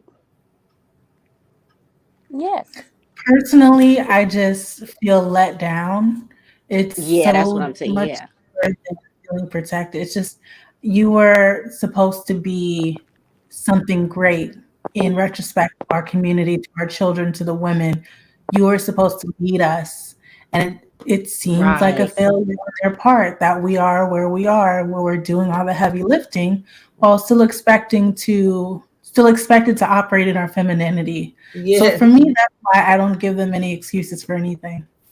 Because they have yet to solve the problem. That's what has happened, is that there have been excuses made. No, we have I try not to resolution. Mm-hmm. I try to let them live. I do, but because I understand the bullet, the bullseye that's on their back is on ours too. Yeah. But I think that they expect too much of that out of us, instead of just letting us be and understand we're in that fight with them.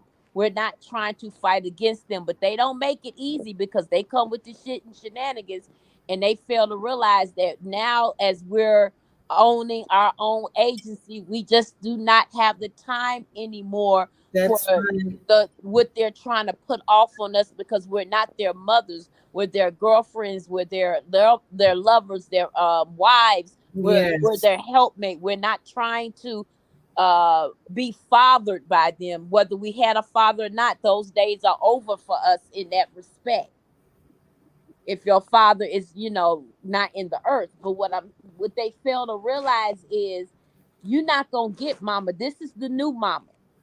The mama of old had a chance to stay at home and take care of the family. The new mama got to do it all. Whether she's wearing the pants, the skirt, the dildo, whatever she want to have going on in between her legs or not, or what have you, however you want to say it. we have to do it on. We're owning our agency. Get with us or get left behind. That part, that's great. That's it. Do you Come up feel with that it black because we men? are not stopping. We are not Right. stopping. We can't. We can't. Do you feel that black men are not walking in their dominion or righteousness?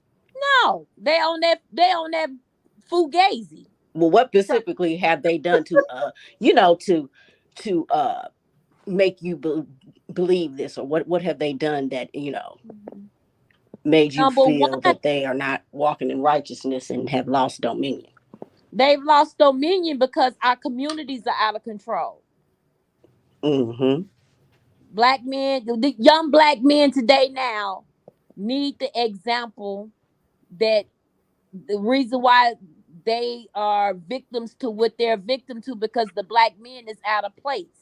When we get a good one that could really do us some good, they prefer everybody else but us. But then want to turn around and say that the reason why our young black men is destructive is because of the black mother, the black woman. No, you better blame that too, baby. It's not like I created the seed in me and then I put the sperm in me alone. It took two to do all of that. And they don't want to share that responsibility. And that's the problem that I have with them. It was a time where they were taken from us.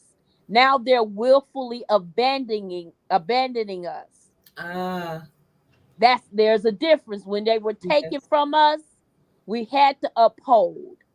When the systems that were set in place to say, hey, we'll help you, they wanted better jobs, but instead we got welfare. But the caveat to the welfare was the father couldn't be in the home. They were taken. There are a few that fought for their families, but many walked away because they felt like that was the better option. Do you think it's due to agenda? Generations outside of that, they're willfully walking away from us and then want to turn around and say it's our fault. Do you think it's an agenda, that society has put forth to put them in the mindset of that, like their program? Right, because you got to understand, the more they destroy us, we can never rise to be what we can be when our powers are commingled together and we're building back up our communities. But if they know the trick, why do they do it? If they know you know what I'm saying? Like if they know if this is being discussed, and the look why on do their face is because they most of the time they're thinking with the other head. And then I think that sounds like such a low expectation of men, that they're being brain controlled, they're not thinking, they went through this and that, they were taken from us. But you're not giving them any responsibility to take, because you're saying it's not their fault, it was welfare, then it was mind control. Like sometimes these men are just exactly who they show you that they are. There's no way to explain it away. And you're right, but that's why I said it was at one point they were taken away from us. Now they're willfully walking away from us. That's the reason why, because whatever their reasons are that they don't want to be with the black woman or don't want to hang in there. They're making the choice to not. Oneness and love and whatever the foolala is, that is us as a black diaspora, they're willfully walking away. They don't even value us enough to stand with them in their greatness. As soon as they become billionaires in sports and entertainment, where do they go? Now I've had men say don't fit the mold to stand next to them, especially when we've been behind them when they was broken outdoors to build them up to that. Right. I've heard black men say that black women expect too much and they're too bossy and they try to control and they don't know how to submit and let them be a man and take on the responsibilities of the position of the man. But that's why they don't really like to deal with that. That's not my opinion. That's just what they have said. Right, exactly. But here's the thing. That's an excuse. When those other races of women break them, then they want to come back home like the limp dogs that they are with their tails between their legs. Now, I definitely don't give them no excuse then. Now, I stay over there, stay with them. They broke you, stay over there. Don't bring that back over here. That's what you wanted. You walked out the door. There's no revolving here. And then we have to build you back up to do it again. No, that's a slap in the face for us. But what do you think about this? Sometimes people have to go through karmic lessons and have to know what they want and versus what they don't want. And sometimes they have to have those experiences dealing with different women to have different levels of different situations to where they go through karmic lessons and they have to heal that part of themselves. And then when they complete, they want to come back to you because maybe they are healed, but by that time you don't want them. No, they not healed. That They ain't coming it. home. Look, Ruth, what did Malcolm say? The Ruth I thought that. What? What did Brother Minister Malcolm say? Yeah, please. Because here's the thing. They know once it's something about when they get broken over there and they done been through the courts and then had half of their assets raped and stuff. Well, maybe they want to come home. They're not even looking at us then as being their partner. They want somebody to lick their damn wounds. They're using us as a break glass in case of emergency. They come on back. Hey, they better try Jesus.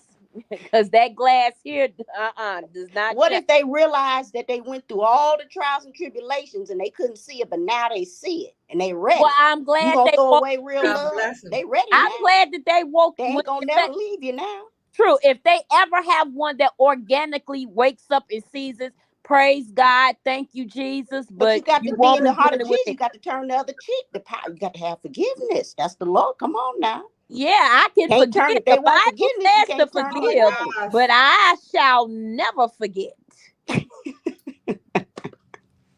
And I'm gonna always feel some kind of way, and I shouldn't have to be in a relationship after you done went through all of that to know that this was the most correct move with me. Because now I'm side-eyeing you. Always wonder, are you going to leave or walk out the door again? Or are you going to be disrespecting me? Or are you going to be this? Or are you going to be expecting me to be submissive like that chick and not sit and let's be a power couple together and all that bullshit? I don't have time for that. Sometimes they do too much. They done did too much. Huh? Take on too much of that shenanigans. Yeah.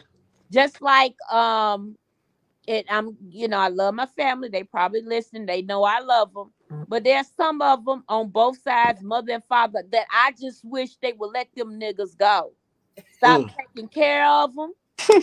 Well, they hoping that that'll change. Yourself on your waiting for the turnaround in your agency, because all they're doing is trying to get a leg up on you, drive your car while you at work, tear up your shit, eat up your what did the 85 South song 85 South crew DC Young Fly them say made a song with eating all of was it the fruit snacks and drinking all of child's Capri Suns. Well, that's self-love and having standards and boundaries. That's their karmic lesson. And I know that, but our femininity is weighted. I feel like because it's weighted so low in their hearts and in their spirits that they think that that's the best that they can do. And I'm constantly putting them before the Lord. Lord, show them a better way. Where is the one that you created for them? Block these fools from even getting in their ear gates.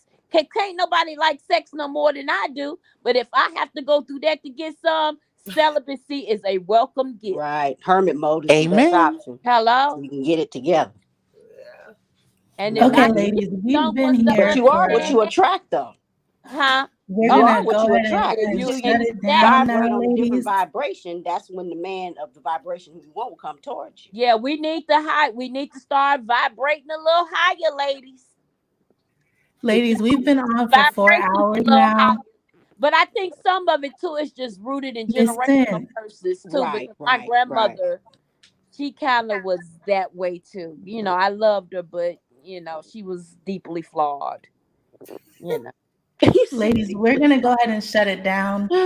We've been on for 4 hours, way longer than I thought I could go. I thought my PowerPoint would be quick, But we got into a lot of interesting things, and we had a really deep conversation that definitely should be continued at a later date. And we got into a lot of different topics. It was great hearing so many perspectives. My panelists, we didn't rehearse, we didn't know each other or anything. We just came on. I appreciate you all for your contribution, your professionalism. I love the way that we went through everything, and I feel like we were at a good pace. My panelists that came up, thank you so much. Intersect and Miss Culture, who's on right now, everyone who came on, even the one that had to stage away. I appreciate the participation, the interest in this, because this isn't something that gets talked about often. We typically don't center Black women in conversations, especially in mainstream media. We don't get this type of presence ever. So I once again want to thank CTV for even allowing this to happen, for allowing me to come up when I don't do this. So for him to give me this opportunity and walk me through it, and I just appreciate you, CTV. It's been such a pleasure. It really has been. I have thoroughly enjoyed this day. Thank you so much, CTV, because I'm terrified and embarrassed all my family and friends. They'll just own me, but embarrassed by what? You slayed. Yes, you're delightful. You gave it, honey. You served it up. No, they told me don't get on that acting and embarrass me on TV. So I kept their names out of it to protect the ignorant. But hey, their stories need to be told. Exactly. You kept all the family secrets intact. Period. Exactly. I tried to. I tried. Yes. Well, if the Equalizer is ever interested in coming back and doing this again, I am very much so open to allowing her to do what she did today, to do what you did today, D. So me and you, we have each other contacts. We're going to stay in contact. I would love for you to come back. I would love for you anytime something on your heart, something you want to do, something you want to create. If you want to do it here in this space, girl, you got my approval. And this is definitely these type of spaces and conversations and vibes and energies amongst the. I'm so proud of y'all because nobody was screaming, nobody was hooting and hollering, even when folk was wanting Zero to move it over to the left. Y'all handled that so well. Y'all even handled all of that so well. So this was amazing. And we have to do it again. We got to keep these conversations going. So thank you, D, for being willing. You absolutely handled yourself to the utmost, girl. I'm just excited for you. I'm so happy for you. I can't wait to see you out here on these streets. And yes, I hope you continue to use the platform. So continue to hit me up, and we continue to work things out and bring various types of topics to the space that are significant and important to the community and to Black women, etc. So I love you all. I love you too. All right, now everybody get your ass out of here. Get out of here. Go to your man. Are you women? Go take that damn bra off, okay? Okay. Oh, I've been took it off, honey. I had a whole shower during the show. And not ashamed about it. All right now, you should not be ashamed. I just love you. Such a good time. So fun and open mind. I love you guys. Thank you all. I love y'all too. Much blessings. Good night, everyone. Good night. Bye, y'all.